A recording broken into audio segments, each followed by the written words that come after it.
Welcome, everybody. Thank you all for coming. It is really my honor and pleasure to sit next to and stand next to my dear friend Rabbi Yaron Rubey, who has been involved in the Kiruv world for quite a few years and have, Baruch Hashem, extreme success rate. And it's really a zechut that I have that I could stand next to him and I could, speak about a topic which is very interesting that not too many people speak about this in English. In Hebrew, you have quite a few, but in English, for some reason, people don't speak about it. And I was wondering why. It's very interesting because usually, what do people speak about? People speak about topics that will bring them, let's say, when they post lectures online, something that would give them, good views. Maybe a lot of people will listen to it. They'll be able to do a lot of kiruv with it, a lot of chizuk with it. What's interesting is that there is so many people interested in this topic. So many. It's one of the most popular shiurim online.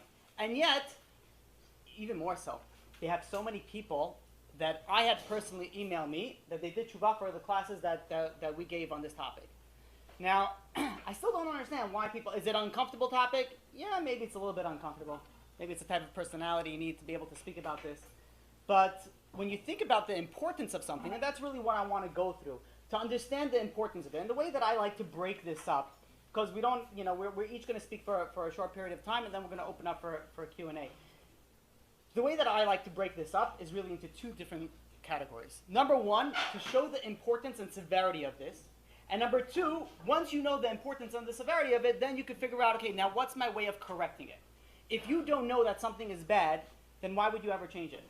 If you think, I've had this time and time again, where people say, what's wrong with it? If you grow up in the secular world, not only do the people tell you that's not wrong, they tell you that it's healthy, that you're supposed to do it, it's very positive. Anybody who's involved with anything in the science world knows that science always changes also. Just look, my famous example is where to put a baby. The back, the side, I don't know why I'm looking at this side. This is the only side that's going to actually know what I'm talking about. But if you put the baby on the back, you put the baby on the side, and they're always switching. First the back, then the side, then the stomach, and it's always switching. Somebody who's always flip-flopping, why do we always run to them the second that they give an answer about something and be like, it's healthy. No, wait, it's not healthy. Cigarettes used to be healthy also. So, the thing that we have to understand, step one is, what is the significant issue in this matter of wasting food? What is the significance of this? So, and this morning when I woke up, we saw an email, and I saw, Rabbi Ruben already answered it. People ask the question about, is this really a modest, is this really a modest type of class to speak about this? I want to share with you. Then I saw this. I was like, Baruch Hashem, the Rabbi Ruben answered it because, I want to quote you through something, word for word from what Rabbi Aaron Kotler says. He said there are many people who refrain from speaking about these things under the pretext of modesty. And he says, may heaven help us in such a fallen generation as ours, where everything is exposed without shame in the open, to speak about holiness and modesty. This is considered an affront to modesty? Can there be a greater deception and part of the evil inclination than this? He says, on the contrary, it is an absolute obligation to speak about these matters in public. Again, I ask, why is not more people speaking about this? The Pele Yoetz goes on and says that the main reason, and I think this is really the main reason why people do anything bad in general, it's sin-wise, is that it's ignorance. People don't know the severity of it. If somebody goes and understands the severity of something, they will refrain from doing it. If you go to a certain country, and they tell you if you do X, your punishment is $5. If you do Y, your punishment is 20 years in prison. Now, if you realize, okay, I would rather mess up in X than mess up in Y, because Y is more significant, the punishment is more severe. So, when you understand the severity of it, it's easier to start fixing this type of sin. And it's very unfortunate, ever since I gave this last class on this topic, I've gotten so many responses, Baruch Hashem, and I said this before, but now I could say it with even a stronger conviction. People think that it's only with the single people that this is a problem. It's not true. It's a single, it's a married, it's a divorced, it's everybody in between has problems with this, with this sin. The Shulchan Aruch, let's start off with the halacha. Very simple, basic halacha in Even HaEzer. Says like this. It says, Asur lo'otzi shichvat zera lebatala. It's forbidden to go and waste seed in vain. Ve'avon zeh chamur mikol avorot shebatorah. And this is the worst, maybe you didn't hear me. This is the worst sin in the entire Torah. So when you think about something like this, it should maybe ring a little bit of a bell. Be like, well, maybe I should look into this. Maybe if this is a problem, let me see what I could do to change it. You don't want to be the one that does the worst sin on the Torah.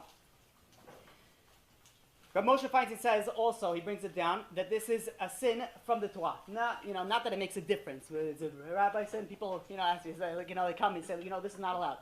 But, like rabbinical or biblical? I'm like, what's the difference? What's the difference? But even if you want to say this is a biblical sin, this is a sin that's not Torah, and the punishment is misabed shemayim. It's a death from the hands of heaven. This is not a light.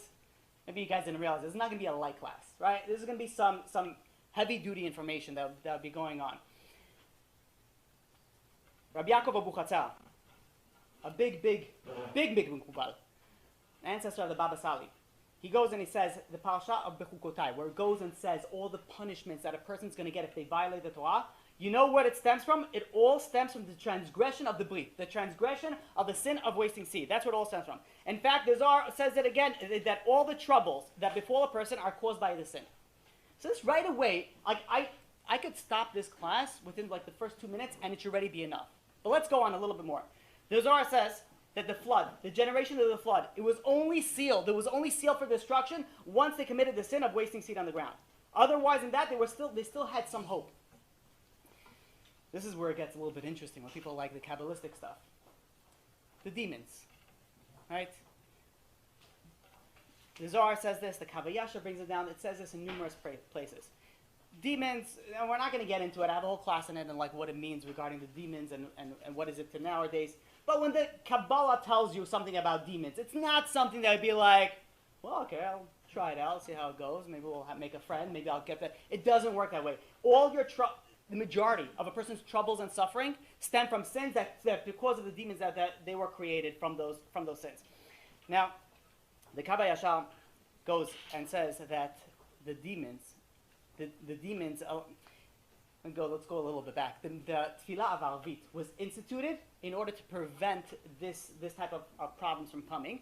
And it says in the Kabbalah Yashar that the Tefillah of Arbit was instituted because of the Erev Rav. It was because of the Erev Rav. Who are the people that tell you that it's okay to do this? It's not a problem. Even according to the Torah, it's okay. These are the people that they call themselves, I'm sure that no one here, everyone even knows about these rabbis that say, like it's okay, it's not a problem, it's healthy, the Torah didn't really mean this. They start giving all these against the Zohar, against the Gemara, against everything else. They go and say, this is when you speak about the Erev Rav, the people that manipulate the Torah, the people that don't tell you what it is, the requirement and the obligation of the Torah. Those are people that go and they decide to be reformed. They're going to go, you don't have to be called reformed to be a reformed person. You go and you change it based on your own, free will, intuition, whatever it is the mood you're in. The Shnei Luchot Habrit, the Shlach HaKadosh, says that somebody who commits this sin and does not do tshuva. By the way, everything that we're saying tonight is referring to people that do not do tshuva. If you do tshuva, then you're safe from all this. But says the Shlach HaKadosh that these type of people do not get resurrected from the dead. There's no Tchiyat HaMetim. Also, these type of people bring death and plagues onto the world. This is probably, if you ask me, probably the most scariest part of it. That someone who commits a sin and doesn't do tshuva, his son will be evildoers and they will come out to be heretics, kofrim, reformers, and atheists. That's what's going to be of this person's children. Now, I don't know, I'm as a father, I don't know how many people are our parents, but when you have something that they say your children are going to be affected by it, if you love your child, you will think twice about this. And if you don't have children, then think about your future children. The Gemara Nida says that it's considered if somebody went and spilled blood. Murder. It is considered murder. In fact, the Zohar says, and this is even worse than murder. Murder, you go usually and you murder other people's children. Here you're murdering your own children. It's your own children. We'll soon see how this works out. The Gemara Nida also says as if you served Avodah Zarah. Furthermore, your soul goes into waste. This person never leaves Gehenom. There are plenty of sufferings that come from this. The mazal of a person, mazal in Hebrew is mem zayin lamed. What does it stand for? The Kabbalists tell us it stands for motzi zera levatala. I speak a lot to the Russian crowd and very into mazal. Shabbat, not as important as mazal, The fact that I can, what is it? Is it skula for panasa? Yeah, I'm like, but you don't keep Shabbat. Yeah, but what about the salt that's on the table? Like, this is going to give me panasa. Shabbat? No, don't worry about it. The salt, that's what's going to give me money. When you want to know something, you want good mazal, you want good luck, It's a terrible translation, but you want good luck. Mazal, motzi zera levatala, destroys your luck. It destroys your mazal that you have. Even if you had something good, you're destroying it. The Lokach brings down that somebody who is regularly guilty of this has a very, very big problem with anything that he does. He's not going to have success. Not going to have success in all this. And this is said numerous times. If you want to know what's something that brings you into poverty, makes you lose money, it's this, wasting seed. Now, the Chafetz Chaim goes and says, speak to a lot of people about this, especially more in the modern world. They don't want to get married yet. Why? They're not established yet. They don't have a panasah. They don't have money yet. They want to wait until they get married and they have a successful business. They're a multi-billionaire. They have a jet, a yacht, and everything else in between. Until then, they're waiting. Meanwhile, they're 30, 40 years old. No one's interested anymore, and they're still, broke in the bank. The Chafetz Chaim says, your gains are offset by your losses. Because when you're single and you cannot avoid this sin and you're falling in this sin, then you're not going to be getting anywhere. You're running around in a circle. You want panasah, but you're losing the panasah. You want to get married young. Obviously, you have to be mature enough. There's a whole discussion that has to be, just in a separate topic on that. But if somebody goes and thinks, I'm not going to get married yet because I don't have a panasah, you're going to lose it yourself. You're just going to lose the panasah by the sins that you do when you're single. Probably the most powerful thing that you could say, and I know I'm going to say that again and again, in regard to this, is imagine every time someone does a sin, you lose 10 grand from your bank. Imagine that. Now, even if you want to say, all this Kabbalah, I don't know if I believe in it, it's so severe, it's so that. When it comes to money, people are very particular. Very, very particular. You go and you get to speak to a lot of people. When it comes to money, everything is like, wait a minute. They're the most machmir. Anything that they could do in order not to lose money. Maybe this is going to give me bad luck. So even if you want to say, no, I'm telling you it's 100% true, you can take it to the bank. This is what the Chazal, the Chachamim tell us. There's no way that this is written in numerous sources. But even if you're one of those type of people that always has doubts and questions, on the chash, on the possibility of maybe this is not true, would you want to take that risk? Would you want to take that risk of everything that I just said? Is it worth it? Is it worth it for you, a few moments of pleasure, to go and destroy your entire future? Is it? If you think about that for a second. The Sha'ar Kavanot goes and says that each drop of semen has a soul attached to it. And the Kaf HaChaim says there is no other sin other than this that creates as much demons as this. And I'm not going to quote you the Zohar because we're short on time, but that if you want to know the amount of it's a lot of bad stuff happens with this sin. The flip side, the power of somebody who is shomer habrit, somebody who goes and fixes himself on the sin, somebody that goes and is able to, refrain from falling into the sin, will merit to have holy children that are also careful in Shmirat Habrit, that are also careful in this sin. The Gemara in Eruvin, page 19a, says Avraham Avinu goes and he takes the people out of Gehenom, out of hell, for the people that are careful in this and don't fall out in this sin. Like, could you imagine how much protection? Just like it's so bad, you should also know anything that's so bad, the flip side, the power is so significant as well. When Mashiach comes, the people, we hope that Mashiach should come very, very soon, and it shouldn't be as the amount of troubles that's going to be at the end of the days. Because if we do tshuva, it will be easy, it will be good. But if chas v'shalom, when Mashiach comes, and it's going to be very bad, the people that are shomer habrit, they get saved from this. Now, the Torah doesn't tell you this about every sin. Specific sins have specific powers. The Zohar says that there's a certain angel by the name of Duma that goes and oversees Gehenom, hell. And if somebody is very, very careful in this sin, they don't have the jurisdiction to do what they would like to with this type of soul. So you're gaining protection. You're gaining panasah. You're gaining everything. And what are you risking everything for? A few moments of pleasure. A few moments of pleasure. There's furthermore, the Chazal tell us that somebody who is careful in this, somebody who goes and is able to refrain from this, is in a constant state of happiness. And nowadays and age, anything that could bring you happiness, trust me, I speak to a lot of people, and I'm sure that Rabbi Reuben can attest to this. The number one questions that I get is always about this depression and the sad and anxiety, all this psychological issues. Now, even though the possibility of this helping you, even a 1/10, people going and they're doing homeopathic and they're doing everything far and wide. you have over here a known skula. You want to be happy? Refrain from this sin. Refrain from this sin. Think about something like this. A lot of this, it's hard for somebody to go and think about it in the practical sense. Let's talk about it a little bit on a practical sense, on what will make a difference to you in your day-to-day life. When somebody goes and let's explain it this way. I think this is the easiest way to explain it. In heaven, you have a meter. Everybody has a bunch of meters. A bunch of meters regarding all the things. How much money are you going to make? How much health are you going to have? How much panasah you have? I believe the Baal Shem Tov brings it down. How much, nachat you have? Everything is full of meters. And you have a certain amount. Everybody has a certain amount, like they do in the video games. You have certain ammunition. You have certain health. You have certain whatever else that you have. Shield. I don't know. It's been a while. But, you have all these things. The pleasure that you have will be coming to you. You have two ways of getting it. You could get it legally, or you could get it illegally. And I think this is probably the most powerful way that could refrain you from going and preventing you doing the sin. Because you think about it like this. If somebody goes and it takes a pleasure, let's speak about money. Money is the easiest way to understand it. Let's say that year God said on Rosh Hashanah, this person is going to make $10 million. And this person, very money hungry, he's hustling and dealing, and then he comes across a deal. And this deal is not kosher, not even by the tiniest bit. And he's thinking about it. He says, listen, I could make $10 million from this deal. He's like, should I do it? It's really not right. I'm a good Jew. I don't know what I should do it. I shouldn't do it. Then he goes and he decides, you know what? I'll do it. I can't. The temptation is too great. He goes, he gets the deal, he steals the $10 million, and he gets away with it. Now, when he goes, and first of all, the fact that he got away with it just means temporary, because he's always looking over his back.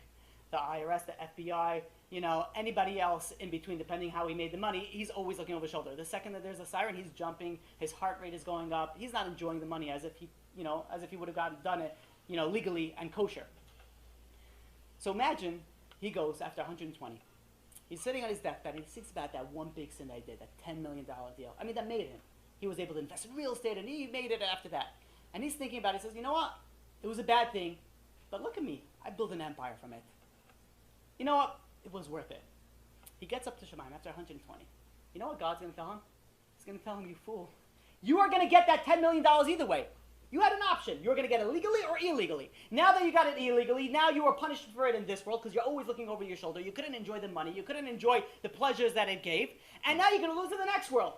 If you have the ability to do something, you can enjoy it here and there.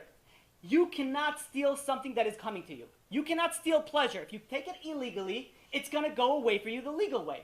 So imagine you're single, and you're going and you're committing this type of sin.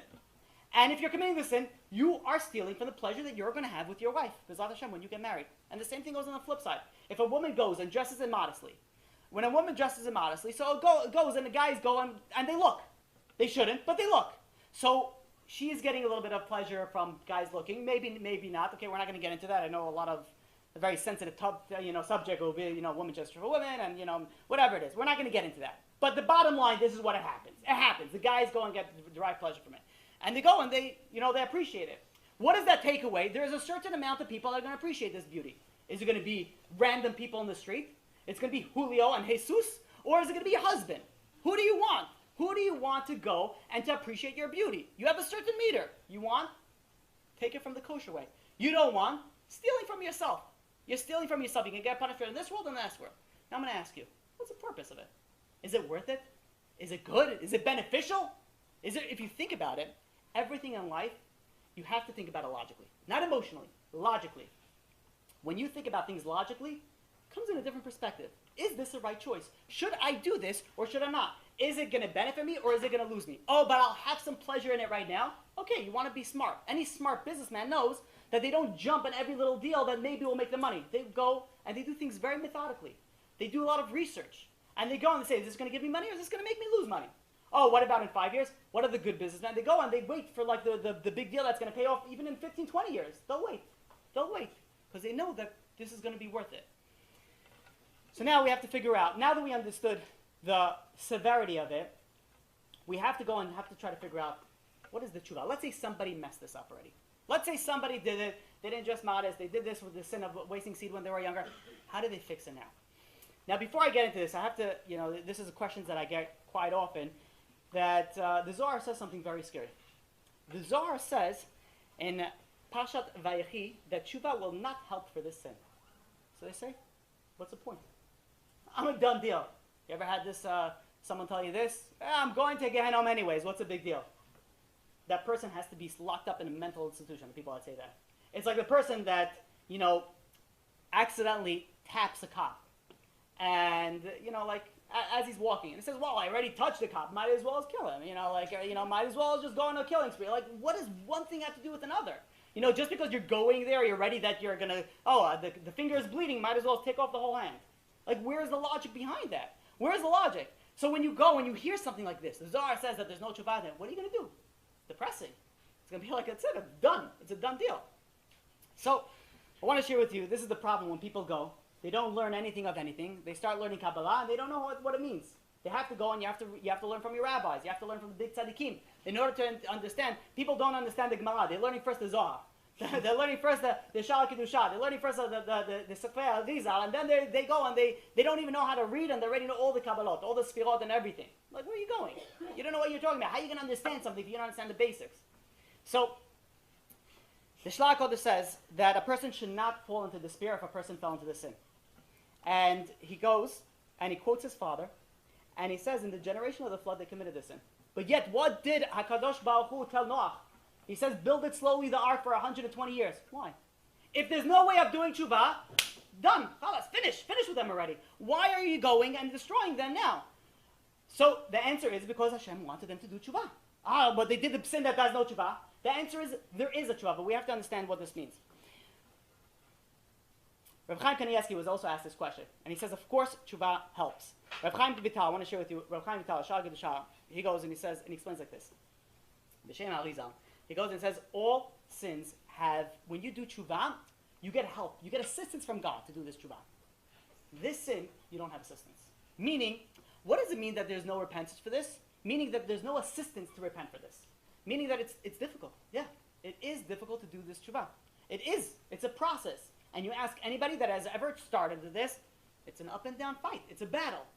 But that means that's the way that it's supposed to be. That doesn't mean that there's no tshuva in this. That means that there's no assistance in this tshuva. The Baal Tanya, Rav Shneur Zalman of Ludai, goes and says that what it means is, he goes and explains the Zohar, that it says that when it means no repentance, it means that generally you could get repentance if you have fear of punishment and you do the tshuva based off the fear of punishment, you'll be able to, suffice with that. To a certain level. Obviously you have tshuva haba, tshuva meira, whatever, we're not going to get into that. But over here, you need to have a higher level of repentance. In order to be successful in this, to have a true repentance, it has to be from ahava. It has to come from love. So now the question is, how to do it? How are you supposed to do tshuva? I have to first start off with saying the basic tshuva is a very, very simple tshuva. Number one, stop doing it. Number two, regret. You have to regret it. Number three is you confess it to HaKadosh Baruch Hu. You don't have to go to, if you want obviously direction, you go to a rabbi, but you don't have to say, Rabbi, I've sinned, you don't have to get, give tzedakah over here. If you want to, it's good and it's more beneficial because the rabbi could direct you. But what you have to confess is you and HaKadosh Baruch Hu. You have to go and talk to HaKadosh Baruch Hu. But now, I have many, many people that they come to me again and again. There's a question, that again I want to answer it now. I try. I do the tshuva, I do this, and I still fall. It's not helping. They say they do everything. They do Kriyat Shema, they'll cover the feet, they say the 4 Parkei Tehillim, they do everything of everything. But there's one thing that they always leave out. And that is what the Mishnah Berurah says. To atone for the sin, one has to increase in his limut Torah. You have to increase in learning Torah. I've yet to have somebody says, I failed, and I cannot do tshuva in it, and I even learned Torah. I always look for that. Someone tells me, I tried to do this sin. I did everything. They list everything. I never find that in the list. You have to increase your limut Torah. That is one of the most important aspects of this sin, and we'll explain why. The Chafetz Chaim goes, and he says that improper thoughts are only found in heart of devoid of Torah. If somebody doesn't have Torah, then of course he's going to have improper thoughts. Somebody could go and be careful and watch that he doesn't look at bad things. Could go and be very busy and say Tehillim all day. But if he doesn't have Torah in his mind, then guess what? Thoughts are going to pop in. The Stipler goes and says as well, goes and says that you want to know how to overcome this, delve in the Torah. The Shla also says that the sin of this deals in the machshava, it deals in the thought. The superficial tshuva on it, the simple, basic tshuva, not going to help. You have to go and you have to increase in your Torah. The Sefer Igleta goes and says, what type of Torah you have to do? You have to do something that's going to make you sweat. Something that's going to make you think. You open up a Gemara. You open up something that you're going to concentrate in it. And in fact, the disciple going and says you have to go into every little detail of it. When you're going and you're delving into it, that's how it's going to fix it. That's how it's going to fix this sin. It's also very important to study with a partner. Study with a partner. You don't realize, even if you don't know how to read Hebrew, and you're just reading English, so you bounce ideas back and forth, you read a paragraph, it helps so much. You're able to comprehend something so much more. You're able to understand something to a different level when you're teaching it to somebody, or when somebody is explaining it to you. You get two different viewpoints on it. And Reb Chaim Volozhiner goes and brings down Nefesh HaChaim, there's no other cure to be saved from the Yetzer Hara other than learning Torah. The Zohar in Parshas Vayeshev also goes and says that the way to get rid of impure thoughts is only through learning of the Torah. So, when you think about this, if you really want to succeed in this, you do the 3 basic levels of tshuva. Stop doing the sin, regretting it, and then you confess it to HaKadosh Baruch Hu, and then you go, your next and most important thing is you go and you're learning Torah. You're keeping your mind. You know what type of level you have to have? That you're constantly, it's always on your mind. Meaning that you finished learning sitting in this class tonight, right? And you're walking home. So what is on your mind?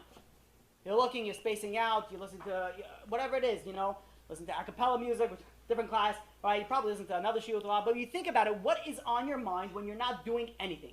You ever realize that? If you break it down, the scariest thing to do is you do a cheshbon nefesh. What did you accomplish that day?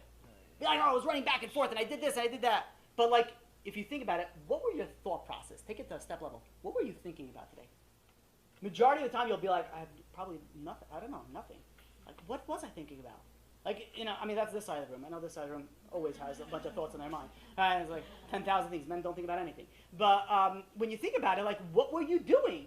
So it's nice you are learning, you are working, but what were you doing in your mind? What was going on in your mind? Were you spacing out? Were you looking at the trees? Were you daydreaming about all your billions that you're going to make? What was going on through your mind? And that's a scary thought. That's something that's very scary to think about. What am I going to gain? Where am I holding?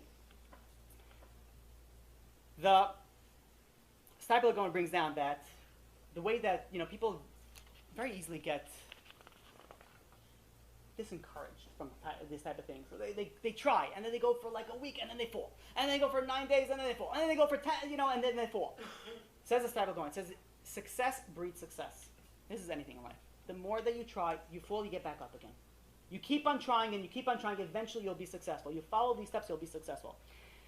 But Aaron Roth goes and says, very important thing, when you have a difficult test, this is both for men and women. Let's say a man goes and sees an immodest woman walking down the street, and he has to focus on his eyes. It says during that time that you're overcoming that test, that's the time that you could ask for anything. A woman has a very hard time, it's very hot, and she goes and dressed modestly, that's a mitzvah every second. She could go and constantly pray to God. Constantly, you're on a high level. Whenever you pass a test, you're on a very high level. And at that point, you have ability to connect to God like you have never had before. Utilize that. Why is this so beneficial? Because the hardest part is let's say there's an immodest, person coming for you. And by the way, how do you know that this is also in the secular world and also in the religious world? It's the same problem. You go and you see a non-Jewish person or a secular Jew, doesn't matter, walking with his girlfriend, his wife, doesn't matter. Would you want him looking at another woman? Answer is, any normal marriage, any normal relationship will say absolutely not. Why? If it's not a problem, then why does she care? If it is a problem, then let's try to think for a second, why is this a problem? Is it a problem if she's here or if she's not here? If you think about it, people say, oh, it's a religious fanatic, it's all, it's all this nonsense. But wait a minute. When a rabbi tells you that it's not allowed, then it's a fanatic. But when your wife tells you it's not allowed, or your girlfriend tells you it's not allowed, why is it different all of a sudden? No girl would want to see her man checking out other women. Nobody who's normal would want that. So then it makes you think for a second. If it's not good here, and it's not good there, maybe it's not good. Maybe I should stop doing this. And what do you gain from it? What do you gain? And this is the new terminology. It's called eye candy. What do you gain from this? Eye candy? Eye candy. Eye candy. Candy for the eye. Instead of going to the dentist is a very hot place. When you go and you think about it, it destroys your relationship. By the way, this goes for men and women. If a man goes and looks at other women, then it's going to make his wife look less attractive. Simple, common sense. The more that you look, the more that desensitize, the more that you're going to have problems with your wife. And the woman also. The woman goes and looks at other men. She's going to see her husband as less attractive because they start comparing. This is all subconscious, by the way. All subconscious. And if you think about it, the people that I speak to personally that have problems, let's say, in marriage, and one of the questions, one of the, let's say, the things that come up is, not so attracted to my wife anymore. That's what they tell me. My first question is, how are you in watching your eyes? I've yet to have somebody that said it's not attracted to his wife, and he watches his eyes. I gave this is a whole class in itself. You want to know how to make your wife more, I think I titled it, How to Make Your Wife More Attractive Without Plastic Surgery. It's called guarding your eyes. I could guarantee you with 100% that this will work. I could guarantee it. So, the women don't have to lose weight. They don't have to get this. Men just have to watch their eyes. That's as far as it needs to go. And the second that you do that, so many problems are avoided. So many problems. Secular, not secular, Jewish, not, doesn't matter. This works to everybody. The Rambam goes and says that what is very important is also your friends. Who do you hang out with? People that hang out with people, this is not a problem. Women that hang out with women that always dress immodestly, you get influenced by it. The Rambam says that it causes such a tremendous, there's so many people have fallen because of their acquaintances, because of their friends. You are who your friends are. When thinking about schools for my children, one of the things I'm very focused on, what type of, not how great the Rabbeim are and how great the teachers are, that's all very important. But I think one of the most important things is, who is the children that are in the school? Like, what type of people are they? Like, what type of parents are they? Like, how are they going to grow up? Obviously, you never know, but it's very, very important. If a child goes and hangs around a group of friends that are drug addicts, then it's a very, very likely, not automatic, that they would also be that. If somebody goes and hangs around friends that do this sin, then they'll also do it. If a woman hangs around friends that all dress immodestly, then it affects you. It affects you. There's peer pressure, even subconsciously. It affects you. That's why you have to be careful where you live.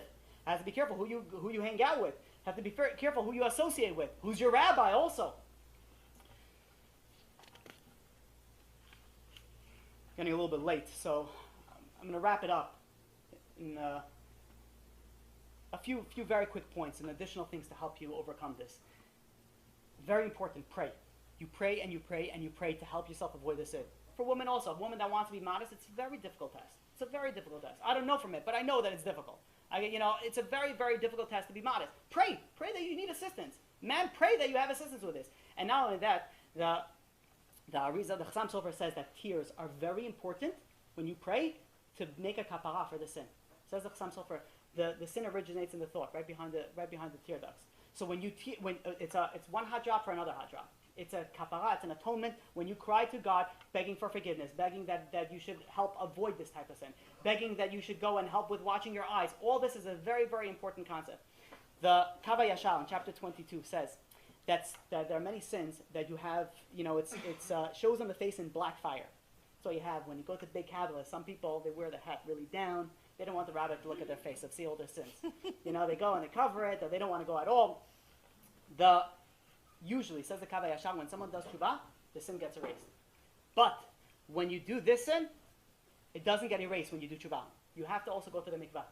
You have to also go and dip. And how many times? It says you dip at least twice. Number once to remove their impurity, and to draw, and the second time is to draw holiness. Shabbat you do a third time as well in the holiness of Shabbat. The Arizal says also the sweat. When you do a mitzvah and you're sweating, it's also beneficial. You're learning Torah and you're sweating. What is the most highest level over here? You're tsanua and you're sweating. It's hard for you. You're sweating. You don't know how much atonement you're getting from that. Also, it's very important that you stay, the Chazal tell us that when someone starves this organ, it becomes weaker. The more that you give in, the stronger it is that you are. And this is something that is tried and tested. You have people, and I speak to people, and I can already tell by the beginning, I know already how far they've fallen.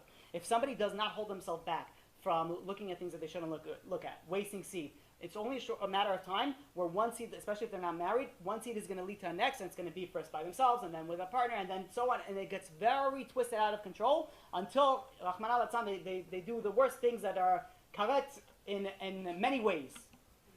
And they fall very deep. I don't want to go into the details of it, but they fall very deep. Somebody who cannot control his ta'avot. Somebody who cannot control, it's a downward spiral.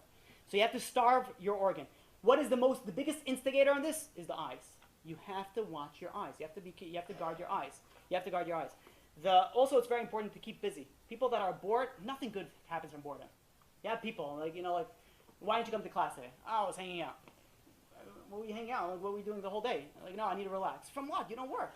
I'm like, they go, they don't work, they don't go to college, they don't do anything, and then at night they go and they hang out with I need to relax. From what? What stress do you have that you're doing it? You're relaxing from relaxing. You go throughout the entire day, accomplish nothing in your life. Isn't that? It's very I hear that. I'm very depressed for that person. I'm like, oh, it's just such a shame. Like, you're someone that literally does nothing with their life. So, very important. Keep busy. Stay busy is very, very important to to get to this in. Also, obviously, is to make fences. If you cannot control yourself with your smartphone, get rid of the smartphone. Put a filter in it. Do something that will make every time you get tempted or you fall into the sin, big penalty. Tzedakah. You give a lot of charity. And finally, is a very important aspect in it. Push off the sin. Push off the sin. Meaning that if, let's say, we'll go with this both for the men and the women. Let's say you get really tempted, and you really it's late at night. You're by yourself. Everything is like it's about to happen. And what you need to tell the Satan is, let's 5 more minutes. Same trick that Satan uses as you. What does Satan use? You want to wake up in the morning. What does he tell you? 5 more minutes. And then 5 more minutes comes, he tells you 5 more minutes. And then 5 more minutes comes and he tells you before you know it's 10 o'clock and you're fired, right? But you go and you think about it, his tactic is, do the mitzvah, go pray. But wait a little bit. Do it in 5 minutes. Do it in 10 minutes. So you use his trick against himself. You use his own tactics against himself. Say, 5 minutes. Think about it. This thing is brilliant. It works in everything. If you want to get angry, or you're really going to say, you know what? I'm going to get angry, but in 5 minutes. It's going to change you. It's going to be crazy. Let's say somebody, bought a dress, and the dress is not modest. I say, you know what? Tomorrow. Not that you should wear it tomorrow, but I'm saying, I'm not wearing it today. Like, I'm pushing this off. I've had this more than once where I've had, give a class about modesty, and some woman had immodest clothes, and I even showed it in one of my classes. I had a woman came and bring me a whole bag of immodest clothes. So if anybody wants something, show me in the back. I'll sell it $5. No, I'm just kidding. So you burn it. This is what you go and you can't control yourself. You build a fence. How do you build a fence? Get rid of it. This is a promise. You do not lose out by listening to God. You do not lose out by listening to God. That's a guarantee. You don't lose out by doing good. So I beg of you, this type of class, it's important that you hear the things again and again and again and again. The way it works with inspiration is you get inspired, and then you forget about it a few days later. This is the type of class that you have to listen to again and again. You do more research on it. You learn more about it. The more that you learn about ways and see, the more you learn about modesty, the more you have the ability to overcome it. It's something that you need to constantly review, just like Emunah. You have to constantly review it, and nowadays in the age, it's a very, very big temptation. So you have to constantly listen to this, and if you hear the things again and again, great. In fact, you should listen to this 1,000 times. Read everything up on it. Learn. The more you learn about it, the more success that you will have. Bechavod.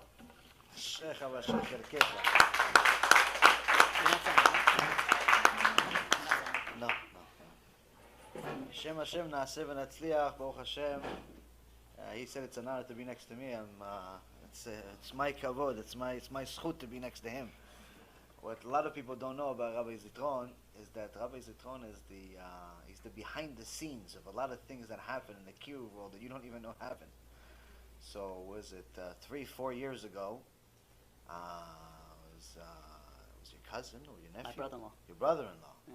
Brother-in-law contacts me and he asks me to come to New York to give a shiur about my personal story, and we end up doing a shiur about that, and also about wasting seed. And it was actually here in this place, and Baruch Hashem, we've been doing kiruv for 5-6 years now. We have I don't know how many lectures.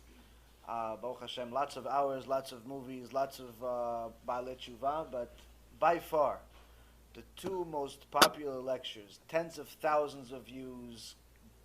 Hashem only knows how many Baalei Tshuva that we've ever had with those 2 shurim in the same trip that Rabbi Zitron set up.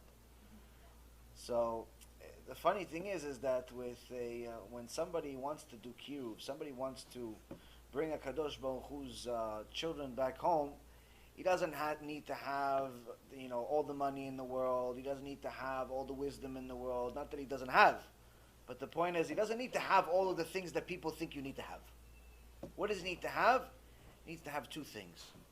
One, he needs to have the desire to go save little babies, Hashem's little babies. Sometimes those babies are 55 years old, and they're looking a little ugly, but they're still Hashem's babies. Sometimes they're cute 2-year-olds. All types of shapes and sizes. You have an interest in saving HaKadosh Baruch Hu's little babies. That's number one. Number two, you have to have merit. You have to have merit. People think it's a joke. You have to have merit to do this mitzvah. Now, my shiurim, Baruch Hashem, over the last few years, we try to bring constantly new information. When I first did the shiur about wasting seed, it was in Florida. It was a 45-minute shiur, and that's what we tried to do shiur here for almost 3 hours. But since then, we've done several other shiurim about the topic. I think we have something like maybe 20 hours worth of shiurim about wasting seed, Pgam Habrit. We talk about the topic extensively. I have all types of people from all over the world, whether they're completely secular to religious to avrechim to rabbis, talmidei chachamim, people that don't know their right and left, people that know their right and left but didn't know about this. All types of people from all walks of life, Jews, non-Jews, male, female, all types of people are interested in this topic. One of the reasons is because we see that the world that we live in today is upside down. For anyone that sees clearly, you see that the world is upside down. Immodesty has become the norm. Your average 9, 10, 11-year-old girl walks around the streets with underwear. And the reason why she does it is because her mother is also walking around in underwear. And when I was a kid, you used to wear clothes. Today they wear underwear. That's what they go outside with. And they call it, no, why? It's what everybody goes around with. Yes, everybody goes around there. You should watch my shiur about Gehinom, see what happens to them. Rabotai Karim, the more you understand what's happening, the more scary the world becomes. People say, listen, the last couple of years, you're a lot scarier than you were the first few years. I said, yes, the more you learn Torah, the scarier it becomes. The more you learn Torah, the scarier it becomes. So I'm going to tell you a few things that are scary. Not because I want to scare you, because I have to scare you. I have no pleasure whatsoever of talking about this topic. But the reality is that from my experience, minimal experience, but Baruch Hashem, with a lot of people, over the last few years, this is a prophecy that all of the Chachamim already talked about many, many years ago. The Torah itself started with it and ends with it. This is the epidemic of the last generation before Mashiach. Unfortunately, this is such a disaster in the world today that people don't even realize that it's a cancer that's eating the nation. People want to talk about all types of mitzvot, whether it be tzedakah and chesed and lashon hara, and these are all important mitzvot. But there's only one mitzvah. There's only one mitzvah, one for males, one for females, but especially for the males. That if you fulfill it, you can fulfill the entire Torah easily. If you fail at it, you will fail at the entire Torah easily. And that's Pgam Habrit. There are many people that wear a kippah and have a beard much longer than mine. Both of them are free. But the reality is, they waste seed and they don't even realize there's anything wrong with it. They've turned the Averah into a mitzvah. Most people don't know there's something wrong with it. We've gone to that generation. There are many women that call themselves Rabbaniyot. But they walk around more immodest than Hashem Yirachem, what you see on TV sometimes. But they call themselves Rabbaniyot. People don't understand the right and left. So that's why we have to bring things from the Torah Kedusha that sometimes are a little scary, sometimes are uncomfortable to hear, but they're real. And they're true, and we have sources for them. Now, I'll give you a few points just to complete some of the things that Rabbi Zitron said. There's a book on our website called Guarding of the Brit and Guarding of Your Eyes. It's free. You can download it for free. Highly recommend you read it at least 100 times so you can remember it. And he gives you 16 different things. 16 different things of what happens to somebody that wastes his seed and does not do tshuva. By the way, everything that I say applies to men and women, not just men. The Ben Ish Chai, alav shalom, says that a woman that pleasures herself also creates demons. So don't think that this is just for the men and the women a get out of jail free card. Needless to say, a woman also needs to know that the Mishnah in Avot says, "Kol hamezakeh et harabim en chet ba'al yado, v'kol hamachti et harabim lo maspikim biyado la'asot tshuva." The Mishnah in Avot says, someone that causes people to do tshuva, Hashem helps them by not bringing them to sin. He gives them special siyata d'ishmaya, special assistance and protection, not to make big sins. But a person that causes other people to sin, Hashem refrains them from doing tshuva, meaning He puts different obstacles in front of them, making it more difficult for them to do tshuva. When a woman walks around immodest, she is 100% a partner in every single man that makes a sin as a result of her attraction. Meaning she walks around in an immodest dress, immodest underwear, immodest whatever she's walking around with. One guy sees her for 5-6 seconds. 5 seconds, 6 seconds, doesn't need too much. That's recorded by his neshama for eternity. It's never getting wiped out. Even after he does tshuva, it's never wiped out. It just goes to the back of the memory. That's all it does. It's never wiped out. Anything your eye ever saw is there permanently. So be careful what you look at. Now you saw her. Guess when you're going to see her again? There are going to be 3 places you're going to see this woman. 1, in your dreams. Number 2, when you're intimate with your wife. Number 3, when you're praying to HaKadosh Baruch Hu. The 3 worst moments in your life for having a thought of a different person. So now you made a sin as a result of it, even if it's in your dream. Guess what? You have a cheshbon with Hashem, and so does she. How much is the cheshbon? Millions and millions of shedim and demons and sins that were created as a result of it. The scariness of this cannot be emphasized enough, put it that way.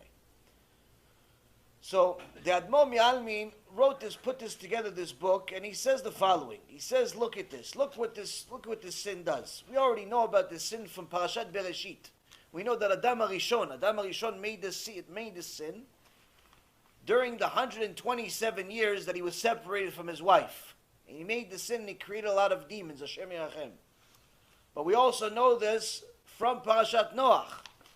HaKadosh Baruch Hu gave this as one of the 7 mitzvot b'nei Noach. A lot of people don't realize that this is one of the foundational principles of not only Jews, but also for Goyim. People think, no, Goyim are allowed. Goyim are allowed. No, absolutely not. Unfortunately, there's a very famous book for Noahides that has a mistake in the book. It says that the Goyim are allowed to do this, waste seed. This is a very big mistake. Kvodam b'mkomam, but they have a very serious mistake. They have to learn this topic extensively. Why? It's in Parashat Noach. Parashat Noach says, Shofech dam ha'adam ba'adam, damo yishafech. Someone who spills blood of a man, within a man, his blood will be spilled. Blood of a man, you're going to say, it's blood. Blood of a man, within a man, what is that? Blood of a man is blood. Blood of a man, within a man, you're talking about seed, Rabotai, the tamtzitz. The tzamtzitz, what's tzamtzitz in English? Like the key ingredient that's going to make, that's within it. Now, the punishment is death. What kind of death? Now, Rabotai, HaKadosh Baruch Hu is not joking when it comes to this, because like the Rav says, this is not just murdering somebody else's kid, it's murdering your own kids. And that's why the Gemara talks about such a person, the Zohar confirms it. This is the only time in the Torah that HaKadosh Baruch Hu calls a person evil, not wicked, evil, Ra. Ra, Rasha is wicked. Anybody that makes a sin is wicked. But Ra means evil. That's a different level. So the Admor Mi'almin writes the following in his book. A person that, even if he touches his brit, he brings flood to the world. Gemara Masechet Nida, page 13. If he wastes seed, it's like he's spilling blood. He's committing murder. Also, Gemara Masechet Nida, page 13. Also, there are all types of idolatry. All types of idolatry in the world. If you notice, all of the real idol worshippers, all of the devil worshippers, they worship their devil and their idol with two things. One is blood, two is with seed. Why? Because this is what the Shadim, all of the demons, all the Tumah in the world, this is what it lives on. So that's why the Gemara Masechet Nida says that when a person weighs seed, he's like worshipping an idol. Just like him and the guys from the church, same thing. According to the Gemara, he's liable to a death penalty. He's considered to have a major impairment, meaning he has a mum. In Shemaim, they look at this person as like he has a defect. He's defected his neshama. If the Bed Din would have known that he's doing this, meaning if this is a well-known issue and we have a Bed Din that knows it, they have to put him on cherem. Meaning you can't even count him in a minyan. Now today, unfortunately, it's such a big epidemic, you almost can't have a kosher minyan if you really start counting it. That's a reality. But the point is, Rabotai Karim, we have to understand what the Torah says. Masechet Kala says that he has no share of the world to come. Somebody weighs seed and does not do tshuva. Doesn't matter if he keeps Shabbat, doesn't matter if he learns the entire Shas 10 times. He doesn't do tshuva for wasting seed, no olam haba. What does no olam haba mean? No olam haba means eternal suffering, Gehenom forever. That's what it means. No olam haba seems like, oh, okay, so what? They just delete me, that's it, nothing happens? That's what no olam haba sounds like to us. No olam haba means that Kadosh Baruch Hu punishes the person until he destroys the neshama. And this takes a very, very long time and a lot of pain. Anyone that wants to know a little more details, they can watch my shiur about Gehenom. I promise you, you're never going to look at no olam haba the same way. HaKadosh Baruch Hu looks at somebody that weighs seed differently than he look at other people, even if the other people are wicked. HaKadosh Baruch Hu punishes a person in this world also for this particular sin. This is the only sin out of all the sins that even if you did it before the age of 20, HaKadosh Baruch Hu punishes you in this world. All the other sins, if let's say a 16-year-old drives on Shabbat, he stole his parents' car or something, drives on Shabbat, he smokes a cigarette on Shabbat, and he violates all types of mitzvot before the age of 20, it's a sin. But the punishment comes later on. Hopefully he does tshuva by later on. But this particular sin, if a person doesn't do tshuva, Hashem punishes him in this world for this sin, even if it's before the age of 20. That's how much Hashem detests this sin. All of the problems that have happened to a person is because of this sin. That's what Tikkun HaZohar says. Now, this sounds nice. What does it mean, all the person's problems? To what magnitude? Anybody here ever hear Rabbi Aaron Rata, the tzaddik Rabbi Aaron Rata? Anybody hear his name before? Anyone that wants to know a little bit about wasting seed, this is like the Chacham of that world. He wrote a book that you could start today and finish it in the 100 years from now and still not finish. That's how many chidushim he has about this. To give you an understanding of who we're dealing with, Rabbi Aaron Rata, one time, some wicked journalist wanted to, catch him doing something wrong, because he had a lot of Hasidim, people were following him. He wanted to see, maybe if I could catch him doing something wrong, so he pretended to be a Hasid. He put, pay as you go to costume store, hat, also same costume store. The beard grows by itself. So he went to a Shabbaton, and he's sitting, and he thinks that, he's following, waiting for Rabbi Aaron to do something wrong. He doesn't see. But he documents everything, he pays attention. Towards the end of Shabbat, he sees all the Hasidim are on a table, excited. And Rabbi Aaron Rata looks at him. He says, "You, come here." Now the guy, the journalist, got scared. He thought he's on to him. We don't know what to do. What is he going to do? If he says no, the Hasidim are going to eat him as part of Sudah Revi'it. You're going against our rabbi. So what is he going to do with this guy? Poor guy. Rasha though. So he goes, he says, okay, fine. He doesn't say a word to him. He comes up to him, and Rabbi Aaron Rata just shakes his hand.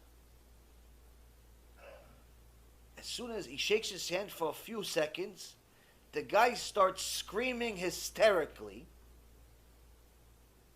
and runs out of the place. A few of the Hasidim, they run after him. So what happened? What happened to you? What happened? He says, he just showed me Gehenom. He just showed me in Gehenom. That's what we're dealing with. Rabbi Aaron Rata said, Rabotai Yekarim, people are not going to want to hear this, but that's why we say it. You know that event that we mourn every year called the Holocaust? He said the Holocaust happened primarily because of wasting seed. Primarily because of wasting seed. Why? Am Yisrael, when they watch their Brit, our Torah HaKadoshah says no nation in the world can ever touch them.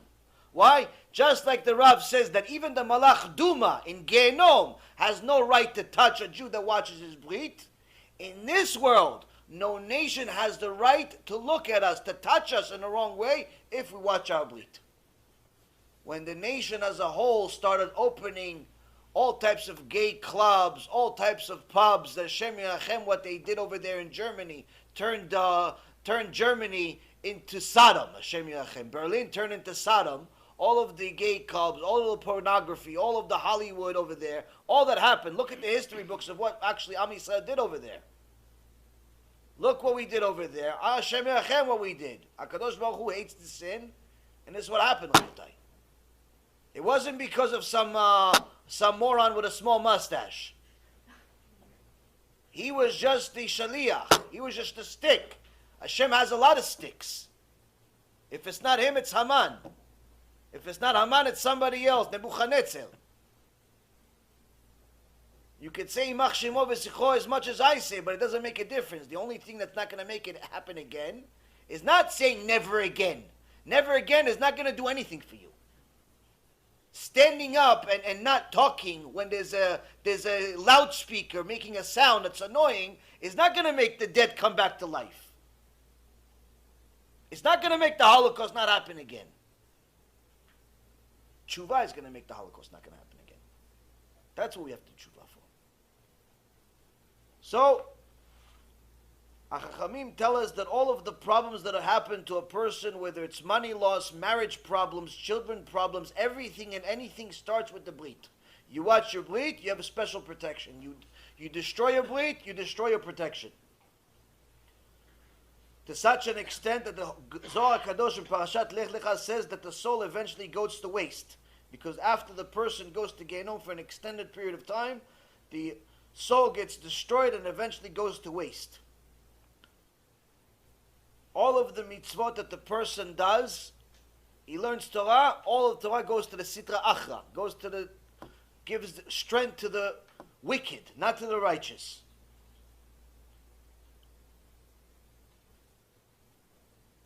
And even when this person says Shema Yisrael, HaKadosh Baruch Hu doesn't listen. Even when a person does something that's every little kid, 3, 4, 5 years old, needs to learn Shema Yisrael. Says Shema Yisrael, Hashem Elokeinu, Hashem Echad. Hashem says, no, his Shema Yisrael is not for me. Why? He's not part of Am Yisrael until he does tshuva. That's how serious HaKadosh Baruch Hu takes the sin. Now, I'm going to give you a few things that I haven't said before.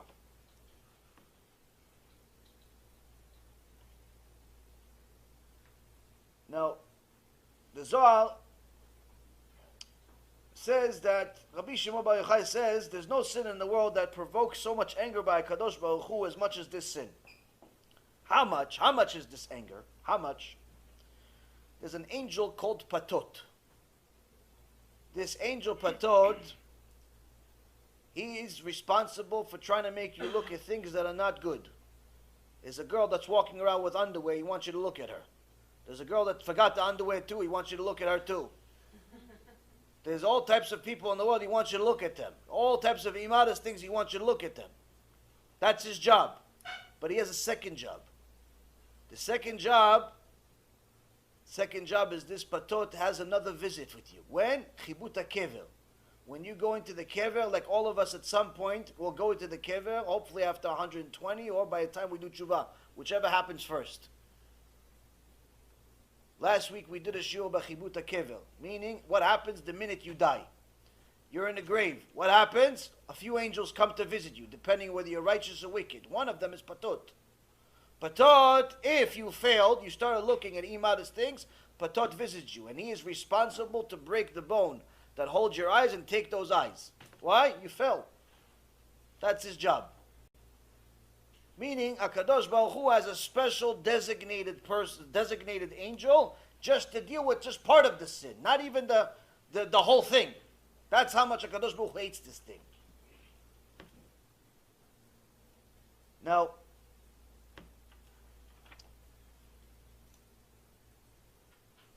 the Chesed LaAvraham, Even Shtiya Ma'ayan 5, Rabbi Avraham Azulai, Alev Shalom. He says there are certain types of people that sinned. You know, he made a mistake. The guy looked, but he didn't look again. He stole, but he didn't steal again. He did something, but he didn't do it again. But then there's some type of people, they already turned the Avirah into mitzvah. They're machmirim on the Avirot. They start getting to a point where they sin on a regular basis, every day. Why? In the beginning, when you first do a sin, you weren't sure if it's allowed or not allowed. Yeah, you're like, but once nothing happened, Hashem, didn't like send a lightning to kill you. You're like, oh, nothing happened. By the second time you made the sin, it already turned into allowed. The problem with this specific sin is that by the second time you're addicted. If you're a teenager, 15, 16 years old, you haven't heard these shulim, you haven't done, you could be doing it once, twice a day. You could be killing a civilization every day. Now, I'm telling you, you should do tshuva. Why? Because HaKadosh Baruch Hu hates the sin to such an extent that Rabbi Avraham Azulai says that when a person sinned many times the same sin, he repeatedly sinned the same thing, meaning he turned a sin into a mitzvah, like he's doing it constantly. Then HaKadosh Baruch Hu sends him angels after he dies, then have a special mission. What's their mission? They're going to kill him and revive him. Killing him and revive him. Killing him and revive him as many times as he sinned. And every single time he dies, he feels the pain of death. This alone, Rabotai Karim, is enough reason to do tshuva, finish the shiur, everybody go home, becomes tzaddikim gemurim tomorrow. All of us are scared sometimes of a little bug biting us. Well, a bug biting us, we're scared, run away. All of us are scared, and your car almost hit you. Oh, Shem Yachem, you okay, you okay? Start hugging everybody. Go to the Bekneset, Birkat HaGomel. Hey, what happened? Oh no, car almost hit me. Dying over and over and over again. Imagine how many times a person that didn't do tshuva for this would have to suffer through this. HaKadosh Baruch Hu hates this. No other sin in the Torah has such a din. No other sin in the Torah. Now, the problem that we have is, like the Rav says, the last generation before Mashiach has a large amount of Erev Rav. A lot of wicked people that call themselves rabbis. And part of the job of the Erev Rav is to tell you that this is not a big deal. Go do what you want. Listen to the psychologists and the psychiatrists and the psychotic people. Listen to all the people except the Torah. And they won't bring you a source. They won't bring you anything from the Torah. And if they bring you a source, they'll manipulate it. They'll manipulate it and take advantage of our own ignorance. You're not going to double check what they say. And you're going to assume that because he's a rabbi, Shmuley, then the book called Kosher Sex, that means it has to be kosher. It has to be kosher. It's a rabbi wrote it. What? Can it be any more kosher than that? A rabbi wrote it. Rabotai Karim, in this generation, you have to double check everything. The Mishnah in Avot says every time you say Divrei Torah, you have to say the source. Why? I want to know if I can see what you said in a book. Why? If I see it in a book, I can track the source all the way to Moshe Rabbeinu.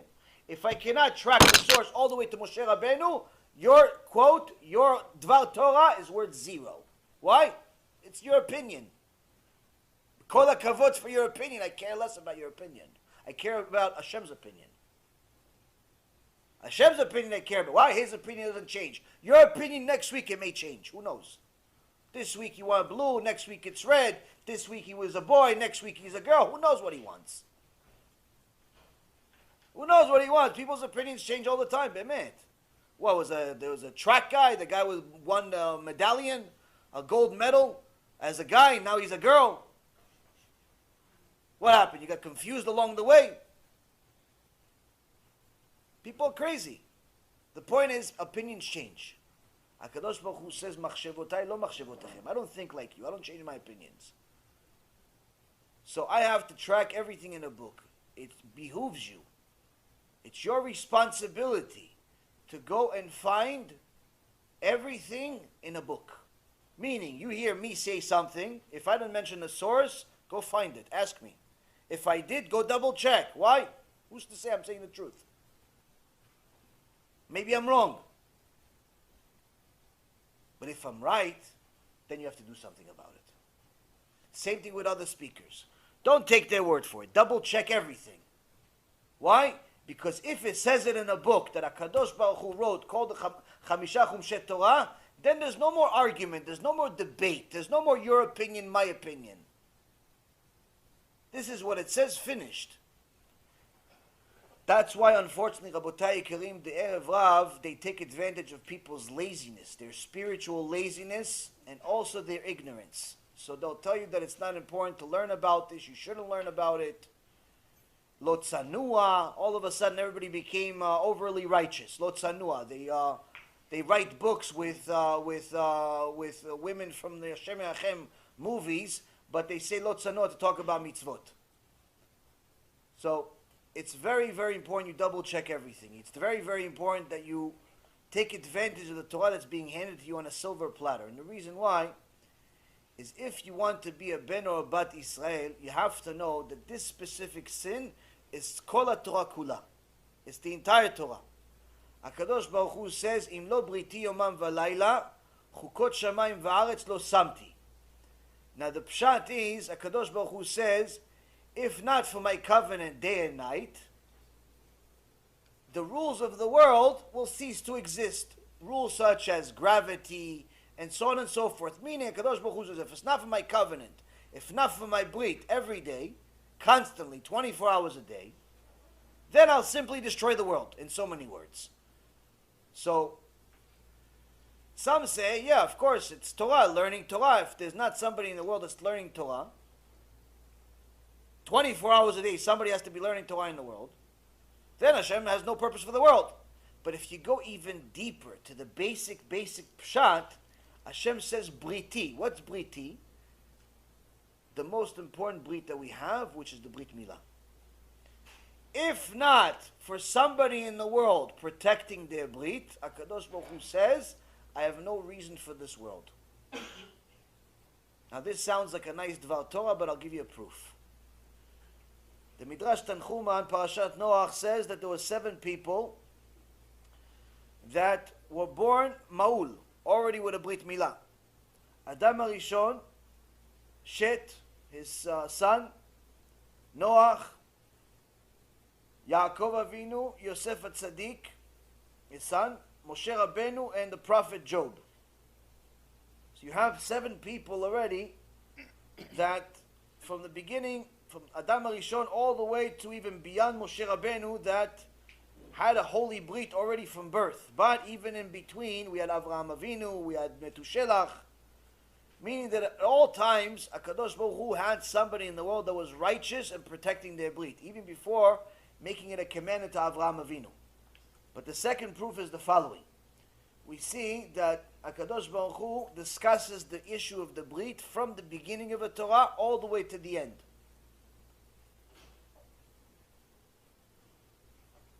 First thing is, when he creates the world, you have Adam HaRishon and Chava.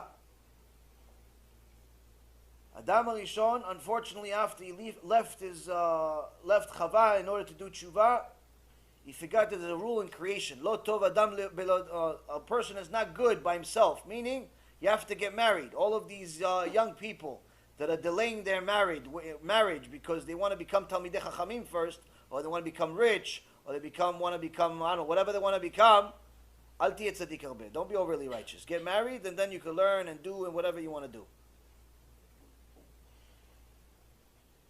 Don't think that, no, if I get married, I'm not going to be able to do this. It's the opposite.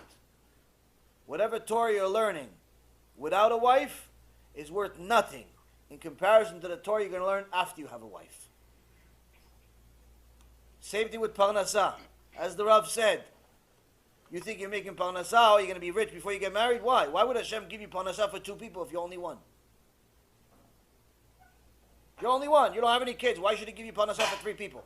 4 people. Parnassah comes with kids. You don't have any kids. For what? What, you mean the kids that you're destroying? Wasting seed? So, Adam HaRishon failed at this. Then we also see that Chava herself also, the serpent, the snake, put his zera. The Zohar Kadosh says that he put his zera in her also.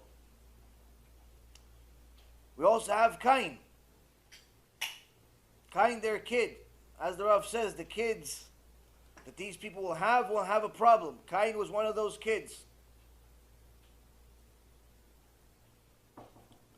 HaKadosh Baruch Hu says to Cain, when Cain brings a korban to Hashem, and the korban is like for homeless people. You know, he gave him like the leftovers. He didn't give him something good. Hashem says, I don't want this korban. Give me a real korban if you want. If not, I don't want this. But you should know. You should do tshuva and don't leave an opening. Why? Lapetach chatat rovetz. If you leave an opening, the evil can go through this. So the Chazal says in the Zohar, says what? What's this opening? What's the small opening? The small opening of the Brit. Small opening of the Brit. You don't watch the Brit. You're not careful with your eyes. You're not careful with how you manage yourself. Even being comfortable with yourself is not good. You know, watch. This is going to lead to a big sin. So we see that already the first generation, Adam, Chava, and one of their sons, unfortunately failed at this. Then you lead to their descendants, the generation of the flood. HaKadosh Baruch Hu literally destroyed the world because people wasted seed. The whole generation of Noach, it's not that they wasted seed. Every generation has had this problem. Every generation. The same thing happened with Sodom.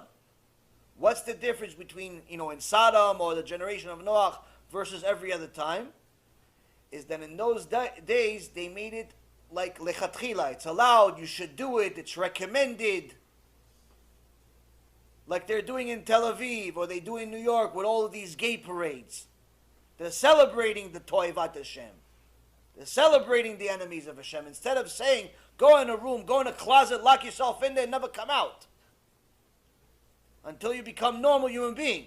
But no, we celebrate them. We put them on TV, give them shows. This Rabotai Karim makes HaKadosh Baruch Hu very angry. Now, of course, people are going to say, this guy's fanatic. Alvai will be fanatic. Alvai will be fanatic. For HaKadosh Baruch Hu, there's no better fanatic than that. But show me I'm wrong. That's what more. Show me I'm wrong. Show me it doesn't say what I say in the Torah. If you have a problem with Torah, then you'll have a cheshbon with Hashem. It's a different story. So, the generation of Noach, already second parasha. Then you have the mitzvah that I mentioned to you. HaKadosh Baruch Hu gives the mitzvah of the Pgam Habrit to all of mankind. Shofech dam adam ba'adam, damo yishafech. Spilling of blood of a man within a man, his blood will be spilled.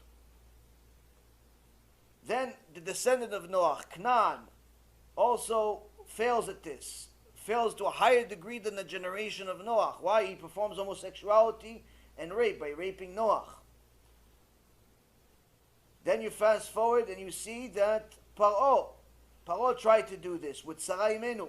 But Sarai Imenu used the holy name Shin Dalit Yud to shut the whole of Paro and everybody that was in his kingdom. Lot and Sodom and Gomorrah. Then you fast forward to when Hashem sent the angels to save Lot. Hashem sent the angels to save Lot. What the people from Sodom want to do to the angels? They wanted to rape the angels. They wanted to rape the angels. Why? They became so... I'll tell you exactly what happens at the end. But the point is that you see that this is not normal behavior. But it's throughout all of mankind. The stuff that's going on today is not new. Avraham and Yitzchak obviously have the mitzvah of Brit Milah. Then Yaakov Avinu, we learn that he says to his son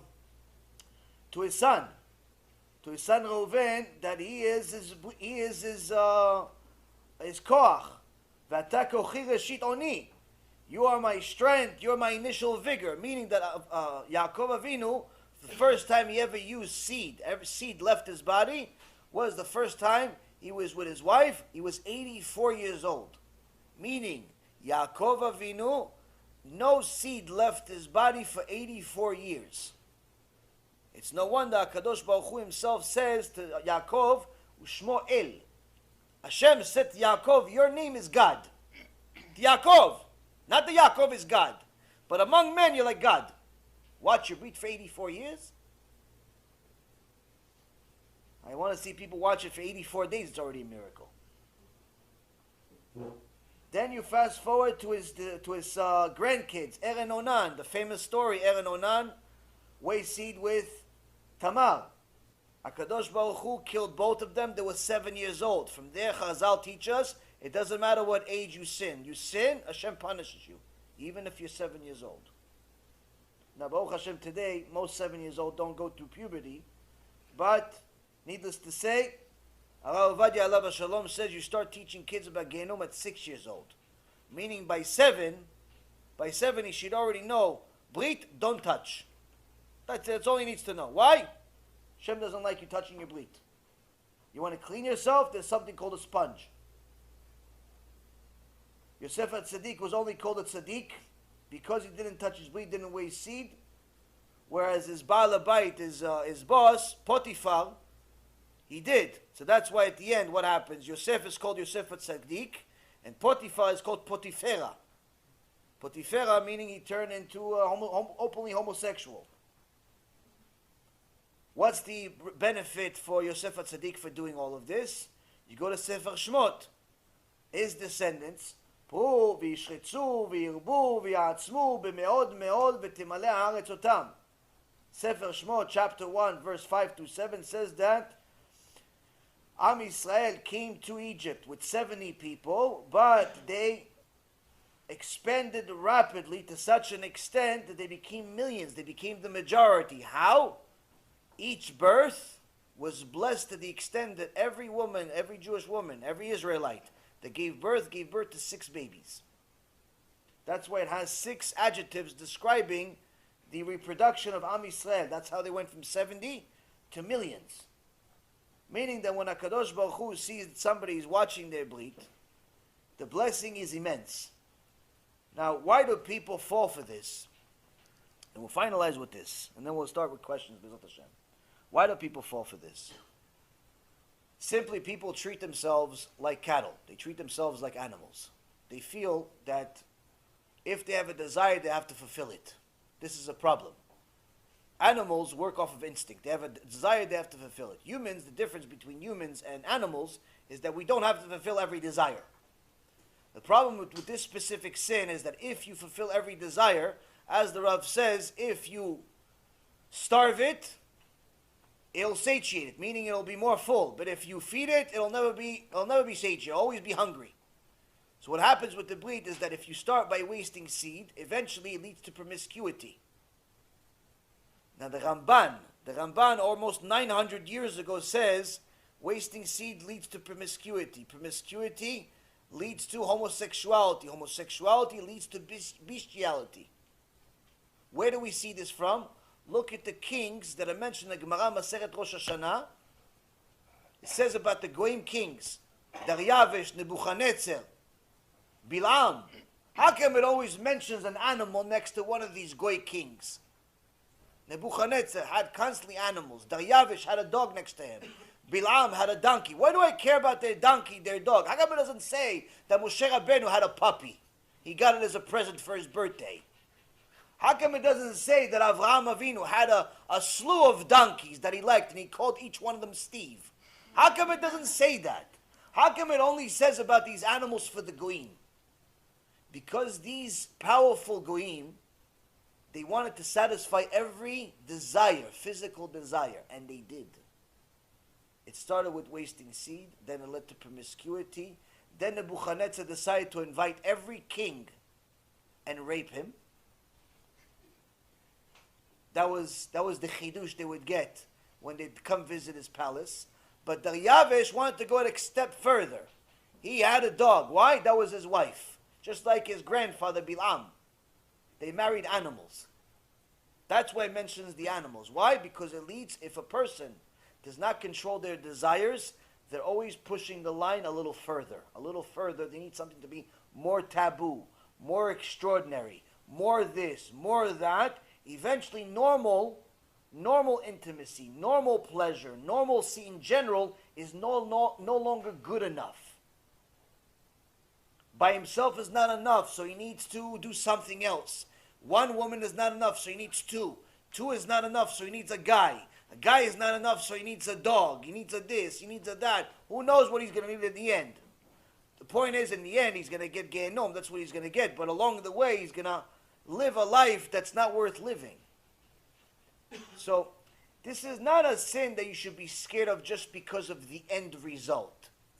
It's a sin that you should be scared of because of the actual existence of a person that commits this sin. It's not an existence that you should have. Even you shouldn't even wish this on your enemies. That you pretty much make yourself into an animal. You make yourself into an animal. And that's what the Gemara says. Don't make yourself into an animal. Now, even though this is called Pgam Habrit, we also mention modesty in this shiur. Why?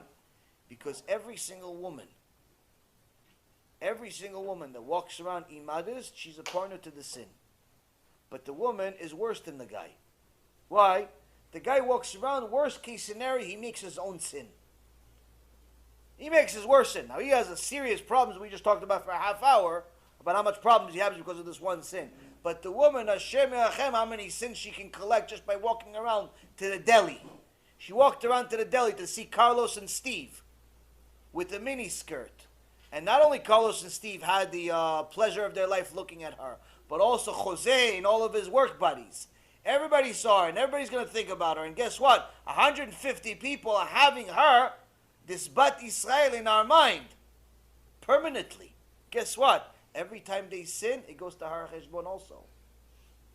Every time they sin, it goes to Har HaCheshbon. So, the poor little guy, he sinned one time. But she must have sinned 1,000 times just going to the deli. Just going to the deli. So that's why, Rabotai Karim, it's not just the guys, it's also the women. You have to make sure you understand. This is not one of those things you want to mess with. It's just not. It's not easy. There is a way to do tshuva for it. One thing I would add, and then you could ask as many questions as you want, to what Rav Zitron said in regards to the tshuva, is first you have to stop, like he said. Then you have to put a fence. A fence, like he said, meaning you know certain trigger points that you have. You know that every time you hang out with this guy and that guy, they bring you to some club that you don't want to be in. You know that every time you walk around that street, all of the Shem Yerachem, they go there also. So don't go on that street. Just like somebody that wants to go on a diet, he's not going to go past his favorite restaurant every day, just for for memories. No, why? Because eventually he's going to go inside. So you know that there's certain trigger points. You have certain trigger points that cause you to sin. You know that every time you go to a certain website, Hashem Yerachem, what happens? So don't go on the website. You know that every time you're on a computer alone at night, it happens. So don't go on a computer alone at night. You know trigger points, and make a fence. Regret is not just about, oh, I'm sorry, Hashem. Thank you, you're sorry. What do you do about it? What do you do about the sorry? You say, I'm sorry to your wife for yelling at her while you're yelling at her. That's not, I'm sorry. What are you doing about it? You're doing something about it. You're going to take some anger management classes with Rabbi Zitron. You smash your head against the wall a few times just so you can get some. What are you doing about it? Nothing? So your sorry means nothing. Do something. Put a fence. Third, like he said, pray, but pray with tears. Pray to HaKadosh Baruch Hu, I'm really, really sorry. How are you going to be really sorry for something you enjoyed so much? Anybody have an answer for that? How are you going to be really sorry for something you enjoyed so much? Only way you're going to be really sorry is you understand the magnitude of the sin. You listen to these shurim 1,000 times until you understand how bad the sin is. And that sin, that pleasure becomes disgusting to you. Last but not least, you have to make up for lost time, for the sins you've made. There's only one way to do it. You do whatever you can to cause other people to stop sinning. Whether it's arranging lectures like this, or just using your right finger or your left finger, whichever one, it's the same price, and pressing share on the button of this lecture and other lectures like it, like we have, and sharing it with every contact you have. Why? You share with people, they're going to do tshuva. That's making up for lost time. There's no other way to make up for lost time. That's why the prophet Ezekiel says, don't let your sins be the stumbling block of your future. Why? You have to make up for lost time. You have to make up for the past sins. So this, Rabotai Karim, there's obviously more details I can tell you, but Bezrat Hashem, you have questions. Thank you very much again for the Rav. And Bezrat Hashem, Chabot, who wants to go with the first question? We'll start maybe with the questions that was submitted beforehand, and then we'll open it up. This way we have... Okay, so we'll go through a few questions. We'll each answer, or one of us will answer, and then we'll continue to open up to anybody who has any questions over here. Question number 1. Is it immodest for women to look at men? Is guarding the eyes different for men versus women? This is an excellent question. So, obviously it's different, because the outcomes are very different. But because they're different, they're also different in different magnitude. And I've once heard this concept, and it's so true, that a man goes and sees an immodest woman. So they see it, and it gets implanted in them. Like the rabbi was saying, that it gets implanted, and it's going to be popped up throughout your entire life. When a woman sees an image, though, when a woman sees a man and looks at it and contemplates on it, the image becomes instilled. A woman internalizes things more than men. Men, it's more in the subconscious. Women have a lot more internalization to it. So according to some opinions, in some sense, again, in some sense, it's even worse for a woman to go and look at men. That's number 1. Number 2, why is it a problem for a woman to look at men? Now, the man's personality, a woman's walking down one side of the street. She happened to be glancing in the vicinity of this guy. What is this guy going to think? She practically wants to marry me. I mean, it's obvious. I'm like, do you know? She's looking at her friend like a block away. She's like, do I know that? And he's like, you saw that? Of course, you know what I'm saying? This is my new suit. You know what I'm talking about? She saw my watch. You know, she saw my wallet. The way that a man think, so it affects when a woman... Really stupid. We're very, yeah. We're on a level, yeah. There's a reason why the women are supposed to rear our children. And it's the reason why the Mashiach is going to come because of them, thank God. So, when you think about it, there is a problem when women looking at men for their own internal reason. But there's also a problem because it makes it different in the man's eyes. It makes it different. I've had this numerous times. I remember when I was single and I was going out with my friends, and they would mention this. I'm like, what are you talking about? Like, what do you have to offer? You're like 400 pounds, you know? You're like, what are you going to go? You're broke. You're not dressed well. Like, what? I mean, he didn't call me again, but whatever. I'm like, what do you think that it's all about you? Because that's how men think. Now, is it a problem? This is the bottom line. You look at a man, men know what I'm talking about, right? Women don't think like that. A man looks at a woman, woman's like, oh, this guy's disgusting. A woman looks like a man, she wants me. Look at the difference that we are. So, yes, it is a problem for when women look at men as well. And I'll also turn it over to Rabbi Ruvain for any additional input.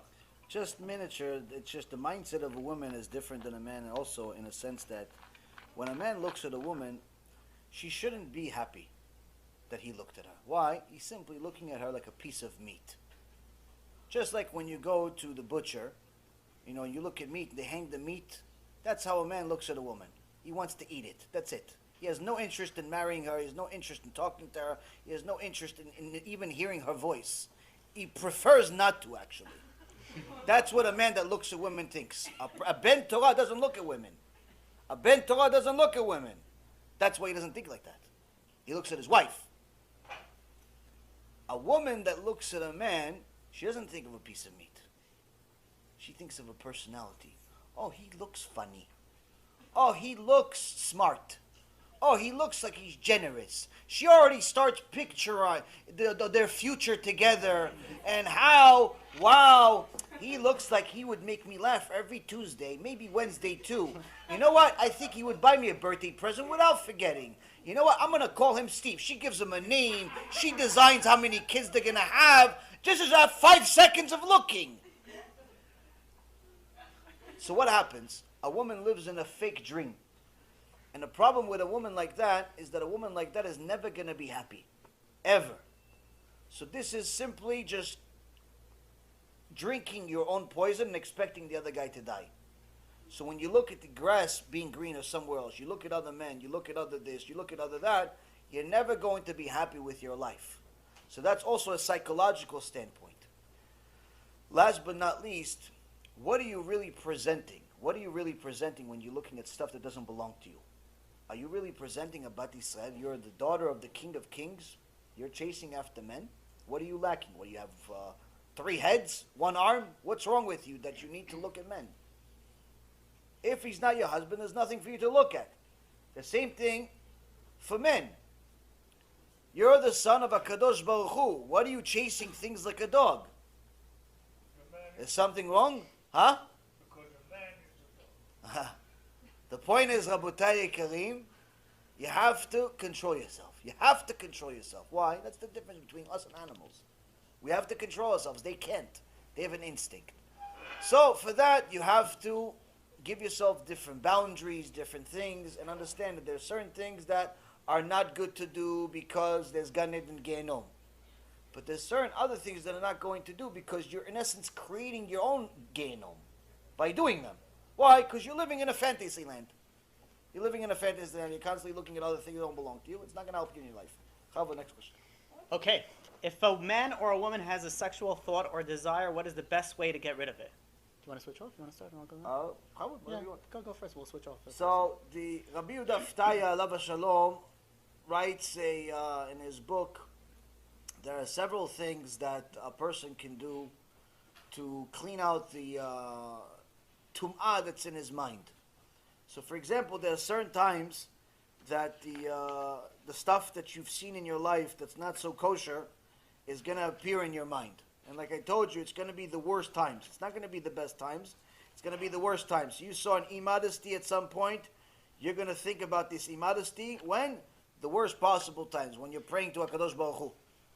So you're crying to HaKadosh Baruch Hu to give you salvation, to give you a kid, to give you parnasah, to give you this, to give you that. And what are you thinking about? You're thinking about some movie that you saw when you were 16 years old, and Hashem Rechem, how it ended. That's when you're thinking. So who wants this? This is the worst thing in the world to think about. But that's when the Satan comes. Same thing with marriage and so on and so forth. So Rabbi Yehuda Ftaya says that if you have bad thoughts, there's a few things that you can do. There's a pasuk that you can say. For the purpose of this conversation, I'll just leave it to the end. I'll give you guys the pasuk in person. And you could say this pasuk, and that helps with, or 2 psukim, that helps with cleaning out your mind short term. But that's if you're doing something holy. If you're praying, if you're studying, not if you're just, roaming around. The second thing is in regards to, the thought process that a person can have is, the Gemara, Masechet Brachot says, Yetzirah comes, learn some Torah. That doesn't work, say Kriyat Shema, say Shema Yisrael. Realize that there's a God above you. That's not enough, think about the day you die. Think about the day you're going to die. Why? Because once you die, it's not a walk in the park. You don't know what's going to die. Baruch Hashem, we have a few shurim about it. Rav Zitron has a few shurim about it. You can read about it. You can learn about it. And you understand that the day that you die, there's a deen to pay, and you don't want to have too much of a deen. You don't want to have too much of a bill. How about? Just to add on that, when these type of thoughts pop in your head, it's very difficult to prevent a thought from coming up. You cannot. In fact, if I say right now, a cow being tipped over, one of the first things that you think about is a cow being tipped over. And if not, now you are, because I just said that you are. So it's very easy for me to implant thoughts into your head, but it's very difficult for you to remove thoughts from your head. Meaning that your subconscious mind, you're able to define the way that you think and what your thought process is and the images that you procure in your mind. However, it's difficult to go and remove them. But we know that something very interesting is that usually, if you're able to focus on one thing at a time. Yeah, many things may pop up, but you're able to focus on one thing at a time. So if you have these type of desires, it's a good way to move, to shift your focus onto a different thing and to focus on that. Obviously, the best way is Torah, is if you're able to learn Torah, because that has the ability to A, focus on something, and B, you have the ability to also have the spiritual power behind it to go and prevent you from doing that sin. What's also very important is, people don't realize how beneficial it is. Let's say somebody gets some sort of desire. Man, woman, doesn't matter. This usually happens when they're in the confines of their own home. What you want to do is take a walk around the block. Take a walk around depends where you live, but the truth is. But you take a walk around the block. It's 2 o'clock in the morning. Doesn't matter. Take a walk around the block. What also helps, if all this fails, do push-ups. Like, do something that you cannot be thinking about it. Do something. If you can't do push-ups, then set up something. Usually people can't do push-ups, can't do sit-ups either. Do something that's strenuous, because it's hard. It's difficult for you to think about other things. Imagine somebody is running up a hill, and they're sweating, and they can't focus. They're not thinking about anything else. They're thinking about two things: breathing and water, or air conditioning. That's all that they're thinking about. So when if you cannot focus it based on your mind, try to focus something based on your body. Do things that keep you busy will hopefully help you for this to prevent this happening. And of course, you pray. Ask God. The power of everything is in God's hand. Pray to have some clean thoughts. Okay, question number 3. Hi, Rabbi, can you help me with stopping wet dreams? Since a few months ago I stopped wasting seed purposely, I started having wet dreams every few days. I do the 4 main tips. Watching my eyes, I'm extra careful with this. I also stopped pornography a while ago. I say the first 4 chapters of Tehillim, feet uncovered, bedtime Shema, and I pray to God every day for this. He does put it in, that is very, I give credit that he says, I do have sexual thoughts on my mind the whole day. Is there anything else I can do to offer to stop it? So, first of all, that already kind of answered it, because he has already stuff on his mind all day. But like I mentioned before, when I was speaking, there's one thing that's missing over here. Where's the Torah? Where is the Torah? Because you want to know why, if you're able to, and this is something it's not, people don't think of it. People think, yeah, okay, fine, I'm doing Shabbat, I'm stopping to do this. Okay, Torah, they put it at the end. People don't, it's supposed to be up the front. Your mind is a phenomenal, it's a crazy thing, your mind. The way that it works, if you ever learned anything about your mind, even just from the chemical aspects of what goes on to your mind, it's phenomenal. To go and just prevent it, you have to do, the Torah is a very, very important aspect. If somebody is keep on having wet dreams, and it's very, very common that I get this question quite often, that people that people tell me, oh, when they weigh seed, they don't have wet dreams. Of course. There's nothing left. Now that you did it, and now you still have the temptation, now you're gonna have the wet dream. So you have to also include it in it. Also, obviously, to make sure that you're not thinking about bad thoughts during the day. And of course, you have to include the Torah. You have to add the Torah. The Torah is an extremely important aspect in this. Few things you have to always remember. My father said to me is that what takes you a second to break may take you a year to fix. So, when a person gets their body physically addicted to wasting seed, it's not so easy to fix it. Meaning, by simply stopping, it doesn't stop the addiction. The Rambam, 900 years ago, said it's the strongest addiction there is in mankind. Stronger than drugs, stronger than anything else. So, it's a very strong addiction. So now, let's say, Baruch Hashem, you got enough fear of heaven from this shiur, and you want to stop. Bezat Hashem. You're going to start wearing clothes. You're going to start watching your bleed. You're going to start doing this. You're going to start doing good things, right? But Yetzirah doesn't stop. Yetzirah doesn't go on break. He comes back. He comes back in different ways, different forms, different sizes. That's what the Gemara says. He has 7 names. What 7 names? He has a lot more than 7 names. Meaning he'll come in different shapes and sizes. No end. Yetzirah, the Gemara Masechet Sanhedrin says he's like a zvuv on the heart. He's like a fly on the heart. Meaning, no many times how much you shoo him away, keeps coming back, keeps coming back, keeps coming back. He's the only creature that's not scared of people. Everybody else is scared. Zvuv is not scared. The fly is not scared. So, there's a few things that you can do. First and foremost, understand you will fail. Even if you don't do it yourself, you will fail. It happens because your body's still addicted to it. That doesn't mean you're a failure. It means that your body's addicted. It's going to take a while for the body to recover. It's not just the neshama needs to recover. The body needs to recover. So you need to do a few things. Number one, you have to sleep on your side. Start with the left side, then move on to the right. Now, of course, at some point, you're going to lose control of your body and probably sleep on your back, but anytime you do have control, you do have some consciousness, you do have some type of mind, then push yourself to sleep on your side. Never sleep on your stomach, never sleep on your back. 2, never ever rationalize that it's okay to do it just because it's happening anyway. When it comes out as a result of a dream, it's not to the same magnitude as when it comes out when you're doing it yourself, either with somebody or without. Okay, it's never on purpose, is never the same as accidental. That's two. Third thing is, if you don't watch your eyes, you're simply just wasting your time. If you're not going to watch your eyes, you're just simply wasting your time. If you're going to go on the internet and look at every commercial, you're going to watch TV, and you're going to watch movies, and all these Power Rangers and X-Rangers and all these people that are on television that are practically wearing bodysuits, okay? You're going to watch that stuff, you're going to watch movies, you're going to watch Hollywood, you're going to walk around and look at anything that moves and doesn't move, you're wasting your time. You're never, ever going to overcome it. If you don't watch your eyes, you don't watch these two little windows that are windows to your soul, you're wasting your time. You have to watch your eyes. These are the few things. Now, at the time that you are going to sleep, say some, right before you go to sleep, say some divrei Torah. Don't make a TV commercial the last thing you see before you go to sleep.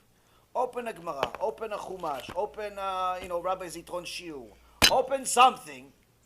5 minutes, 10 minutes. I know you're tired. That's the point. Read it, watch it, 5-10 minutes, then go to sleep. Then go to sleep. Why? Have some divrei kodesh. That's, by the way, the reason why we do Shema Lamita. So you at least have a pasuk on your lips before you go to sleep. But the point is, have something that's going to create some chokhmah, some type of wisdom in your mind, so you have something to think about, and it's not just Hashem Yerachem, what people think about.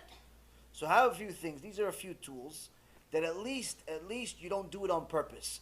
Eventually, if you stop doing it on purpose, the wet dreams will start becoming less and less random, less frequent. In the beginning, it could be even once a week. As you stop, you stay strong, it becomes once a month. You stay strong, it becomes once every few months. You stay strong, it can become eventually once a year or even less frequent at all. But you have to stay strong and get married. Next. I want to just add to that, regarding I'll tell you, to this day, when I go to sleep, majority of the times, obviously not Shabbat and Yom Tov, I have a lecture in my ear. The funny thing is sometimes you fall asleep, and then you kind of wake up a little bit, and then I'm like listening to this class, I'm like, what is this person talking about? I have no idea what's going on. And then I'm like, wait a minute, I probably fell asleep. I take out the air and you fall asleep. But sometimes it's difficult to think of Torah when you're very exhausted and tired. But to put a little thing in your, obviously make sure you don't choke yourself, put it very light so it easily falls out. And not everybody can do this, but I'm saying, I personally do it. It's very enjoyable. You do have some rabbis put you to sleep easy, very quickly. Anyways, it's not a problem. Listen to my class, put you to sleep. Yeah, I do that with your own roofing. And the donkey, I go to sleep with him. Good. So at least something you're getting in your sleep. Oh, Okay, next question. Number 4. Okay, if one did not previously dress modestly and they knew it was wrong while doing it, do they have to do anything additional for tshuva, like a fast, or is the standard 3-step tshuva process, which includes a permanent change, enough? The tshuva for wasting seed, the Arizal says, is 84 fasts. Now, this generation that we don't have anybody that can really do 84 fasts, so we replace it with money. Replace it with money, meaning the person needs to pay for 84 meals. So if an average meal is $5, every time a person wasted seed is $5, so it's $420. That's to make up for one wasting seed, meaning that a person needs to make wasting seed already as part of their maaseh, part of their tzedakah. Part of their money goes to wasting seed on a regular basis. Needless to say, a woman that is immodest, that caused men to waste seed, also has a very serious problem. So the solution to both of them is the same, which is what we mentioned before. Not only stop the sin, not only regret the sin, not only make sure you put a fence, but encourage other people to do tshuva for it. Why? Because if you take the money that you were going to give to some Bet Knesset to buy the 18th Sefer Torah, or you're going to take the money and you're going to go buy people sufganiyot so you get extra fat on Chanukah. You're going to take the money and save some dog that has 3 legs. Hopefully he can live another 2 years. You take the money and go save some elephant in a zoo called Charlie. Instead of that, use it to save neshamot. Use it to save neshamot. You see in the back, there's somewhere over here, there's CDs over there. Those CDs are free for you to take. Free for you to take to go listen to them. Free for you to take to give it to them. Now, they actually cost money, though. They didn't come from man. It wasn't man. They didn't come from Shemayim by themselves. They actually cost money. People paid for them. People donated. We give them for free. Same thing with the books over there. Those books are free for you to take. Enjoy them. They're good for you to read, to learn. If you know what you're talking about, you know how to read Hebrew and so on, go read them. B'ezrat Hashem, you'll enjoy them. But they also cost money, so people paid for them, and we give them for free. The mitpachot. Somebody, a woman wants to take on the mitzvah of mitpachat, to do kisur rosh. Kosher kisur rosh, she wants to put a mitpachat. We have mitpachot over there. Tzitziot. Someone wants to take a mitzvah to protect themselves 24 hours a day and also fulfill a mitzvah by wearing a tzitzit. Those tzitziot are there. Everything is free. Now, it's not really free, but it's free for you. Point is, you want to help people do tshuva, you publicize this type of work. Real kiruv. Not Hanukkah parties, not Sifrei Torah. You could do that too. But you have to look at every money that you give as a tzedakah as an investment. It's an investment. What am I going to get more out of this? Okay, so best case scenario with the sufganiyah, he's going to say, wow, these are good sufganiyot this year. And maybe he's going to do bracha. Maybe. But with the CD, maybe he'll do tshuva. And every single mitzvah that he ever does as a result of this CD will go to my cheshbon and fix my immodesty, fix my wasting seed, and so on and so forth. So that's what people should do as a main thing, both for wasting seed and also for modesty. I'll just add on that. It's nothing really to add, but I want to bring a point. I was once, a student of mine once came over to me and asked me, he did think of the worst sin with another person possible, with a married woman, and he wanted to do tshuva on it. So gave him the three basic things. Now we happened to be, I was introducing him to a mikubal, a Kabbalist, and I said, go, ask the Kabbalist, see what he's going to say. And the Kabbalist, told him that what you need to do is help other people in the sin that you fell. You want to know how to make a tikkun? You help other people in that particular sin. So I still remember one time I was giving a class. He comes in. He comes to the front. He's like, Rabbi, can I have 2 minutes? He puts it down, and He's like, guys, I want to tell you the serious sin of adultery. And he goes on for like 5 minutes in front of my class, going and putting on it. It's good. But I'm saying that there's that. I don't know if anybody, wants to go in the middle of a class and be like, just want to tell you how serious it's immodest or how serious it is to waste seed. But the most simplest thing is these classes exist online. There's books about it. There's things. Just help. Be like, hey, this is really cool. Listen to it. This is really fanatic. Whatever it is that you want. Whatever gets the other person close to it. Listen. It's you have the easiest way to make it a tikkun now. Imagine what it was before this came out. Before you had technology. If you wanted to go, so it'd be like you would call people up, or call people up. If anybody knows what I'm doing over here, right? And then call them up, and they all come together, and then they give a call. Here, it's less than a second. People that don't have, you shouldn't have social media. You have social media. You share it. It's something so easy. The biggest kicker after 120, when you realize what you could accomplish with a simple click. When you realize what you could accomplish with so little, you'd be kicking yourself. I can't believe I didn't do this more. Like, why didn't I do this? I could accomplish so much. It's the hardest thing is when you see the potential that you had with the easiest thing. Okay, moving on. Next question. Can you please talk a little bit about a woman's part? Like, what if he was thinking about a particular girl? What's her averah? Or what if it was because the way the girl dressed, acted, and spoke?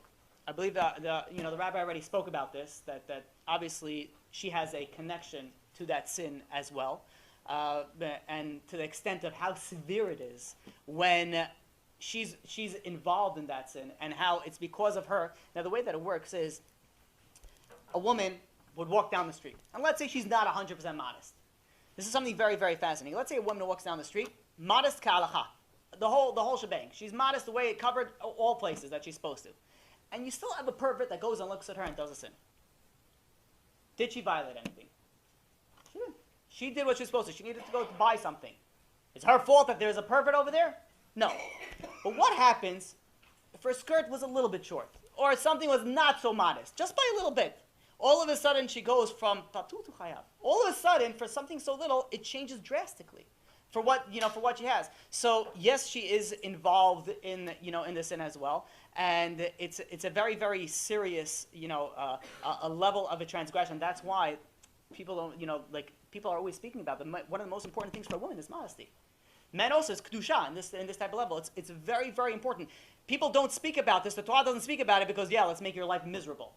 That's not. There's a purpose for everything. We're in this world for a reason. One of these reasons are this is something that needs to be fixed. This is a very important. This generation is a generation that is unprecedented. The test that we have. both in modesty and in guarding our eyes in all aspects. And fashion is the highest that it ever was, and it's just growing. So it's a test that is only going to grow, and if you don't fix it, if you don't protect yourself, your children are going to follow your way, like the rabbi was saying, and their children. One of the most scariest thing is that the way that you decide to live your life is the way that your children are going to live your life. They follow more or less in the same footsteps. Obviously, you have like different extremes. But if let's say a person decides he's not going to be religious, woman decides she's not going to be religious, what is the likelihood of those children being religious? So when you're making a decision that hey, you don't believe in God, whatever it is, you're affecting your children, your grandchildren, and your great grandchildren for all eternity. For what? Because you think you know better.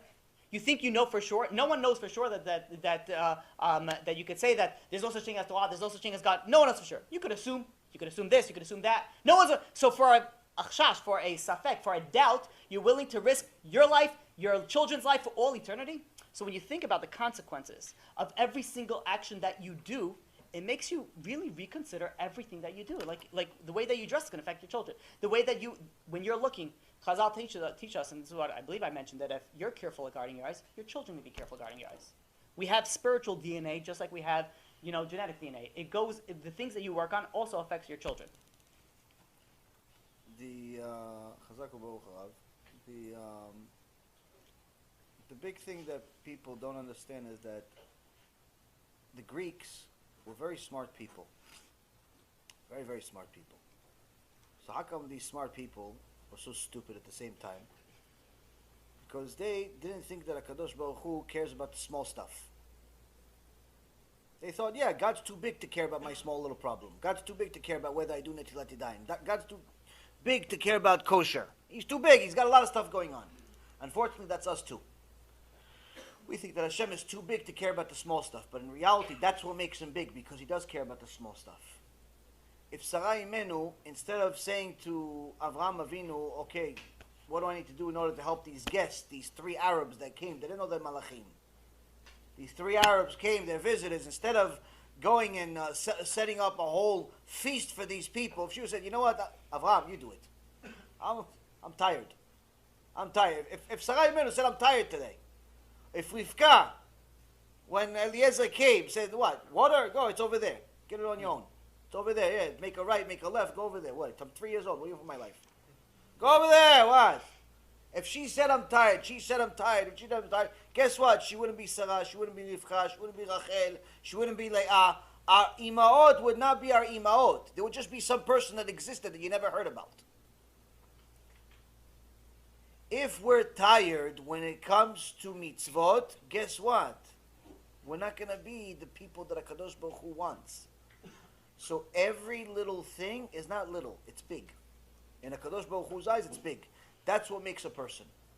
A righteous person is measured on the small stuff, not the big stuff.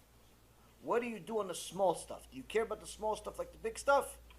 So this is what a person needs to know. When it comes to watching your eyes, it's not just about watching your eyes when the rabbi's next to you. It's easy to watch your eyes when the rabbi's next to you. Oh yeah, for the Rav, I never look. For the Rav, I'm not. For the Rav, no, just go. For the Rav. Well, he's covering. No. Watching your eyes, Rabotai Karim, is when no one's looking. And you're on a computer by yourself at night at 3 o'clock in the morning. What are you looking at? When the video went on by itself. Malach HaMavet went inside, pressed on YouTube. Malach HaMavet pressed on YouTube. You have a chance. No one's there. Wife went on vacation. Everybody's on vacation. You're at 3 o'clock in the morning by yourself. What are you going to do? What are you going to do? You have a chance. They just invited you to a party and she sent you a dress for $5,000, but you know it's not a modest dress. You know it's not a modest dress. You're going to wear it? Because it's $5,000? It's the small stuff that's big. So that's it. That's what we're measured by. If a person wants to have a good world in this world and the next, they're going to take everything seriously. Everything. If not, they're going to fail at everything. Habrit. Okay, question number 6. If a woman engaged in activities with a man that led to a man wasting seed, what is the tshuva process for the girl in addition to the 3 steps, assuming that she knew what she was doing was an avera at the time but continued doing it? I think we covered it. We covered it already with the Sikui Rabim. You have to get other people to be religious. You have to. There's no other way. There's no way to make up for the crimes we've made. Not just in wasting seed and immodesty, in everything. Shabbat. How are you going to make up? You start keeping Shabbat now. You violated Shabbat for 20 years. How are you going to make up for 20 years of lost Shabbat? You can't go up to Shah and say, no, but I kept it. Okay, great. You kept it, but you still have a deficit of 20 years. You have a deficit of 20 years worth of Shabbat. How are you going to make it up? You have to get other people religious. You have to get them to listen to Shiurim and do Tshuva. That's the only way to make up for our crimes. Okay. Final question that we have before the class. The Gemara says that someone who arouses himself deserves a severe punishment. Is it mutar to get aroused as a result of about thinking of your wife? You start. So it depends how you think about your wife. Depends what you're thinking about your wife, and depends where your wife is when you're thinking it. Now the Shulchan Aruch says that if you have a dream, and you see your wife in the dream in a provocative way and it gets you hot. If you wake up and she's right next to you, don't touch her. You're not allowed. Not allowed to touch your own wife. Why? The woman you saw in your dream is not your wife. It's the Satan's wife pretending to be your wife. No woman that you're ever going to see in your dream is your wife. The only woman that's in your dream is the Satan's wife. Meaning that you have to wait until you calm down, you're not as hot anymore, and then you could be with your wife if you want. But you're not allowed to be. So that's one. So if you thought about your wife through some dream, then throw that dream in the toilet. Now, if you thought about your dream and your wife, she's right there, what are you thinking about? She's right next to you. You thought about your wife when she's not there, that's a little bit dangerous. Why? What are you going to do? What are you going to do? Okay, so great. So she's beautiful, she's great, she's great. What are you going to do now? What, do you think you're allowed to waste heat on your wife? What do you think you're going to do? There's nothing you can do, so don't think. It's better to think about your wife when she's there. And that's the thing that no one wants to do. Why? That's the hard part. Why? You have to pay attention to her because she wants to talk and not just do what you want. And you have to listen and so on and so forth. That's what marriage is all about. You have to listen, she talks, you listen, she talks, and eventually you get some time to talk. The point is, Abutai, that's a relationship. That's a relationship. That's it. You want to do that? That's good. You don't want to do that, then what? You want to think about her like she's some steak? Some 16-ounce steak or something? No. So there's a right place and a right time to think about your wife. If your wife is not there, it's very dangerous to think about her in a provocative way. Obviously thinking about her in nice things, good things, oh Hashem, you're supposed to. Generally speaking, it's important also, Chazal teaches that if you're married already, if you're going to go away for an extended period of time, to be together. Before you go, don't go for an extended period of time without talking. Make sure that you have a solid relationship with your wife. That's really the key. There's a whole class about Shlom Bait. But the key is to make sure to know there's a time and a right place to do everything. You can't just do anything you want whenever you want. Just because it's allowed to eat doesn't mean you have to eat everything. Just because it's kosher doesn't mean you can eat as much as you want. Everything has a time and a place. That's the difference between Judaism and everything else in the world. There's nothing really to add to that, but I'll just reiterate one point. It really depends on when you're thinking about your wife. If it's when you're intimate, then obviously not only is that allowed, that's what you're supposed to be thinking about her and no one else. But if, let's say, it's in a time when it's time of the month where you're supposed to be separated, then you're not supposed to be arousing yourself with the thoughts of your wife, obviously, because then it's going to lead to, problems. And that's why there are halachot that are set up in a certain way specifically to prevent this type of things from happening. Okay, so do you have any questions that you want to bring up? I didn't write yours. The one thing that people ask all the time, what happens if I'm already there? I'm hot. I'm at the moment. I fell. I watched this YouTube video. I watched this whatever video. I saw this love of my life that broke my heart again. Whatever. I'm hot. I want to, whatever. What do you do? What do you do? Call Bug? Can't call me. I'm not going to pick up. That's what they did. They called me. That was the answer. What do you do? So there's a few things that you're going to learn are going to help you. And then I'll answer the question on the side of the women. When you're really aroused, first and foremost, understand that this is partly physical, partly spiritual. So sometimes learning Torah by itself is not going to help you. Why? You're already far gone. You can read the book 500 times, you don't understand a single word. You can read the Chumash, Moshe Rabbeinu, Parashat Balak, Parashat Bilam, Pinchas is killing people. You don't care. Nothing works. It's 2 o'clock in the morning and you are out of your mind. Shema Yisrael, you might as well say, Pikachu. It doesn't make a difference for you. Nothing. Nothing. Nothing. Day of death? What day of death? I can't wait to live right now because you want to make the sin. Why? She's right in front of you. What do? If there's a person in front of you, start screaming like a crazy person. Why? She'll run away. That's what the Gemara said. Start screaming like a crazy person, she'll run away. Why? You're not going to run away. You don't have the courage. Start screaming like a crazy person. Now, if you're by yourself, which is 99 out of 100 times, 99 out of 100 times you're by yourself, what are you going to do? If you're in a house, if you're in a place that has a shower, go in a shower, turn on only the cold water. Take a cold shower. Only cold, no warm, zero, just right away. Don't even dip into it. Jump right in. Why? As soon as your body cools down physically, your desires will cool also. If that's not enough, then take your fingers, right or left, same price, and pinch yourself in a part of your body that's relatively sensitive, usually behind the arm, behind the armpit, places that, no, don't hurt yourself, don't generate blood. We're not psychopaths. But if you're a normal human being, normal, hence the key normal, because some people like pain. That's not a normal person. If you're a normal human being, pain in general will lower your desire. Okay? So that's the other thing you can do. Third thing, like the rabbi said, do some physical activity. Push-ups, you can't do push-ups, go on your tippy toes, up and down in tippy toes. Go up and down, up and down. After about 10, 15, if you're like me, you're already tired. You don't want to do anything. You don't want to do anything. You just, best case scenario, you just want to sit down, maybe read something. Yeah, it's 15 times already in tippy toes, Hashem Yachem already. It's not worth it, this sin. It's not worth it, this sin. So you have to do something physical. Why? Exert some energy. Exert some energy. Obviously, turn off the video for heaven's sake by now, if I didn't mention that. Turn off the video for heaven's sake. If you haven't turned off the video, nothing is going to work. So turn off the video, and then do everything I just said. The shower, the pinching, the things. I mean, some of the Chachamim say even other things, but I'm not going to mention it because people are going to just take it too far. But this is enough. If this still doesn't work, there's something wrong. Then we have to have a personal meeting. Something's wrong. Why? It's usually enough for most normal people. Most normal people, this is enough already. Step 1, 2, or 3. By step number 4, if you're not, there's something wrong. So it's a very, very important for a person to want to stop. That's really the biggest thing. If you don't have a desire to stop, you're just not going to stop. You're going to find any excuse in the book. You're going to find a rabbi that's going to tell you it's mutar. And I can give you a list of 5 rabbis that are going to tell you it's allowed. They all have a nice place in Gehenom, but I'm going to give you the names at least. The point is you have to want to stop.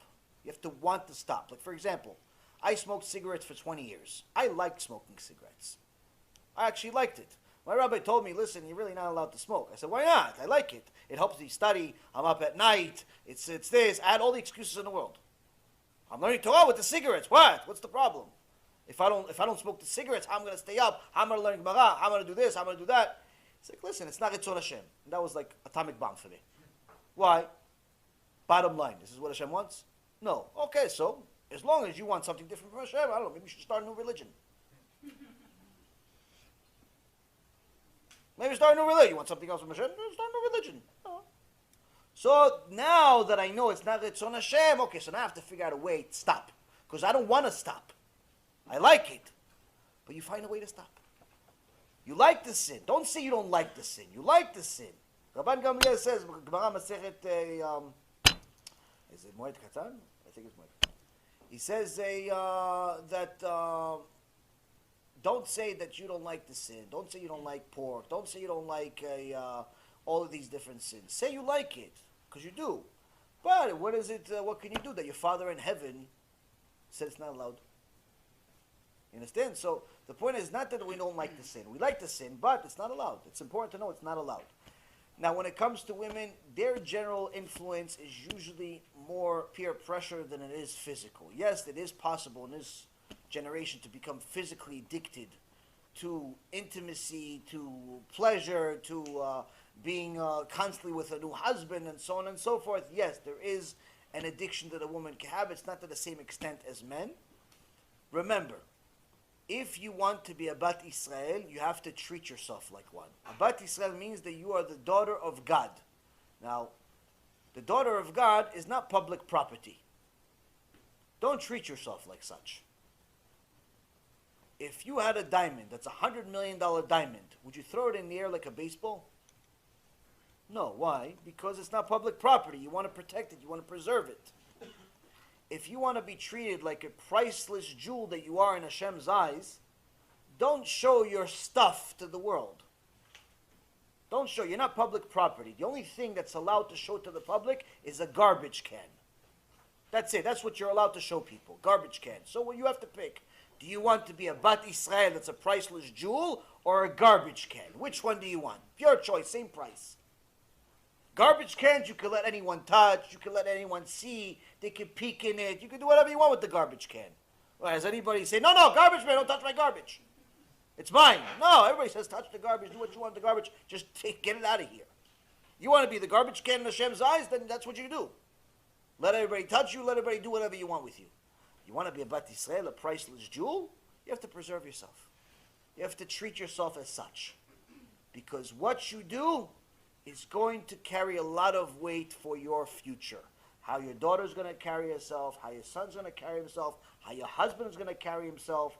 Who wants to have a track record of 87 boyfriends by the time she got married? When the guy's going down the aisle, everybody's like, oh, she was my wife, she was my wife, she was my wife. I thought I was going to marry her. Who wants that? Same thing with the guys. Promiscuity is disgusting in the eyes of Hashem. So you have to treat yourself like princes and queens. How? By realizing that preserving yourself is a gdula. It's something to admire. It's admirable. It's not something that's lowly. It's not it's something that's negative. So preserve yourself in order to get an eternity of good as well as this world. Next. I just want to add to one point to that, something that he brought out, I think that was extremely, extremely important. The concept of when a person needs to change is such a fundamental concept in human psychology. We don't change because we want to change. We change because we need to change. You have somebody that wants to go on a diet. Someone wants to lose weight. So how do Americans usually diet? Every other Thursday they start dieting again. Right? And then they break it and they start it again, and then they break it, they start it again. They're on the same diet for the past 100 years. They lost already 1,000 pounds because they lose 5 pounds, they gain 5 pounds. They lose 5 pounds, they gain 5 pounds. When does somebody actually lose weight? When all of a sudden they go into the doctor and the doctor says, hey, if you don't stop this, you're borderline diabetes. Oh, now you're going to stop. Oh, you don't stop yet?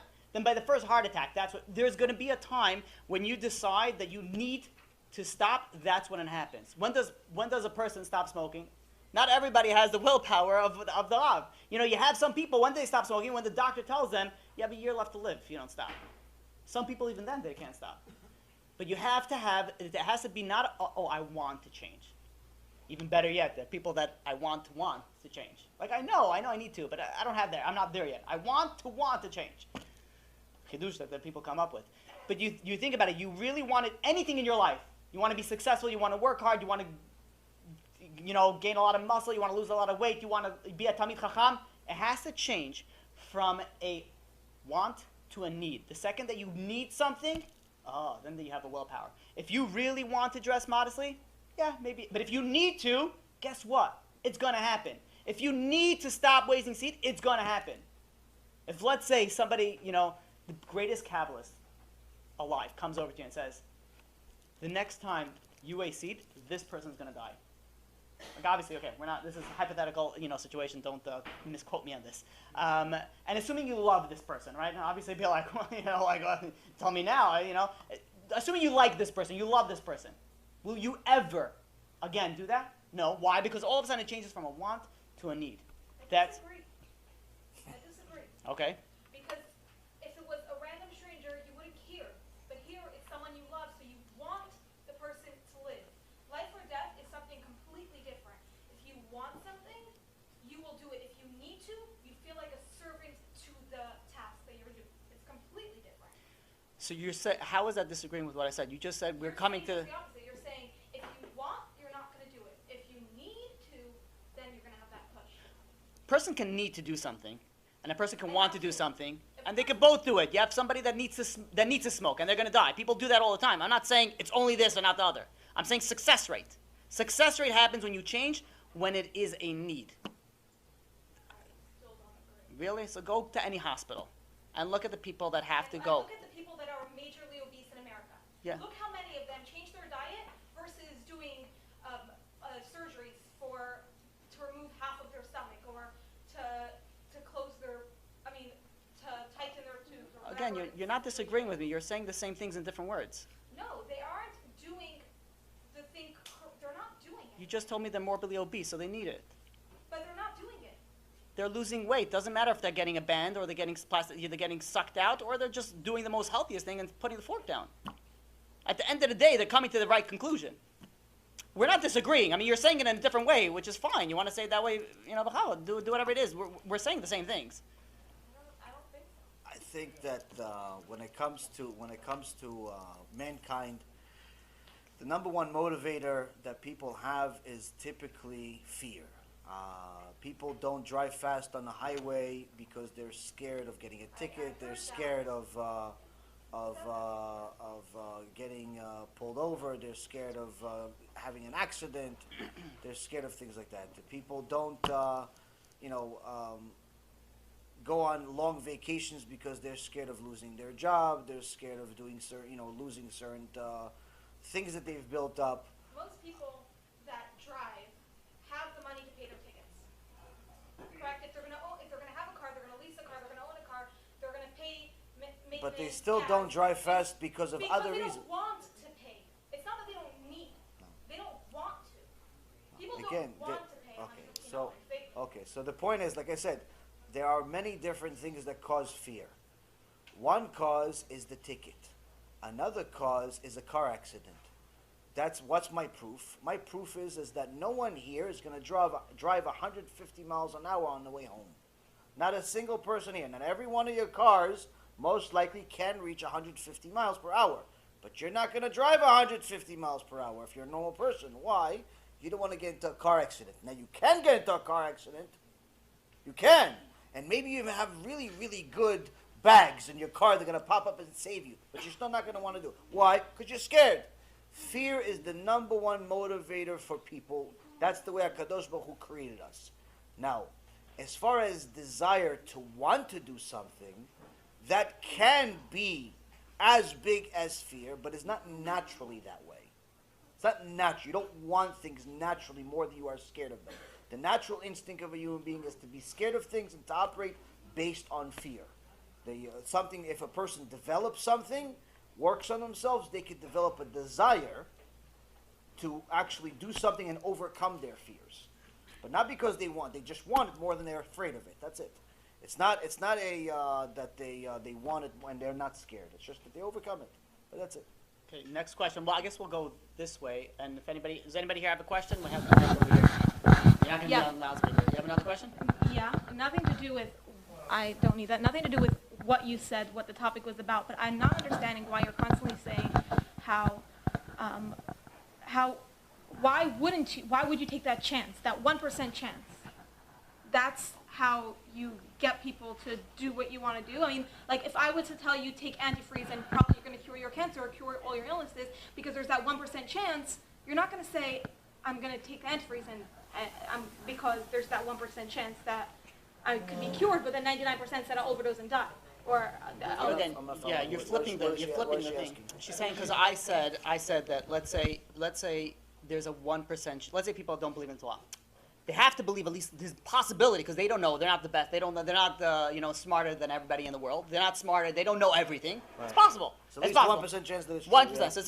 Yeah. But you're flipping it a little bit. I hear where your logic is coming from, but you're flipping it because you're saying, like, let's say you use the example of antifreeze cures cancer. You say go and drink antifreeze because there's a 1% chance it will cure cancer. You're flipping it from the positive angle. So take another example. Say that if I said that you wearing black shoes will release a negative energy within your body and will result in I think we should stay on topic. Yeah, let's keep those questions. I think we should stay on topic. I'll answer Let's it. finish let's finish this topic and the then we'll think modesty about and that. the Pgam Habrit first, Here was the And question. then we'll go So- to believing in God and all the other wonderful things that people like to deny. The rabbi said that when you see something, it's going to stay with you forever, right? Okay. So doesn't that Rizal say that if you cry and you put the tears on your forehead, that it's going to erase that forever? Ken, you're erasing sins. It's not erasing a memory. Meaning that what ends up happening is that everything gets recorded and goes into your subconscious. So your best case scenario is to do enough mitzvot as well as do certain things that the Mekubalim recommend, whether it's taking your tears, putting it on your forehead, that wipes the signs of the sin that you have. But in essence, those memories go to the back of your mind. So when you have enough Torah, in essence, what happens is that you immediately think about the Torah that you've learned and not about the sins that you've made 5-6 years ago. So that's generally what happens. It's not that the sin just disappears and you forgot that it even happened. If you made a sin, even if it's 35 years ago, somebody remembers, hey, Joe, you remember that we did 35 years ago? Now, until now, you didn't think about it. But if that Amalek comes to your house and says, remember that what we did together 35 years ago? Guess what? You're going to remember. No matter how much tshuva you did, you remember it.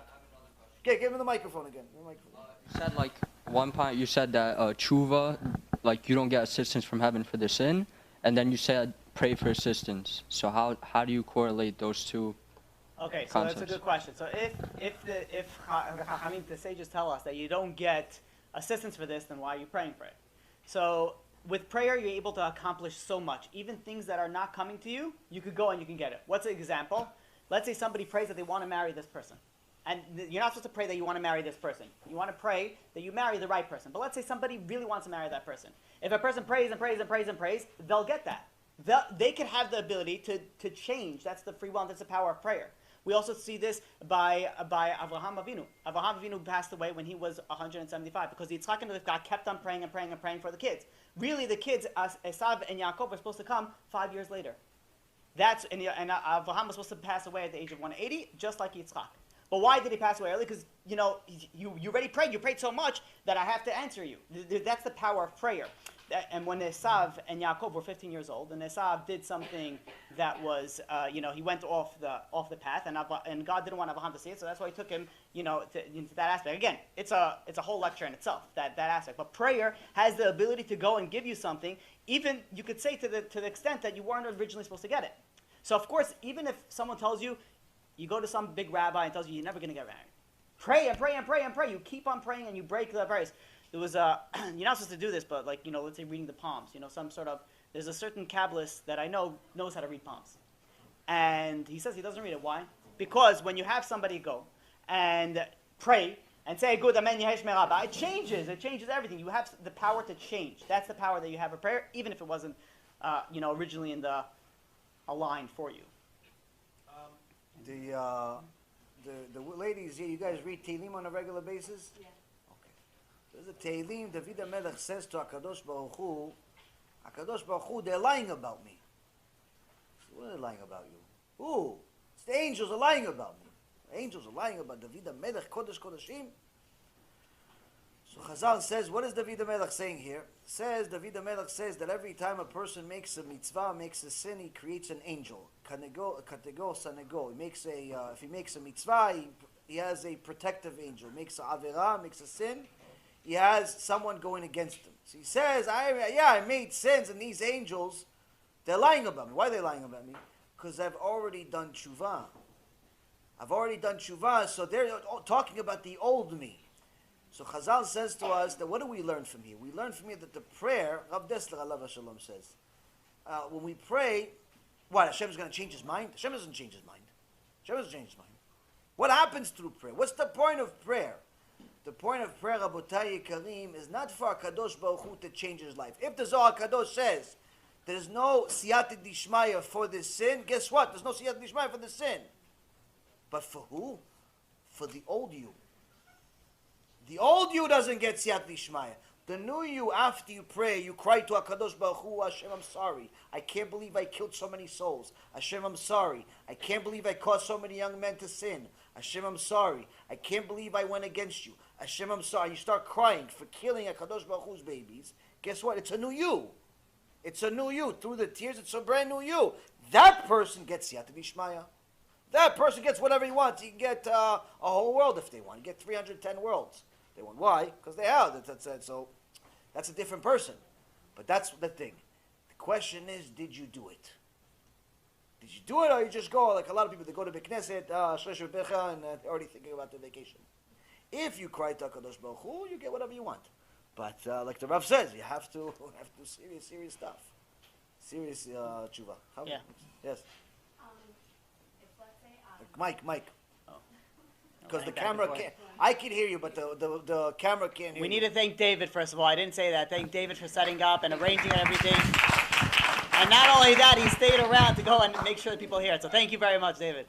If let's say a woman works on her sniot and like she's like very careful about it or like cares like a lot, Okay. will that mean like automatically that like her husband is also good in that like area, or should she like pray for him even if she's like not like married yet, like just for her like future husband? Yeah, I mean, her Yetzirah has nothing to do with his Yetzirah, but Abali Ter Misayim Biyado. Gemara says that somebody that comes to become purified, they give him a hand from heaven. So if somebody tries to become purified in a specific mitzvah, Kadosh Baruch Hu will help that person. So if a woman wants to be pure in regards to Kedusha, the issues of Kedusha, modesty, and so on, she wants to do it and she's doing something about it, then HaKadosh Baruch Hu is going to help her. He's going to send her a husband that has Yirat Shamayim.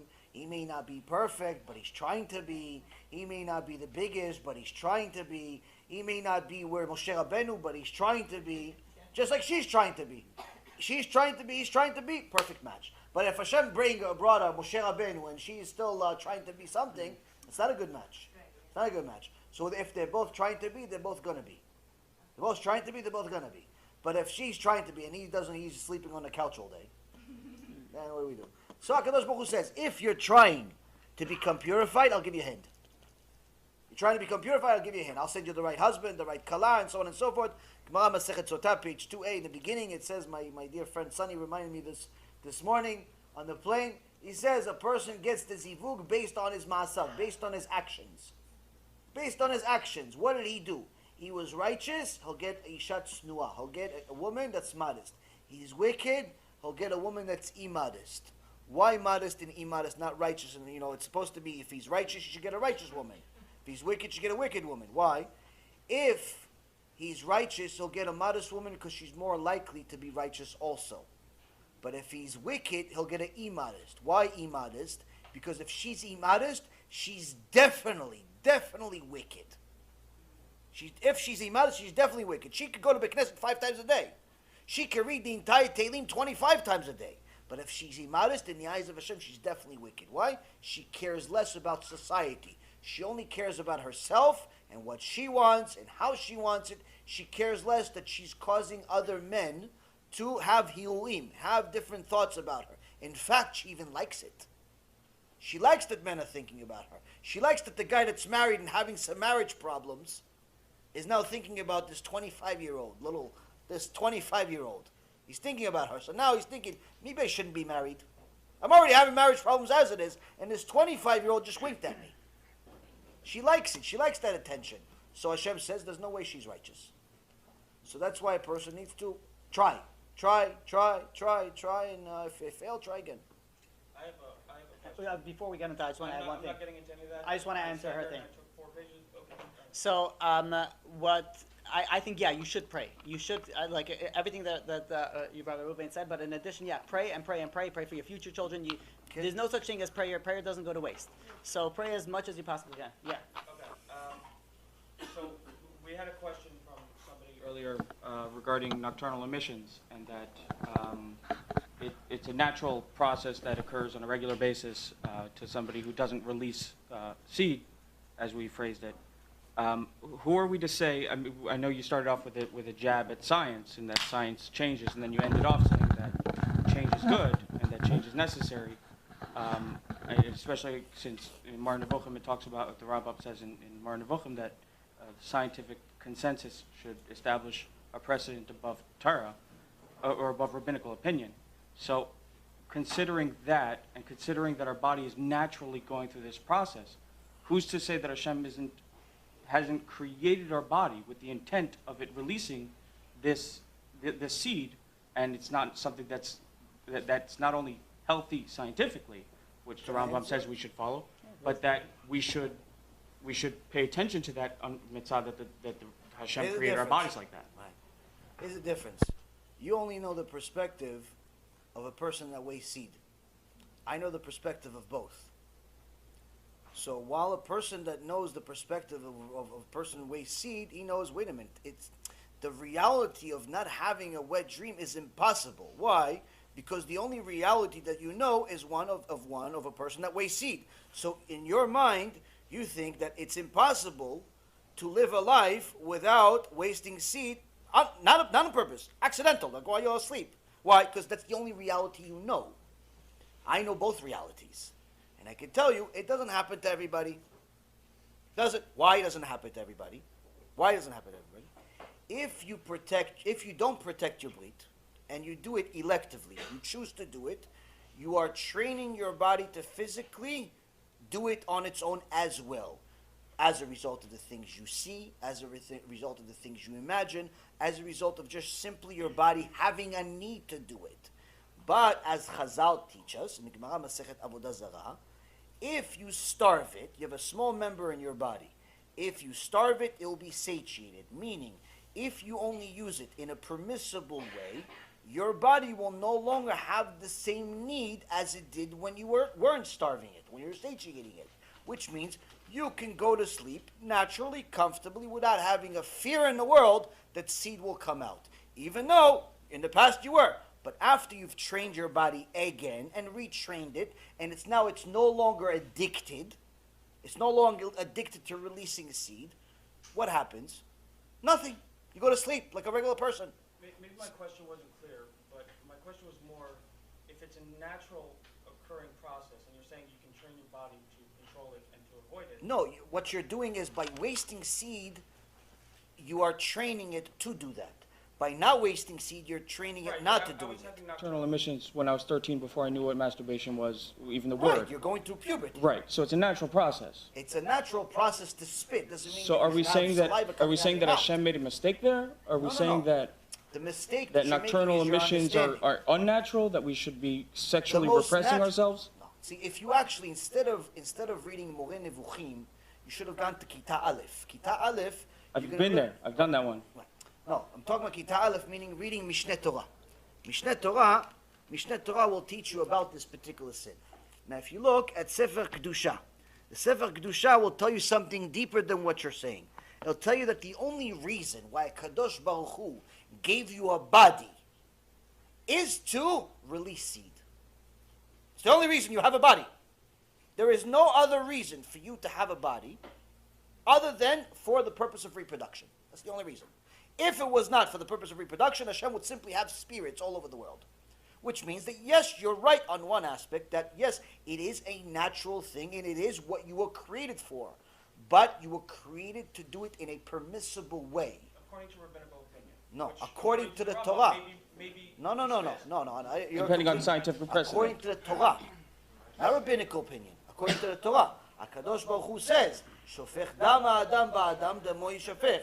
HaKadosh Baruch Hu wrote in the Torah, his words, not mine, not your own Reuven. We have to extrapolate HaKadosh from that and Baruch Hu- understand exactly what he meant, what the text meant, depending on how you translate it and adopt it to mean whatever you need it to mean. No, it says it 57 times. No, I It's not just that the understand. commandments don't change if science decides and says that now, this is no longer That's good. not my point. My point is that all of the sources that were provided today with regard to specific curses and specific attributions or what occurs if you partake in the sin are all rabbinical opinions. They've all been cited based off of rabbinical authorities. Based No. off Torah sources. But they're basing it off of Torah sources, but their opinions that of what happens if you were to do this is their opinion. You know the difference between oral law and written law?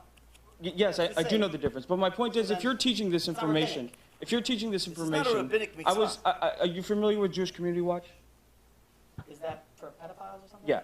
So I helped start the organization. I worked with them for 4 years. We went and hunted child molesters. One of the things that I noticed was a recurring issue in this world of child molestation is that people in yeshiva were so sexually repressed.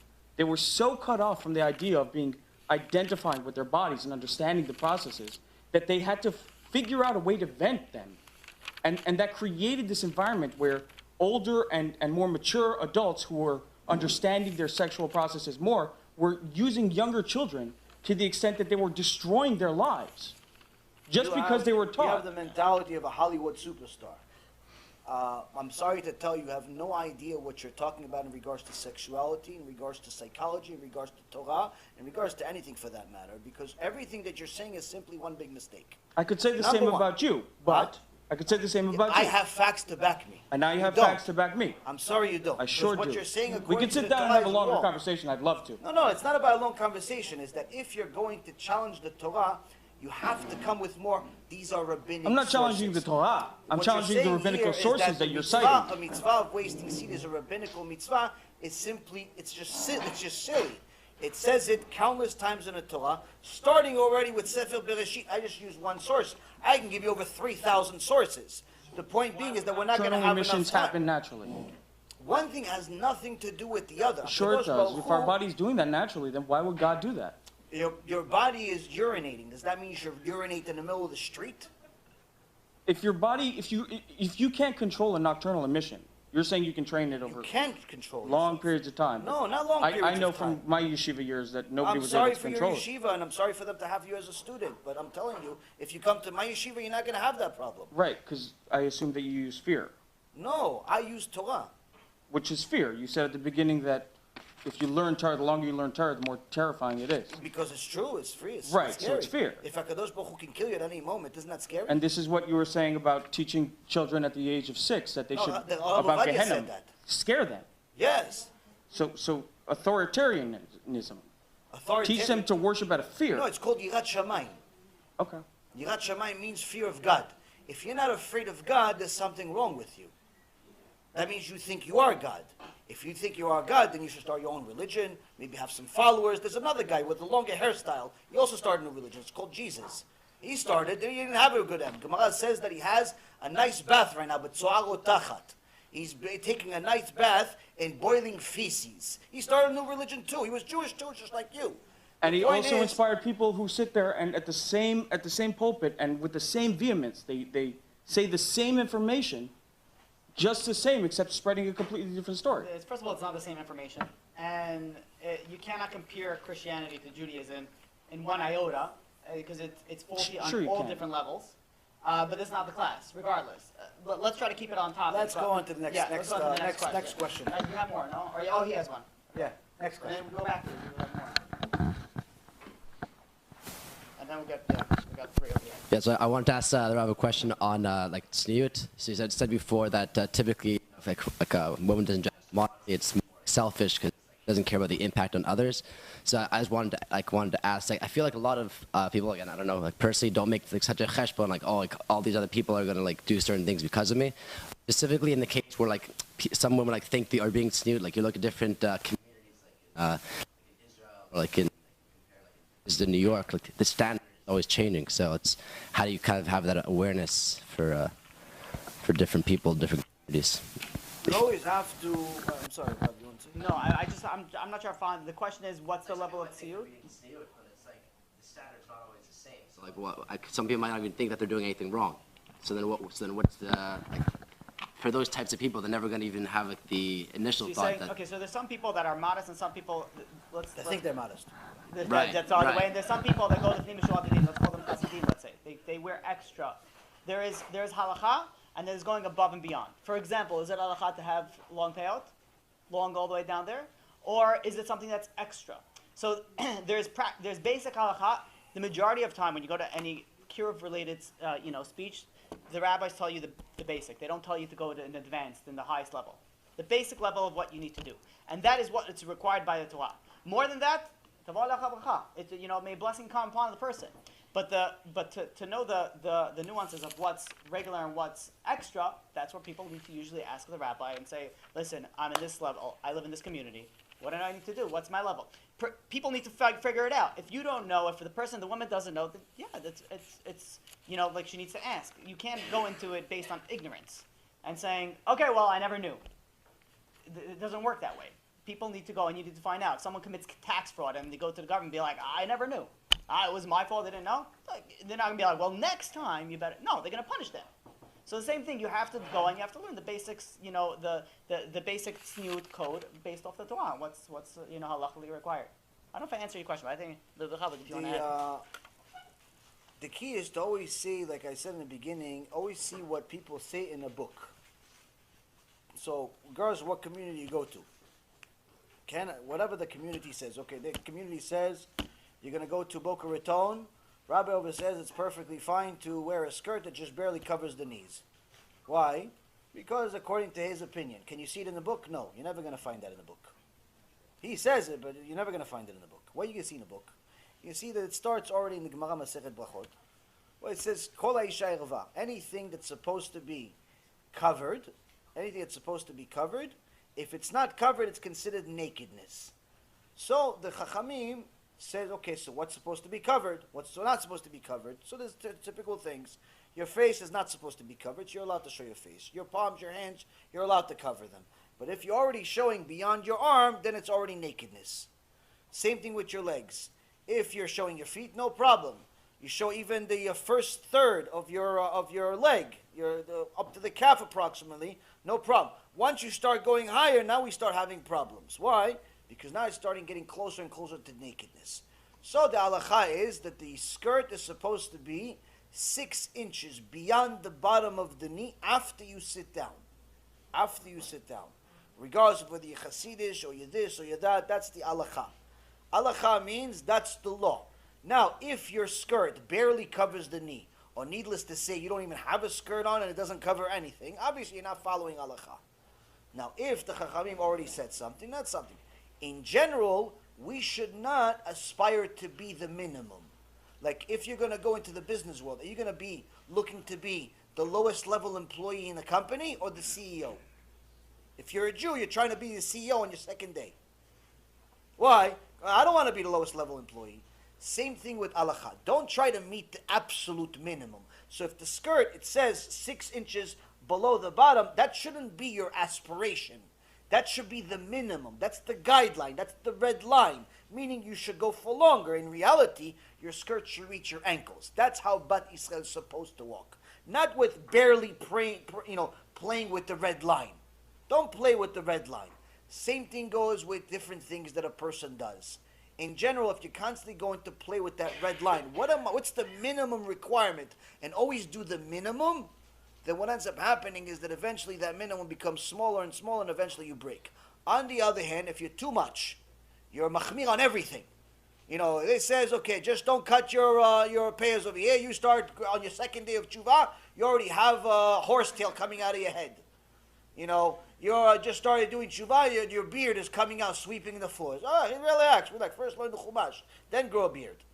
So don't be overly righteous. Know that there is certain times to ask the rabbi, what should I do, what shouldn't I do, and so on and so forth. But in generally speaking, don't just do the minimum, but don't do the maximum. Do what you're, more than the minimum, but ask your rabbi to guide you. How much more? How much more? What's the ideal? So that's a good guideline that it's across the board of the Torah. Not just about clothing, about everything. Even if somebody wants to sleep less. He wants to sleep instead of 8 hours, he wants to sleep 6. He should ask his rabbi if he's allowed. That's what it says in the Charav. Next question. Yes. There's 2 questions over here. In the back, behind you. One, Say here, go first and then Yosef.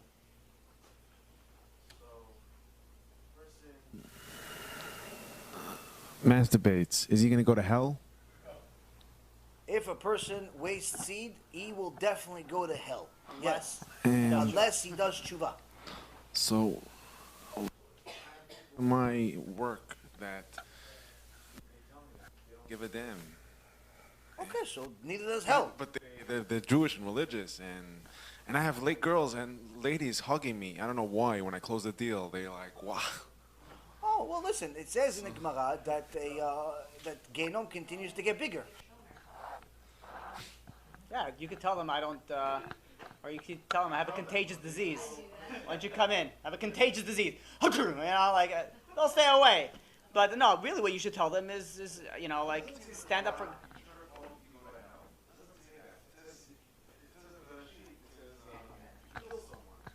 No. No, it says, no, it does actually. Yeah. It's no, it's not. I'm sorry to tell you, but the You have numerous Torah sources. does not use disgusting words. Torah uses different words. If you go to Parashat Kedoshim, it says, Kedoshim tiyu ki kadosh ani. HaKadosh Baruch Hu is kadosh, therefore you be kadosh. Which means, not only in your behavior, but also in your language. So HaKadosh Baruch Hu is not going to use any word to describe it. He's not some street gangster that's going to be up to date with the style and start saying what you say. He's going to use something. Even promiscuity, he calls kedoshim. The opposite of kadosh, he says kedoshim. Why? He says, don't be kedoshim. What do you mean? Just don't be kedoshim. What do you mean, don't be kedoshim? He goes, no. Over here, the kedoshim means don't act like a zonah. Don't act like a promiscuous person. Don't act like a promiscuous person. So HaKadosh Baruch Hu will only use specific words at specific times. If you're looking for your vocabulary, you have to look in something called Playboy or something there. There they're going to use your language. But Torah Kedusha, never going to use your language. It's never going to use your language. So you have to know. You have to look in the right book. Your language exists. It's just not in the Torah. Not in the Torah.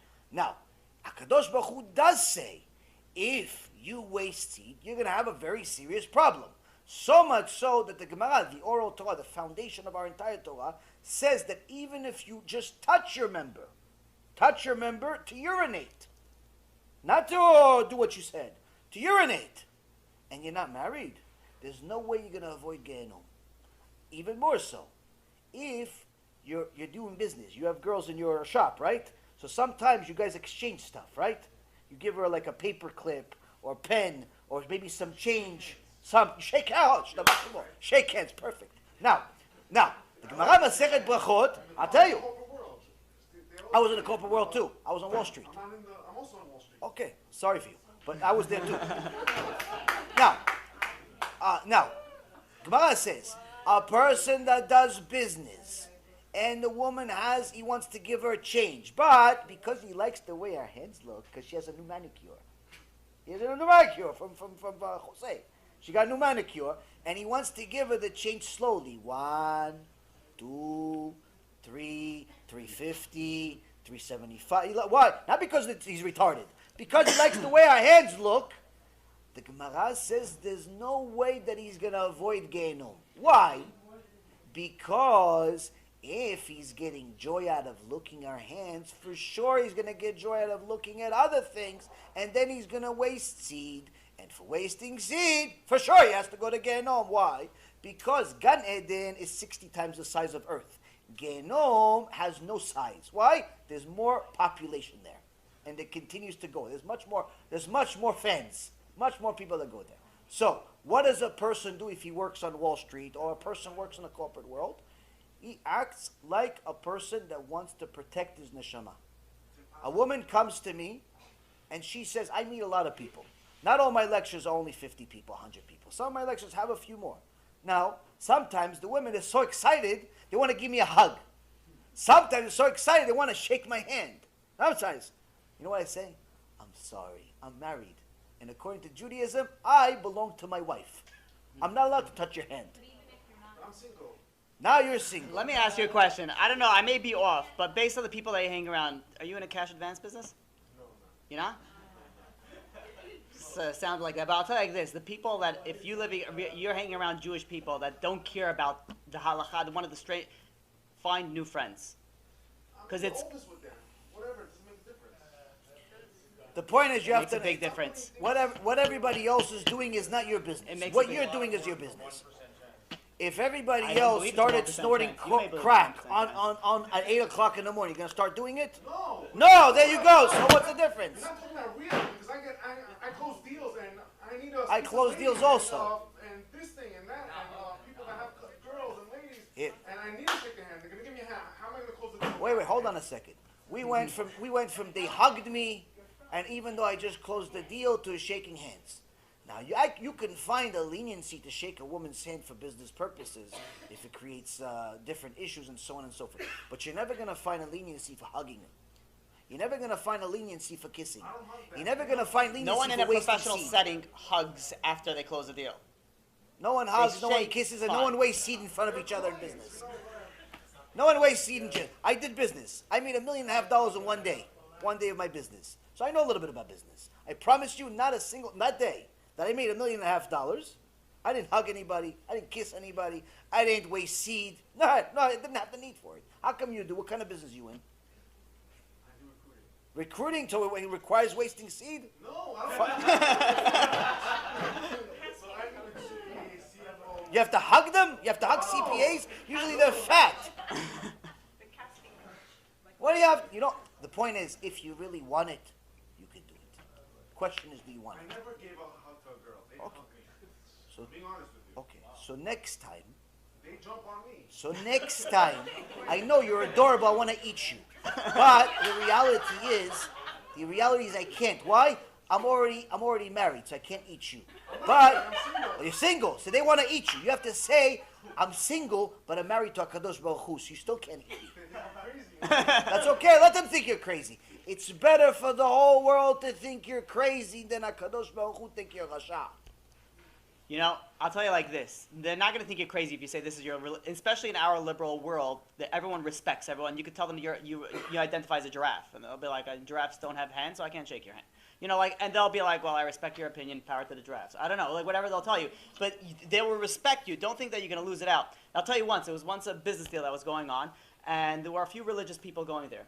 And one person went, the women were shaking, no hugs. They were in a very formal place. The one guy shook the hands. The next religious person came up over there and he said, I'm sorry, I don't shake hands because I'm an Orthodox Jew and I just saw that. You know what they thought? They'd be like, well, why did that guy do it? You know, like, and then they were thinking about that. But ultimately, they went and they were able to not only appreciate it, but they, like, that it puts you on a higher level. Like, it's a respect. It's especially if you, like, people that don't, let's say, shave during the 3 weeks, for example. So, like you say, you're doing it for a certain reason. You look. People think, we're always very focused on ourselves. For example, if you have a stain on your shirt or your suit, you're the only one who sees that. Everyone else is just thinking about themselves. Like, you're going like this. You're so embarrassed. No one cares about you. No one cares. Everyone is so self-absorbed. So if you have a beard and you're not shaving or whatever it is, you're not shaking hand. It's a split second, but ultimately they'll respect you. Be like, you have, you have things that you believe in, and you stand up for them. That's something to be proud of, not something to be like, oh, I'm going to lose a deal. You're not going to lose a deal from that. But there are also some non-Jewish religions who their religion, they do not, go out of their religion, and they could do it more than we do. You look at the Muslims. Oh my, how they pray. They put out their magic carpet wherever they are. They bow down without any embarrassments. Without any embarrassments. Somebody one time told me their name, and they go, give me their non-Jewish name, not their Jewish name. And I said, it's funny, because if you ask any, Muslim or any Russian or Mexican what their name is, they're not giving you an American name. They're giving you their name. That's to their schut, unfortunately. Alvai that we could do tshuva and have that. Yeah, next question. Next question in the back. Yeah, Yosef. Just like to say thank you so much. You guys are awesome.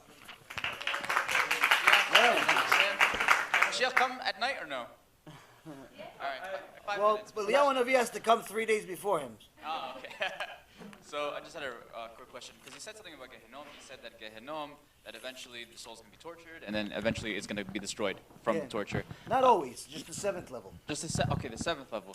What I thought of was, from my limited knowledge of what Gehenom is, it's like more of like, for lack of better words, like a laundromat where you get purified and washed. You went to Chabad, didn't you? No.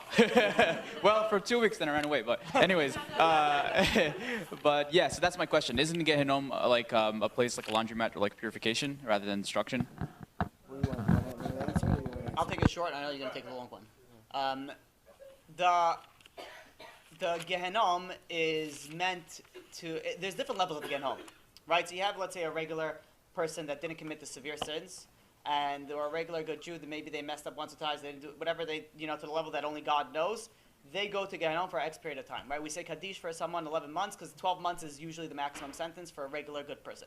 But there are people that either never get out of Gehenom. There are people that are in Lahem Chalek L'Olam Haba. There are people that are in Karet. There's different categories. So yes, for the majority, but there is a point where, you've just gone way too far. And the amount of Gehenom is already in a different level, a different process for you. I know Rabbi Yaron Rubin has a whole It's a 3-hour class? 3.5. 3.5-hour class on this topic. So, And it's not even it's not even 1% of it. The thing is, though, is that the topic of Gehenom is similar to this, undiscussed in English language. Gehenom has, just like Gen Eden, it has 7 levels, and each level has 7 levels within it, and each level within it has 7. It's a very, very big place, and there are 7 names to Gehenom. There's Sheol, for example. If you're going to go to Parashat Korach, it mentions that Korach, the ground opened, and he went Sheola, or he went to Sheol. It's mentioned in 2 names. So what's that? What's Sheol? Sheol is one of the names of Gehenom. Tifteh is another name for Gehenom. Tzalmavet is another name for Gehenom, and so on and so forth. Across the Tanakh, there are 7 different names for Gehenom. It's not called Gehenom. Gehenom is actually a place where they did Avodah Zarah, but that they used to sacrifice children. But that's the lingo that we use in the Torah, across the Torah, for Gehenom. Gehenom has 7 names in the Torah itself, in the 5 books of Moses, as well as the other 19 in the Tanakh. There are 7 names. Now, Gehenom itself has 6 different major levels, and within them, like I said, there's chambers. Now, each sin has a signature on it. Each sin has a place that it belongs. A person does such and such sin, he goes there. A person does such and such sin, he does it. How many times he made the sin, who he did the sin with, and so on and so forth. Now, there are certain sins that they get a long sentence, meaning it's not 1 year or 2 years, it could be 5,000 years. But still, it's not forever. But there are sins that a person that commits them and does not do tshuva, the Gemara in Masechet Rosh Hashanah, page 16b and 17a, says this person will never leave Gehenom.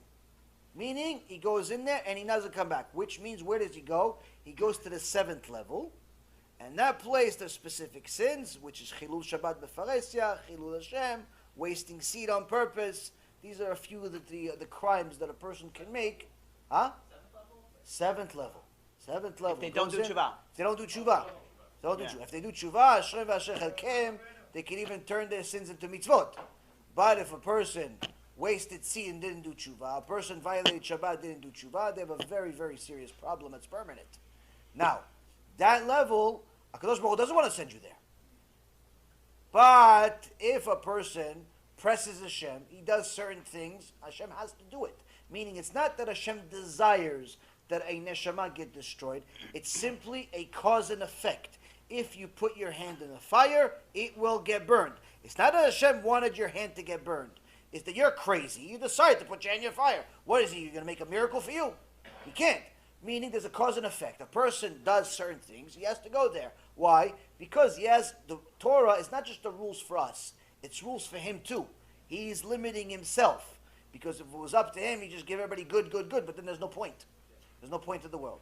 So there is, generally speaking, there is punishment that's a certain amount of time frame, but there are certain things that are as if you're violating the entire Torah, which is some of the things we're talking about today, and a person needs to refrain from doing it because that's pretty much you're selling out God in so many words. Ken? So people that are in the workforce, everyone's getting the workforce, and you were in the corporate world. Can you share with us, you were perfect? No, I went through Gehenom before I did tshuva. I have a CD over there to tell the story. I don't know who you are, I'm sorry. Okay, I don't know who I am either. I'm still trying to discover. No, so you see, how did I do? Okay, so here's the thing. My short version of the story is that everybody can do tshuva in 2 ways. You could do it my way, you could do it the way I'm suggesting. The way I'm suggesting is relatively painless. You listen to the words that I say because I'm using the Torah, and you do it. That's the easy way.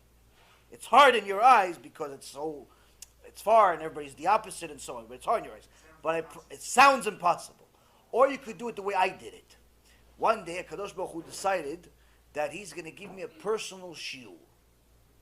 Personal shiur. So I went for an elective surgery, and something went wrong with the surgery. And then for the next 16 years, I've been fighting for my life. So which one do you want? You want the personal shiur? And I don't even know how many surgeries I did? Or do you want the words that sound impossible? Sound, but they're not impossible. They sound impossible, not impossible. So that's the difference. Everybody has to decide which shiur you want to listen to. There's 2 shiurim only. Now, even though it's Rabbi Zitron, Rabbi Yaron, same shiur. It's on YouTube, free. But that's the one that's just words. Or there's a shiur from HaKadosh Baruch Hu. Shiur from HaKadosh Baruch Hu is not the same type of shiur. HaKadosh Baruch Hu doesn't talk to us through words. He talks to us through actions. And it's not meant to scare you. It's meant to warn you that HaKadosh Baruch Hu is not a public speaker that's befriending you, that's trying to be funny. He's Hashem, which means that if he gave you a test, that means that he knows for sure that you can pass it. So shaking hands in the beginning is going to be a little weird. Hugging in the beginning is going to be a little weird. Doing business in the beginning is going to be a little weird. But after a while, you get used to it. And it's not weird anymore. Where do we learn it from? Rabbi Akiva. Rabbi Akiva in the beginning, he felt weird being in a kindergarten with 4-year-olds. He didn't know how to bet. So his wife told him, listen, why don't you take a donkey, put a plant on him, grow plants on this donkey, go in the market. So that's what he did. And after a few days, he says, what's the point? She says, first day everybody looked at you? He says, yes. Everybody said, wow, look at this donkey with all these plants. Crazy. Wow, can't believe it. Second day, everybody came. He goes, no, half the people came only.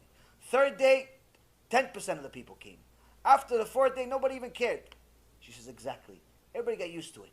Everybody got used to it. So in the beginning, they're going to think you're crazy. You don't hug girls at work anymore. You're not the same you anymore. You're not so cute and affectionate anymore. Guess what? After 4 days, what's up, John? What's up, Steve? How are you? How are you? No touch.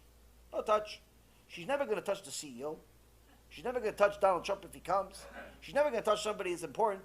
Why are you treating yourself as any less? You can do it. You can do it. You lived without it. You can live without it now. You just have to want it. In the back, I think he has a few before I questions. do that, though, I just want to put one point. If you have to hear this lecture. It's probably one of the best lectures you ever hear. What is it, from Wall Street to the Western Wall? Okay.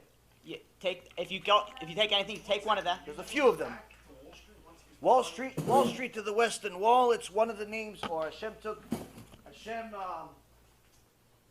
took back my millions and gave me emunah instead. That's the one that I did with Rabbi Zitron. It's on the CDs over there. The name and the lecture itself.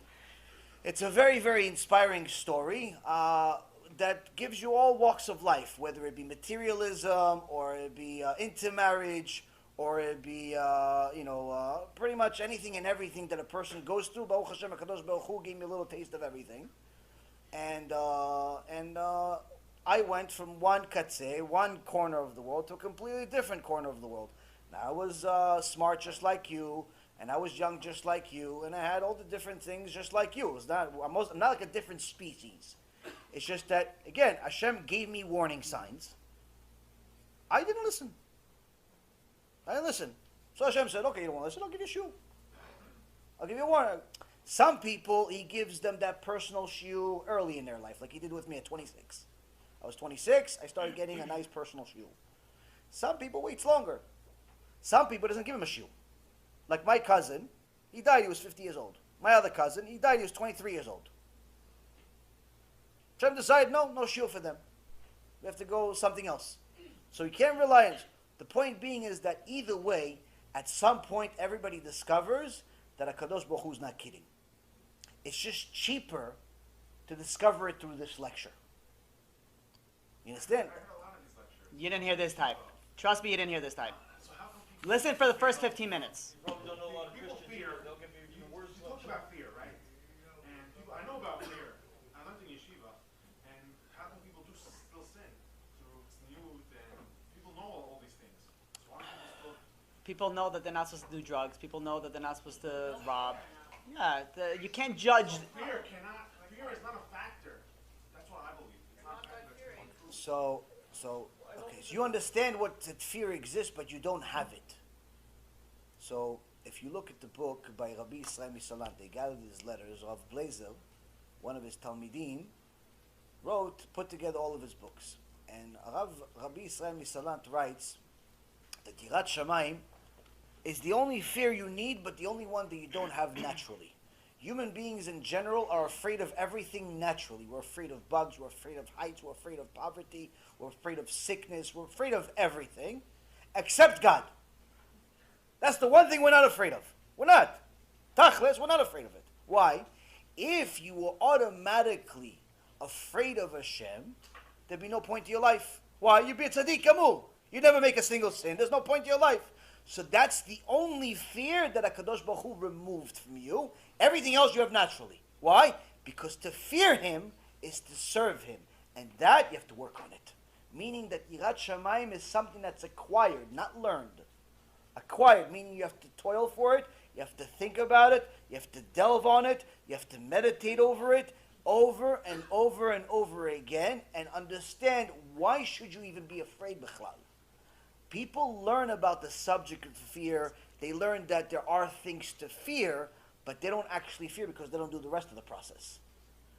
So that's the point. Yirat Shamayim iotzaro. That's what the Hashem says. Yirat Shamayim, that's His treasure. What do you mean that's His treasure? The only reason why Kadosh Baruch Hu created the world is for you to be afraid of Him. If you're afraid of Him, you'll serve Him. You're not afraid of Him, you'll serve Him whenever you feel like it. Just like we serve the president. You're not afraid of Donald Trump unless he shows up. But if he's not here, you're not afraid of him. Why? You'll do whatever you want. You're not afraid of Obama or Osama. Why? He's not around. He's not the president. But if he was next to you, you'd be afraid. You're not afraid of Hussein. Why? He died. But if he was next to you, you'd be afraid. Meaning that fear is not real fear. It's just if he's there. HaKadosh Baruch Hu is always there. But the only way we can be afraid of him is if we understand that.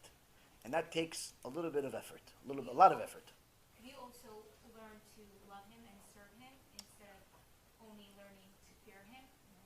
You do the opposite? Because, right, you could do both, but you learn about Judaism with love instead of out of fear. There is no instead. It's either both or it's nothing. You need both. The highest level of fear is the beginning of love. So you first have to learn. First you have to live, first you have to learn who Hashem is.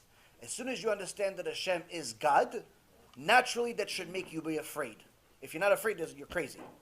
So once you acquire the highest level of fear, that's the beginning of loving Him. So then you can acquire both. But you can't love Him without fearing But Him. if you teach your kids, right, when you're teaching your kids, do you teach them at the beginning that to fear God or to love God, like everything that He gives you is great, and like how do you do it on a teaching level with Do you have kids? No, but I'm thinking of my You have future. brothers and sisters? Yeah. Okay, when your mom told your brothers and sisters about the electric outlet, because one of them thought that the electric outlet looks really, really cool to put the finger in. What you tell them? Honey, that electric outlet may not be a good fit. Why? We're going to say, no, don't do it. Why? Right, but my mother told me that sleep. She didn't teach it to me out of fear. She taught me in a different, she taught me in the way that, like, you're... Depends the level of danger. And depends how much time you have. Depends on the person, depends on a lot of things. But the short answer is you need both. Sounds like You need both. Abusive? Yeah, okay, How many this kids person you was have? waiting. How many kids you have? How many wives do you have? Quite a few. Okay, so when you develop a relationship with a single person and have a few kids with that single person, then you could become an expert. Right now, you don't know anything from this one or from that one, so I can't really take your value or opinion. They were been waiting back there Go for ahead in the quite back. some time. Sorry. Okay, so my question is like this. We spoke about how the Shomer Habrit is connected to Mazal and Parnasan, Bracha in a person's life. So there's also the concept of like Tzaddik Viralo, and we know that Tzaddik is a representation of Shomer Habrit. So how does that go together? On one hand we have the concept of Tzaddik Viralo, no matter what, it's just bad. On the other hand, we're saying, if we do this mitzvah, we're going to get reward, and the Parnasah is going to come, and everything will work out. There's a clear concept in the Torah, Tzaddik Viralo. We may do the whole Torah, and nothing may work out because that's just the Zardin and Shemaim. You have to understand something. Do you mind? You have to understand, there's no one linear equation when it comes to heaven. There's so many, you're right, there's Tzaddik Viralo, Asher V'Tolo, there's so many different things. There's so many different concepts that we cannot even begin to say, if you do X, Y, and Z, automatically, 1,000%, this is what's going to happen. We could say if you do good, you'll get good, you'll do bad, you'll get bad.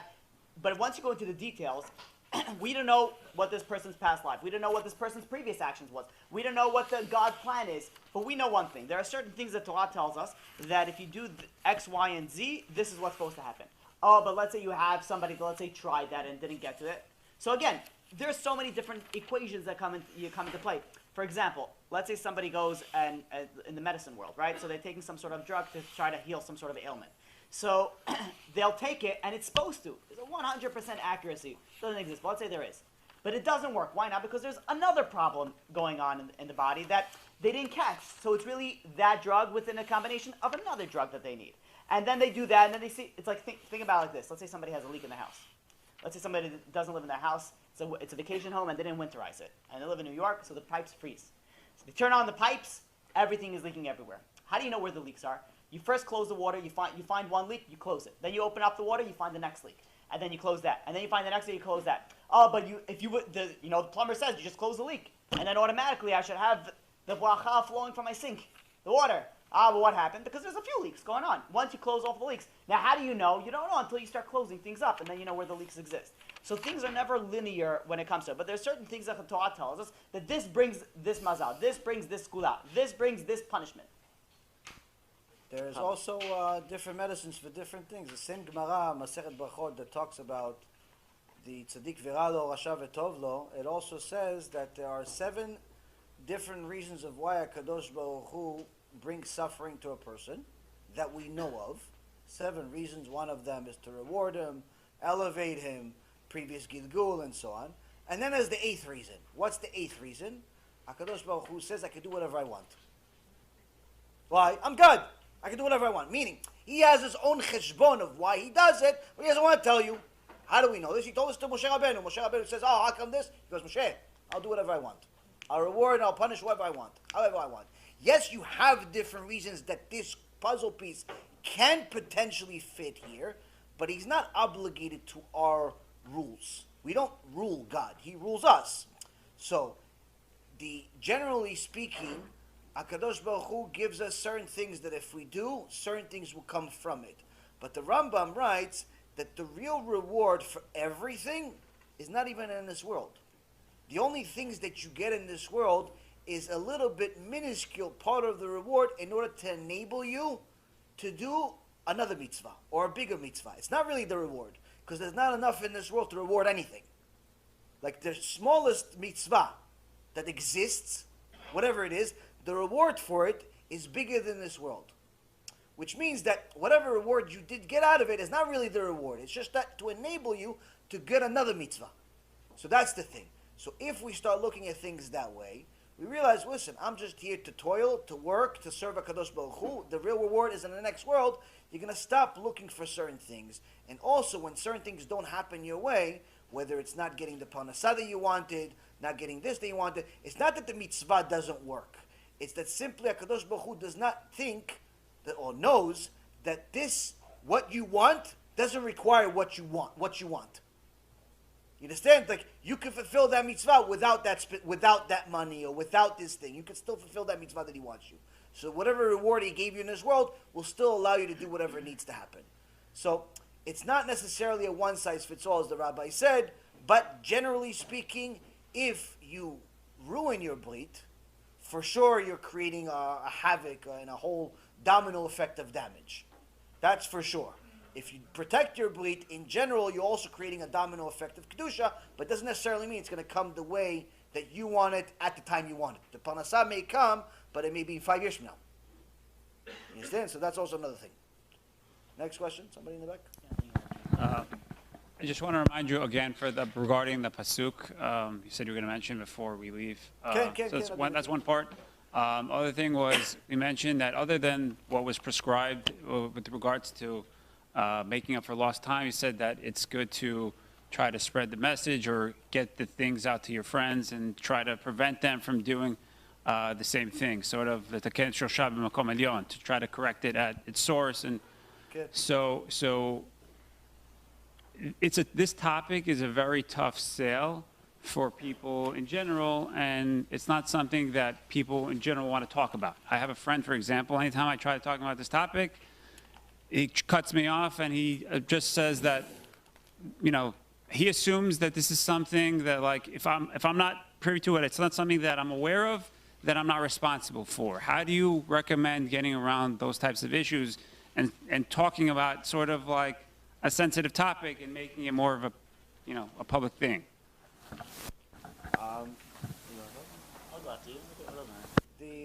Generally speaking, I recommend you don't talk. You let me do the talking.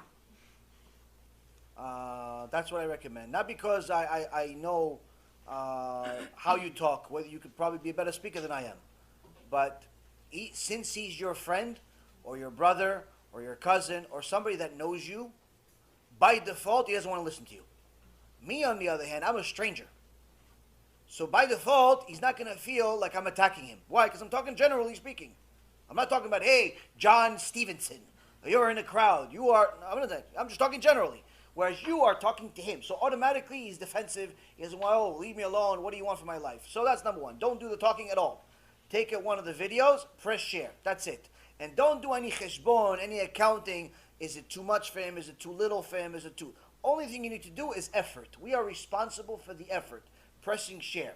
Same thing in regards to people that have the question of what happens once you get older and you can't reproduce. You can't reproduce. Are you now no longer allowed to be with your wife? No, not at all. We are responsible for the effort, not the results in this world. Meaning, you make sure that the seed goes in the right place. Whether a baby comes out of it or not is not your business. Not whether you're 20 or you're 200. Doesn't make a difference. It's not your business. That's a Kadosh Baruch Hu's business whether it succeeds or not. Your business is to do what Hashem said to do, which is the effort. Same thing with Kiruv, same thing with all of the mitzvot. You press share, and that's it. Don't do any accounting. Is it too much? Is it too little? Is he ready? Is she ready? Are they ready? No, don't do any of that stuff. Why? The Satan is going to give you all the excuses in the world to share some Care Bear story with them, and not Torah. He's going to give you every excuse in the world to share everything else but what you're supposed to. He's already doing the accounting for you, so don't do any accounting. Just press share, because you know it's emet, it's true, that's it. Whether he presses it or not is not your business. Whether he presses it, listens to it, not your business. Whether he presses, listens, and follows, not your business. Your business is, you did it already. You press share. If he ends up doing all the things that are necessary, oh, wow, how much reward you're going to get. But even if he doesn't, you still get reward. Why? You did your best. You did your best.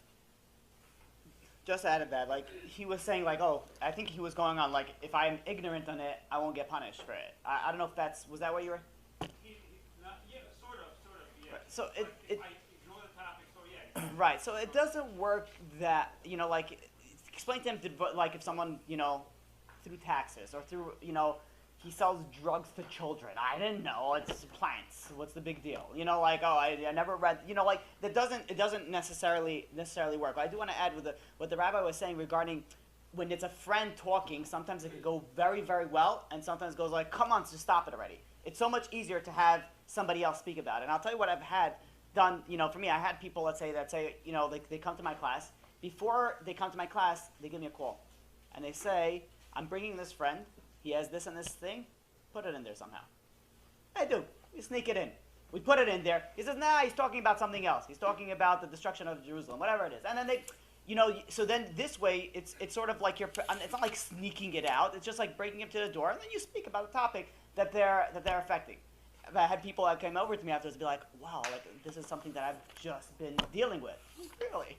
Like, no nivu'ah over here, but I don't tell them that their friend said that, but it's a little bit, be creative. You can be creative with these types of things. And even, by the way, even if you tell them, and you send them, and they listen to it and they don't change, deep down it affects the person. They might not change now, but eventually it will click into them years down the line. I have people that reach out to me that they're 60 years old. I haven't been religious for 40 years. And all of a sudden, something that the rabbis, it stirred among them. It could have been a bunch of other things. But nothing goes for waste. Your effort doesn't go for waste. It's gonna have effect at some point down the line.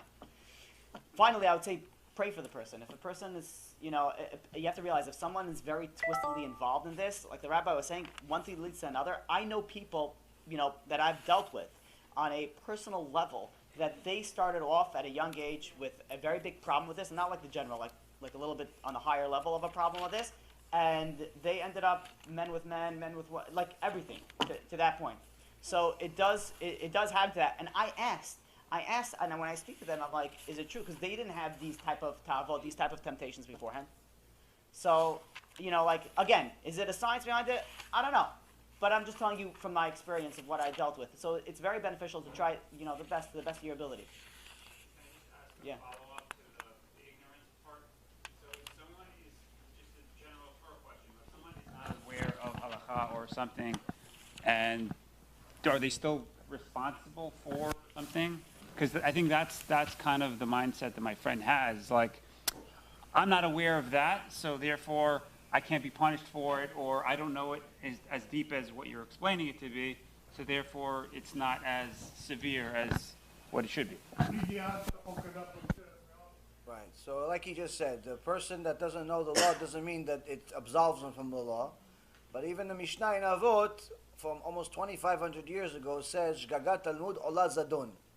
That if you make a mistake and you make a sin, not because you know. Shogeg is accidental.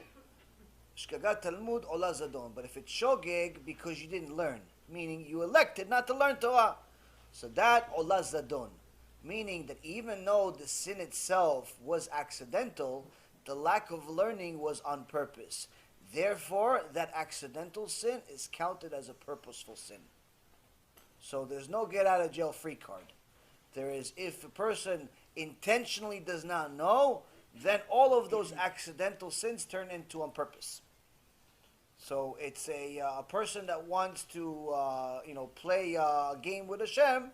That's called Ve'alachti mimi bekeri. You treated Hashem with casualness. And you could look at Parashat Bechukotai or Ki Tavo. What happens to such people? It's actually scarier than the shield. Scarier than the shield. Bechukotai and Ki Tavo. Those two ones. They say all types of things like person can get to starvation, eat their kids, all types of wonderful things that we could talk about in a different shield. But point is that all of those people that are trying to, fool Hashem, if you will, it's a very, very bad idea. And in general, also, you're going to hear sometimes where a rabbi will say that, no, it's better you don't tell them, because that way it's an accidental sin. That is a mistake, that to such an extent that the rabbi gets the sin, on top of the guy gets the sin. The rabbi also gets the sin. Why? Because he's obligated to rebuke. There's a mitzvah called Ocheach Tocheach et Amitecha. You must rebuke your people. If you don't rebuke them, you get the sin also. But on top of that, it's a Chilul Hashem, which is an additional sin. And generally speaking, its lack of knowledge does not absolve the person from rebuking. So if you know that he's sinning, doesn't mean that, he doesn't know, so it's okay. It doesn't absolve you from the crime. Even if it lowers his crime that it's accidental, you're still obligated to tell him. So by you not telling him, you're making a bigger crime than he is, in essence. So it's not helping him. It's not helping yourself either. So that's also another thing that people don't take into account. Point being is that there's no shortcuts. Nobody's going to fool Hashem. Hashem knows what he's doing. Doesn't only apply if the person will accept the criticism? I thought that if the person, you know for a fact the person is not going to listen to your advice when you criticize them, then you still have an obligation. That's only when it comes to rabbinical mitzvot. When it comes to biblical mitzvot like Shabbat, Kashrut, things like that, the Rambam writes in Halacha, you have to rebuke him until he beats you up, till he hits you physically. That's how you have to rebuke him. But if it's a rabbinical, for example, Netilat Yadayim, washing your hands. You know this guy, you tell him wash your hands, he's going to start kicking you or something. You don't have to do it. You're absolved. Why? It's a rabbinical mitzvah. He has his own cheshbon with Hashem. He has his own problem. But if it's driving on Shabbat, you have a serious problem. You have to tell him. There's no, no. He's driving on Shabbat. He's not going to listen anyway. There's no such thing. Why? Because then you cancel the entire Torah. Cancel the entire Torah. No, all of Am Yisrael is a stubborn nation. Nobody wants to listen to anybody anyway. So pretty much cancel the whole Torah. So that's also the same thing with people that say, no, but everybody's doing it, so it must be okay. What? So there's 15 million Jews that are violating Shabbat, so it's okay then? 15 million people eating non-kosher, does that mean it's okay? Cancel the whole Torah. There's no such thing, it's okay. HaKadosh Baruch Hu knew what he wrote, when he wrote it, and he knows what's okay and what's not okay. And again, everybody gets their chance. Everybody's going to be given their personal chance to see what the truth is. If they take the truth and run with it, Hashem. If not, they'll have to pay for both. Next. Kind of the same. I have this friend. She didn't grow up from at all. So she's kind of more like traditional, exploring a bit. She doesn't dress like at all really, except like if she like knows that she's like gonna see like me, let's say she'll like cover up a bit more. Do I have to share something about like sniut with her, because like I don't know if she's ready for it. I don't know. She's Jewish? Yeah. She's just not from like really. If she's Jewish, then she means she should be ready for at least 3,300 years. Okay, fine. Bring her to Now the it's Thursday not, classes. she's obligated to be ready. What? Bring her to the Thursday classes. Yeah, bring her to Rabbi Zitron. He'll make Take care sure of she's it. ready by the end of the shiur. 1 hour, she's ready for everything. No. 1 hour, she's ready for the entire Torah Kula. You have to let me know beforehand, though. Yeah, Divinity series, you're ready for the whole thing. You want to be Rabbanit. But sometimes, like, let's say somebody who's smarter than me and has a lot more answers, I could get in trouble. Oh, you know, like starting a conversation, you know, and they bring up all these scientific and everything, which I don't know anything about. So how do you get into a certain like that type of conversation? Like I said, you don't talk. You let him talk. He's a scientist. Right. He has a whole series about science, Torah proofs of science. Once they talk to him, if they're normal, Yeah, but they're not gonna. Oh, if they're not normal, then we can't help No, they're normal, but they're not gonna go and they're not gonna listen to a rabbi. They don't even listen to, you know, they don't even listen to you, hardly. oh, if they don't, And listen, especially not you can even bring a a horse rabbi. to water. You can't force him to drink. So I mean, I have a few types of people that listen to shul. Some people listen, they do tshuva. Some people listen and they take it slowly. Some people they listen and they make fun. They make fun. So each one has a different chamber. One is Gan Eden, one is another better Gan Eden, one is Gehenom. So there's a place for everybody. Now let's say you see somebody doing Machal Shabbos and you know, but you can't tell them. Why not? Let's say it's your boss and you get fired. So give him my CD. I'll tell him. Hey, to the back. The easiest thing to do is never tell. If you feel uncomfortable, then you get discs, forward stuff. Yeah, be creative. Give him a CD, give him a link of one of my shulim. That's it. Don't say what it's about. You could be Say, like, this is really this is, yeah, this was crazy. You have to listen This to it. is I think really you'll like it. That's it. But essentially, no matter what, be relentless in imposing your beliefs on that person until they hit you. It's not our beliefs, it's God's beliefs. Right, but I mean, Christians don't believe, or Hindus don't believe that. We're not imposing on Christians or Hindus. Right, you're imposing it on other people who don't believe that. In other First words, I don't believe that, right? So, is it your responsibility to rebuke me and to ridicule me? And to No, actually, you were threaten not me, allowed. We're not allowed to help you. warn me until I hit you? No, you were not allowed to help. No, I'm saying you. I'm telling you, I'm not allowed to help you. You're not allowed to help. No, you're considered a mean. Okay. A mean is somebody that causes other people to go against Hashem. Even if you wanted to do tshuva, I can't help you. Okay. You're in that category. So that means that you, if you want to do tshuva, you have to do by yourself. But I'm not talking about me, per se. I'm talking about people who don't necessarily believe in what you're saying. A lot of people don't believe in what you say. A lot of right? people don't believe a lot of things until they I just believe posted a it. picture of you on Facebook, and they're like, "Why would you listen to that rabbi? This is all of my, most of my religious friends." Like I said, you're a mean. No. So I understand, but I'm saying that a lot of people don't follow what you're saying about this topic. There are 8 billion people. So you're saying that everyone here should impose what you're saying. They should impose it onto other people. There's something called Torah. It's his extrapolation. No, it's not. That's the thing. It's 100% an interpretation because no other rabbis. That's what, of course they do say. Go with, That's listen. what the sources are for. Many people do. Like I said, you are somebody that even if you said you want to do tshuva, we're not allowed to help you because you sat here for 3 hours looking for something that's wrong. That's called a mean. Amin, a machtia rabim, an apikos, all the wonderful definitions in the Torah you have. There's a whole section about you in the Rambam, Ilchot Tshuva. And he talks wonderful things about you. What kind of genom you're going to have. They're going to bathe you in Tzoarot Tachat. What are they going to do to you? You and Yeshu are going to have your own villa together. And rabbis who don't know how to respond, and rabbis don't know how to engage and how to have an intellectual dialogue respond like this. This is not an... That's okay. No, see, when No, you see, put the my problem brothers in... is- The problem is that you don't have the capacity to have a respectful dialogue with somebody Capacity? who's challenging you on an intellectual level. My It's son. not an intellectual You, level. my friend, You are I- more emotional than anybody else. You're not speaking intellectual. You're speaking based on emotions. You're not speaking. Nothing that I'm saying is based on emotion. Yes, it is. And when I debated you back in November, it was also not based on It was very much emotion. It It was absolutely 100% not based on emotion. And I have the video to back it up. So do I. But the point that I'm making is that if you're telling people to impose their beliefs on others relentlessly until they hit What the are you spot, doing? I'm doing the opposite. So you Exactly. you're doing the same You are thing. kofel by yourself. You're a heretic You're doing of the same yourself. You're justifying that action. And No, you're how doing can the you same say- How thing. can you say what you're Everybody does it.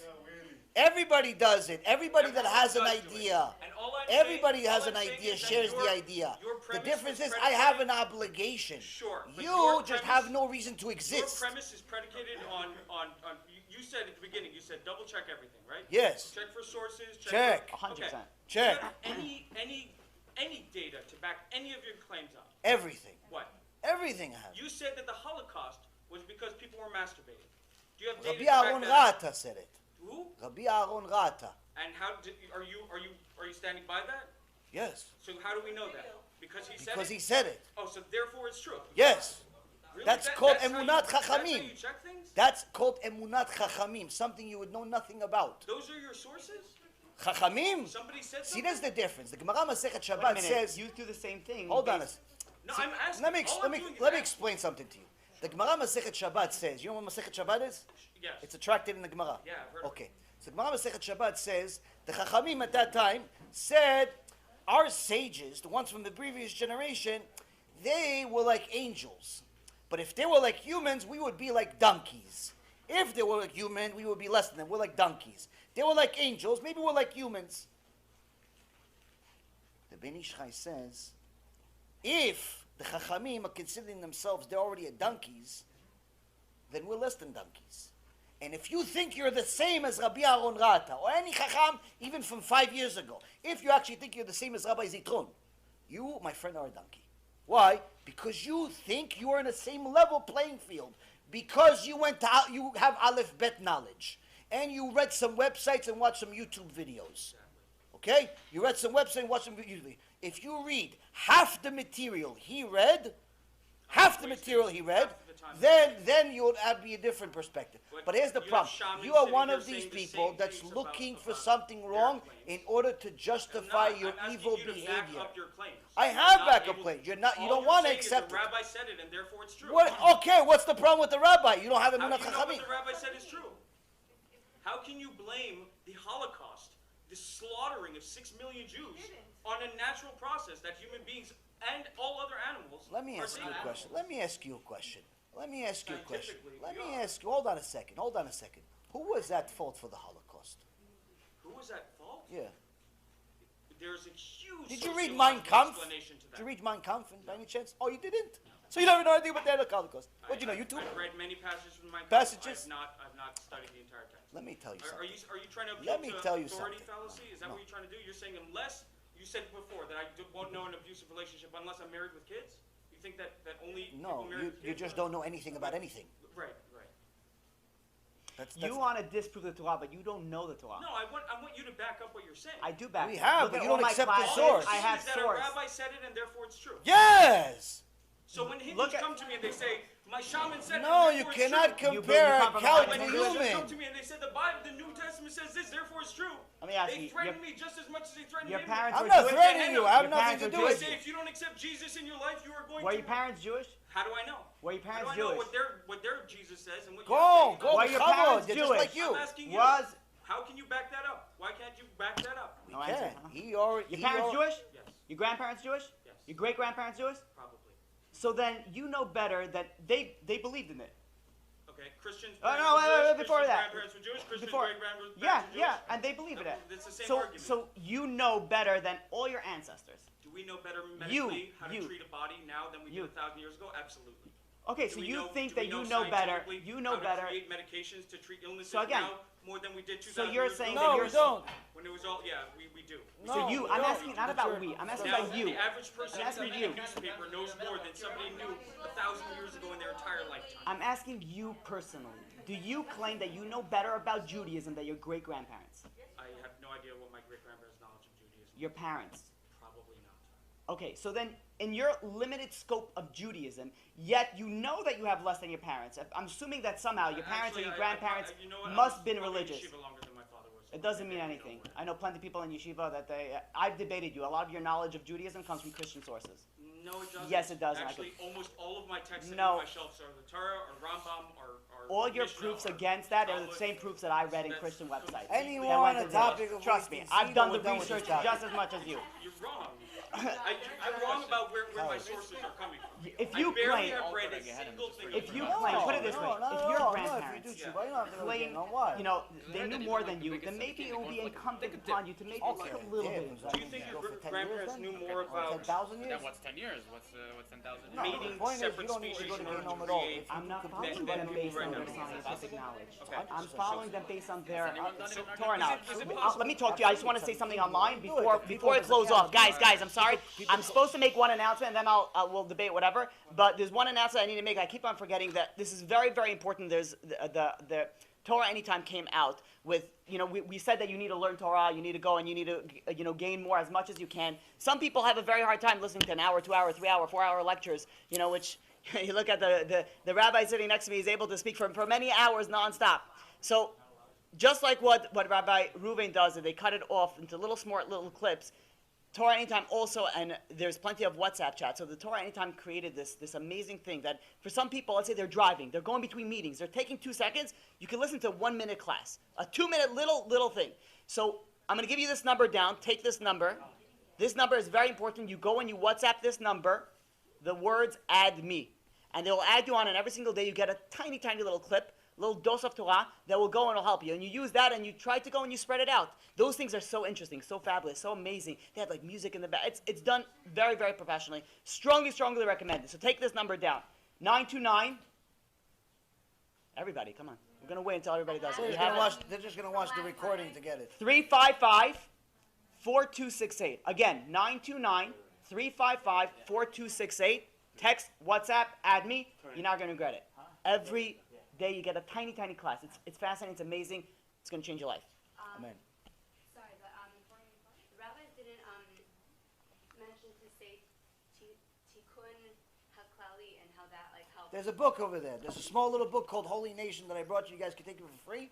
It has the Tikkun HaKlali at the end, and also has different insights of the things that we discussed, and things that he can manipulate, and things that other people can learn from. I know his problem. His problem? He wants to sin. That's his everyone problem. here has an issue. You spoke Yeah, about he wants right to now. sin. That's his problem. No. It's like from now going on till 120. It's not real to say you can't masturbate anymore. Everyone here. They said Are you they're gonna gonna stop be- masturbating? No, Let's talk sexual reality. repression is a thing that is- Reality, right? Let's talk They real. said you're and gonna not, mess up. They said it's ups and downs. They said it's ups and downs. Sorry. No, reality. Yeah. From now on going on till 120 till my last It exists in almost all anyone that's religions. in this room. I All don't know why religions this focus girl's around this idea. It's very. What the heck is going on here? Whatever. That's the problem. We can talk about whether or not it's beneficial or not, but the question is whether or not it's something that we should realize sociologically. Forbidden. To be real, let's be honest. Let's not Just like BS. it's forbidden to drive on Shabbat. It's forbidden to eat pork. You can eat pork? No. It's delicious. It is delicious. It I is said delicious. ich. Bacon is one of the most delicious things in the world. You ever tried it? No, but that's what it says. But if you want to taste the bacon, you can either eat a duck from Japan or a fish called shibuta in Africa. But it's delicious. It is a very delicious meat. But you're not allowed to eat it. Why? Hashem says no. Hashem says no. Meaning you have to do it. Even though it's hard, you have to do it. What's the point? It's the whole Torah. You say, no, it's allowed over here, therefore it's hard, so therefore, what do you mean? You can do that with the entire Torah. You have to work on it. When you work on it, The you get point more. is that you have to change your ideology. Rabbi, I'm working on it since I gave up. You gave up? I didn't give up, but it's not reality. It's not reality. There are a few things that are hurting you. Number one, you curse nonstop. The Chachamim say when your mouth is filthy, so is your bleat. It's connected. So is your bleat. Number one. Hands also and Two, eyes. your ideology is warped. You've mixed too much of the secular world into the religious yeshiva you learned in, and you almost view the secular world as superior. based on the way you talk. Based on the way you talk. I won't use foul language. Chalas. So Wow, we already gained a lot. The point is that it's that there's no such thing as this is too hard in the Torah. There's no such thing. If HaKadosh Baruch Hu is HaKadosh Baruch Hu, that means that if he give you a test, it must be 100% that you can do it. Why? If you can't, that would make him a vicious God. That he gave you a test that you can't pass. Meaning, he told you, son, go lift an 18-wheeler on top of your head. Now everybody knows you can't do it physically. You can't do it. So, if he gave you that test, that means he's just simply a vicious God. Now, if you think God is a vicious God, then why do you believe in him? You understand what I'm saying? So the point is that you have to understand. If HaKadosh Baruch Hu gave you a test, that means that you can achieve it, and he knows it for sure. So the only thing that's limiting you is your own beliefs because you're listening to the Satan instead of to Hashem. Hashem says you can do it. Satan says, no, you can't do it. It's too much. It's too big. 120 years. Who says 120 years? Kapara alecha. Just this week. Do it this week. After you finish this week, do it next week. After next week, do it the next week. Oh, it'll take about 120 years. Who says you're going to live 120 years? Worry about today. Today you can do it. Tomorrow you can do it. The next day you can do it. Get married. The next day you Work can on do getting it. married. The next and every day. How old are every you? day, one day at a time. So you ready to get married? Every day, one day at a time. That's the So, way you look at work things. on that. It's not just Yeah, marriage. exactly. Marriage by itself is not going to solve the problem. The problem is going to be solved by an ideology. You have to understand, if HaKadosh Baruch Hu gave you a test, that means you can pass it. The people that try to simply cancel the Torah are simply, they don't care about the Torah itself, they care about the Averot. The Gemara Masechet Sanhedrin, page 63b, says it wasn't that Am Yisrael thought that there's Avodah Zarah Mamash. Bet HaMikdash, there was a lion coming from heaven every day to eat the Korban. A lion, huge, giant, size of a mountain, coming to eat the Korban. You're going to believe in some idol that you bought from Chinatown for $15? No, right? So how come Am Yisrael went and worshipped idols? How come? So Gemara says, no, they didn't believe in the idols. So how come they did it then? They did it. How come? He says, because in reality, you know what they didn't want to do? They want to do what he does. They want Gilu Arayot. They wanted to go and make sex crimes against Hashem. But they knew that as long as the rabbis keeps rebuking, the rabbis keeps telling you this is the mitzvot, this is the averot, this is Gan Eden, this is Gan No. You're roughing up my style. You're ruining my momentum. So what do? How do I get the rabbi not to come back? By telling him, I am an idol worshiper. Why? Why am I an idol worshiper? I'm an apikos. The rabbi's not going to care. He's not going to talk. He's not going to this. He gives up. Am Yisrael did this. Why? He said, we don't believe in the Avodah Zarah. But we have to stop getting the rabbis to come. How? Tell them we're idol worshippers. And that's what happened. Think about it. That's it. That's the mentality of an atheist. That's the mentality of Christianity. Jesus himself, what? He learned. He learned. By the way, have you ever been an atheist? Can I finish? Jesus, he started by having a really good rabbi. But then he liked girls too much. So he followed his heart. He saw some girls. He said, oh, she's cute. Oh, she's cute. Oh, she's cute. Oh, she's cute. She's so sweet. He wanted to go after the girl. So the rabbi kicked him out. And then after he kicked him out, he wanted to come back. The rabbi tried testing him. He failed the test. On the third time, the rabbi ended up going to him. But at that point, he said he doesn't want. He liked to sin too much. He liked to sin too much. So even though Rabbi Yeshua ben Barachia came to him to rebuke him and tell him, he says, no, Rabbi, I'm already here. You told me that anybody that does these types of averot, you can't do tshuva. So I'm going to stay with my sin. In reality, can you do tshuva? Obviously, that's why the rabbi came. So what does it really mean? It means he likes the averot. He likes the sin. He likes being with the this. And that's it. That's it. That's the only thing. The point is that do you like the sin more than you like God?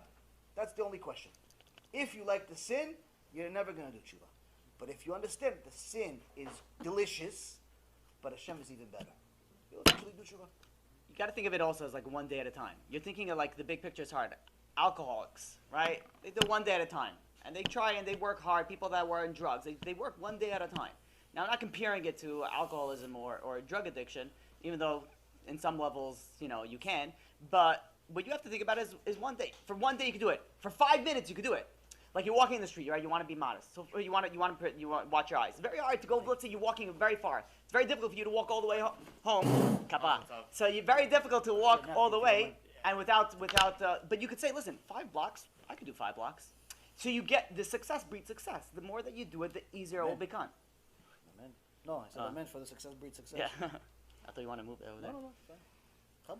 Continue. So the concept you have to think about it, it's very hard, change, if you go to somebody who wants to lose a lot of weight, be like, I have to lose 75 pounds. Be like, it's difficult to think about that. But like 2 pounds you could lose, so you work on 2 pounds, and then you work on another 2 pounds, and then you work on another 2 pounds, and eventually you do that.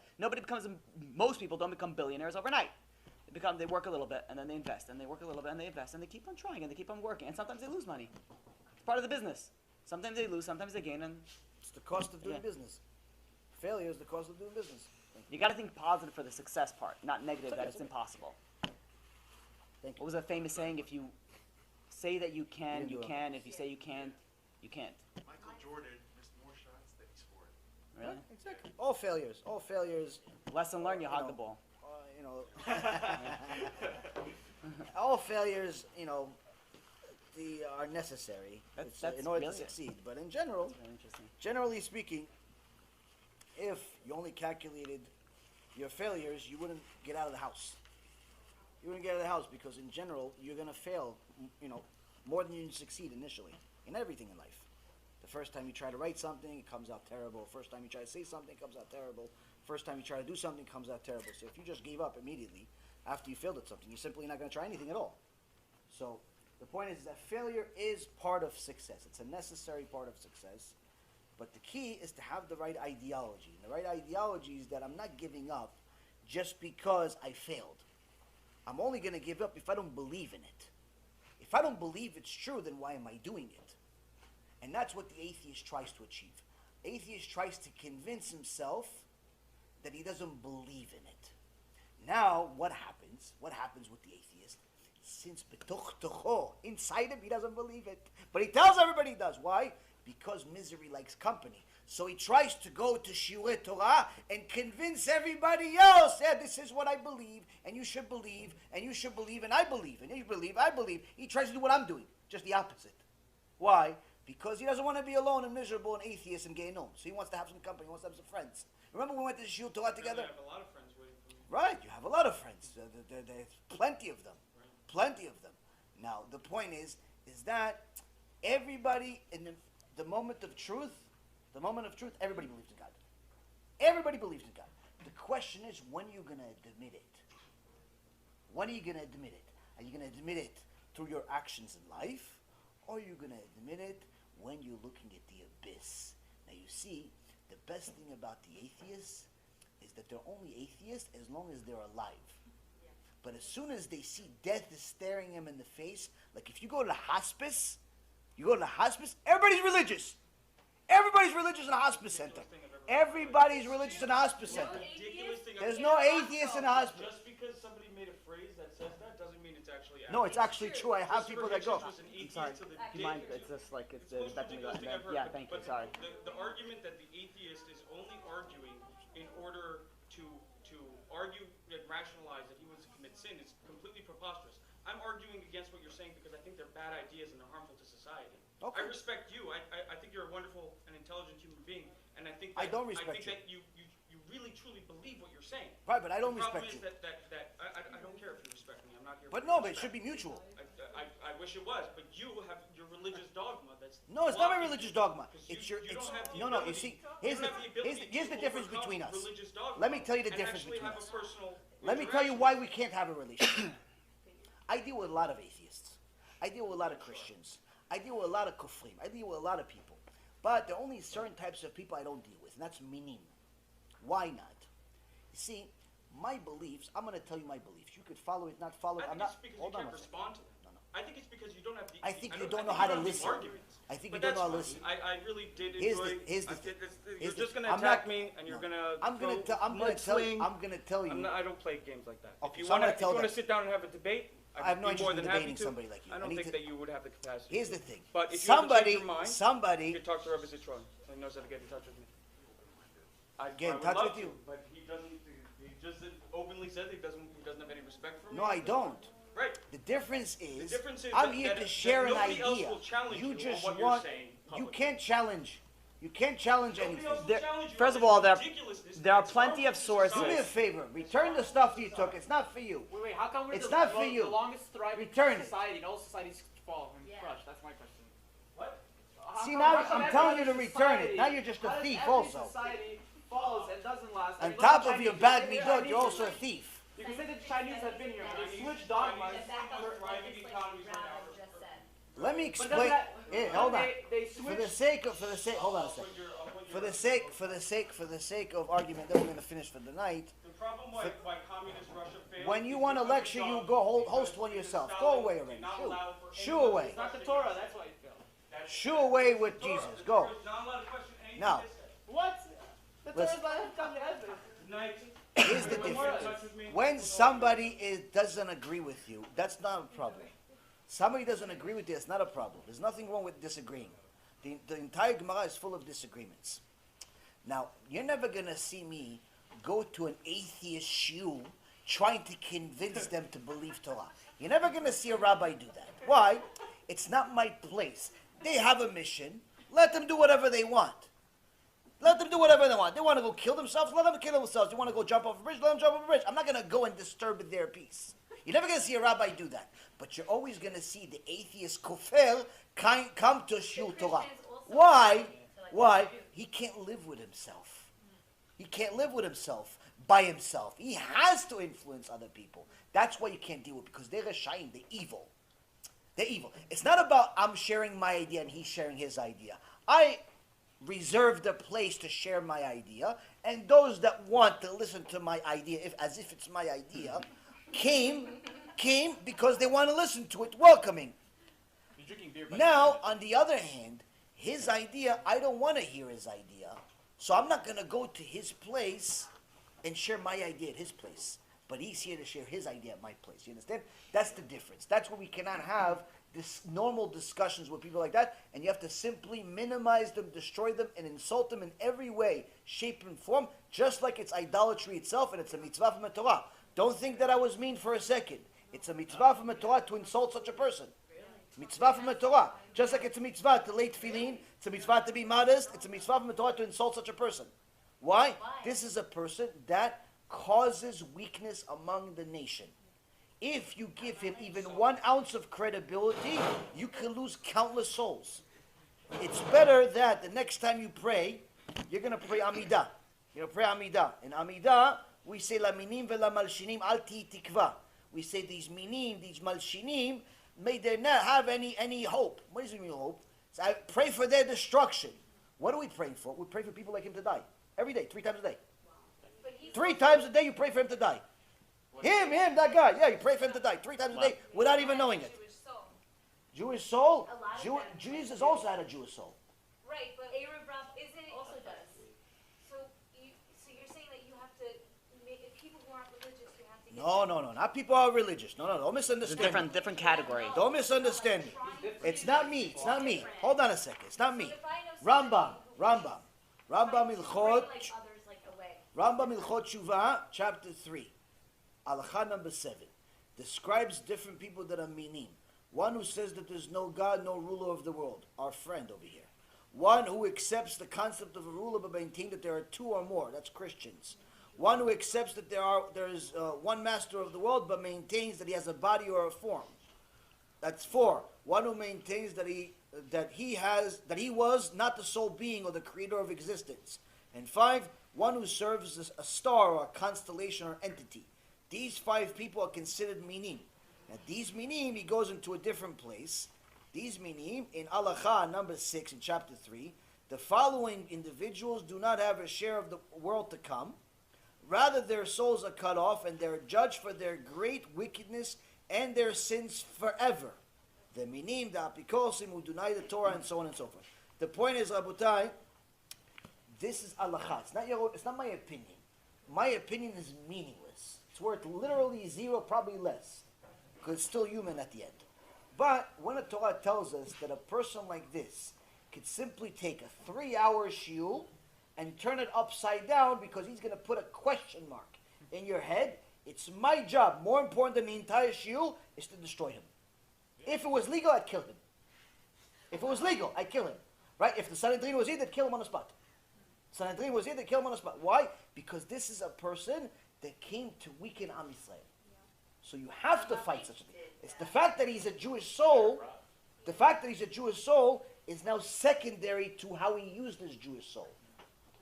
Once you become a murderer of neshamot, once you become a mean, that Jewish soul, okay, it's sad. It's sad that you have a Jewish soul. Why? Because that means that your Gehenom is worse than the Goy, actually. That's what it means. That's all it means. But we have an obligation to you. We have an obligation to go against you. Why? Because you are a mean. If you're a person that looks to missionize Am Yisrael to a different God, to a false God, to an atheist, to something like that, then our job is to fight. Now, somebody that believes that, simply believes it. He believes that the clock over there is God. He believes the clock is God, and you're not going to change his mind. That's not a problem. He has a problem with God, but I don't have a problem with him. Why? Because he's not trying to influence anyone. Once he tries to influence other people, now I have a problem with him. So that's the difference. This guy came to influence people. So that's why everybody should have a problem with him. That's a dangerous person. There are certain people, it's not about intellectual debates. It's not about intellectually proving one thing over another. You know, you could tell a person straightforward. I've had conversations with this guy before. I've asked the question, have you ever had a miracle happen to you in your whole entire life? Has anybody here never had a miracle happen to them? It doesn't make sense. Like, there's every single day you could count those things. No, but he never saw any miracles. Like, when you have a certain mindset, it's not intellectual anymore. It's an agenda that they have. Now, we're not going and we're not, blasting this. We're not knocking at every church and say, "Hey, come join us." Come. We're trying to be mekarev the Jewish people based on the Torah. Again, this is not a comfortable conversation to have with people. This is not something that you're like, "Well, yeah, I enjoy speaking about this." I don't think anybody enjoys speaking about this. If they do, it's a little bit twisted. Shouldn't be talking about it if they do. Yeah. So we're doing this not to something as like, as an agenda because, we want people to have a difficult life and not to enjoy life to the fullest. Chas v'shalom. Jewish people should have only the best life in this world and the next world. But the focus is this is what the law says. As if you're complaining against us. Everything is sourced. Everything is sourced. I have 3 classes. Rabbi Ruben has plenty of more classes. They're sourced. Go look them up. We source it through the Torah. We source it through Kabbalah. People don't know the difference between oral law and rabbinic law. People don't know the difference between what's minat Torah and what they consider people just made up. People don't understand the basic concept of Judaism. When someone has a faulty understanding of Judaism, then what do you expect? But you can't convince somebody that doesn't want to be convinced, that has their own agenda of wanting to push it. It's like imagine trying to convince Hitler, and I'm not comparing anybody to anybody over here, so don't take my words out. But imagine you try to convince Hitler that the Jewish people are the chosen nation. But I'm sorry, I have to correct you. He's worse than Hitler. He is worse than Hitler. He's destroying people on the. No. That's what Torah said. No. I have to correct you there.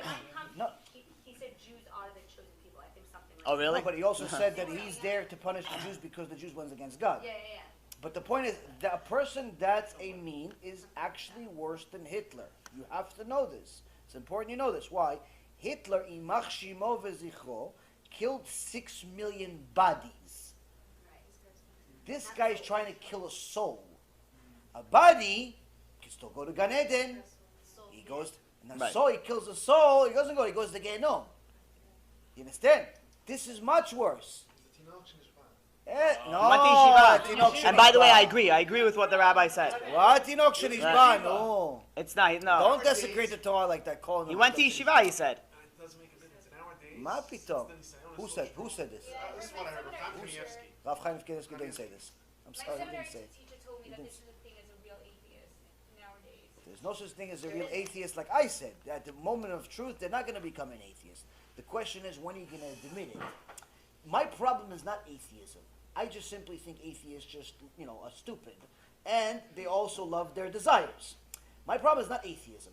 My problem is somebody that forces his falsehood on people that are trying to learn something else. If I came to his class and I want to learn about atheism, that's one thing. I came, I welcomed it, I want it. But I didn't go to his class. He came to my class, which means that he's the one forcing his opinion on my students, not the opposite. He is actually the criminal of his own crime. That's what he's blaming me on. That's the difference. That's the difference between a normal person and not a normal person. So again, it's very, very important to know that even Rabbeinu Yonah says that there are certain people, it's a mitzvah to limut chova on them. It's a mitzvah to find them doing more sins. Meaning it's fine to look for their sins, say, oh, you're a Rasha here, you're a Rasha here, you're a Rasha here. Fine, it's mitzvah to do that. Why? Because some people are that way. Some people, you want them to get a bigger punishment. That's the mitzvah. Just like it's a mitzvah to eat kosher, it's a mitzvah to find that they're making more sins. Why? Because these people are literally murderers of neshamot. So, it's not, I hate him.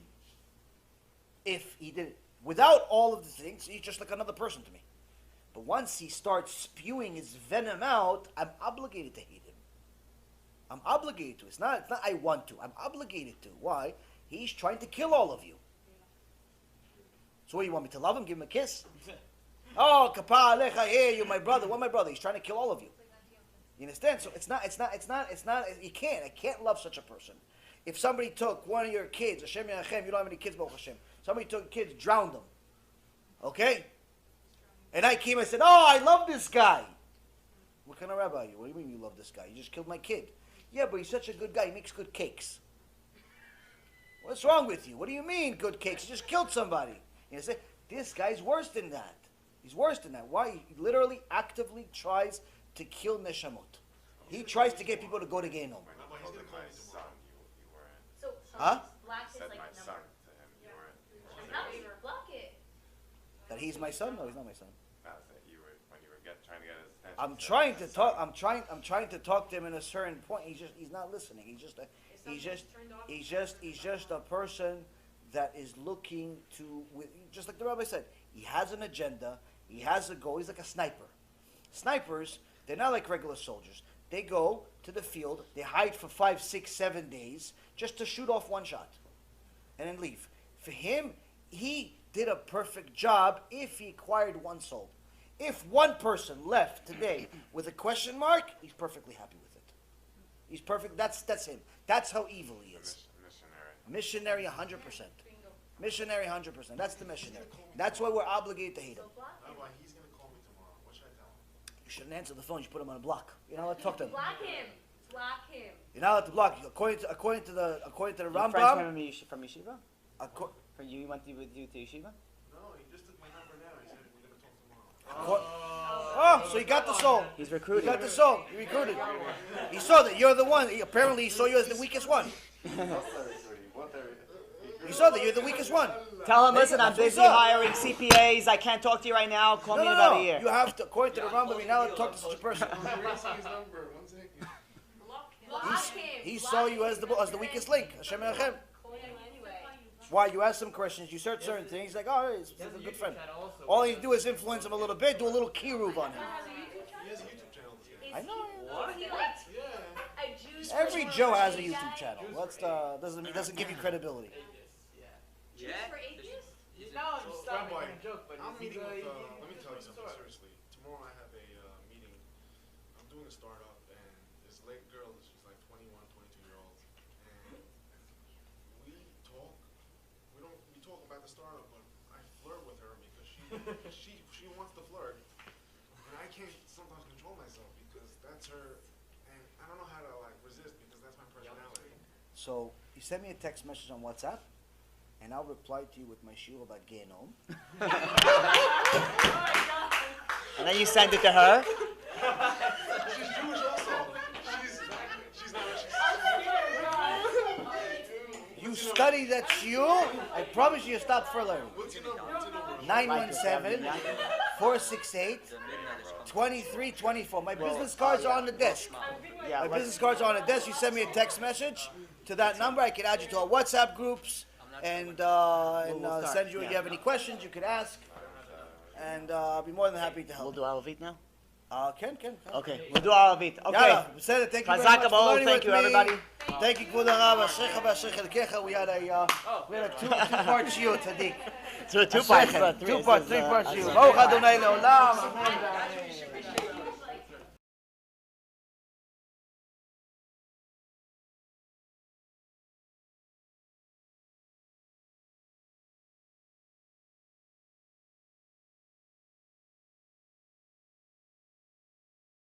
Wait, I'm recording it too. Kod Harav, this is a special cake that we made in your. We're watching the shiur live, actually, by the way. But yeah. Who wants the first cake? So, B'ezrat Hashem, we have this cake in your name. We have the CDs being Thank you very much. Baruch Hashem. Tzaddikim here in Toronto. This is going to be a new beginning here for tshuva movement among the people.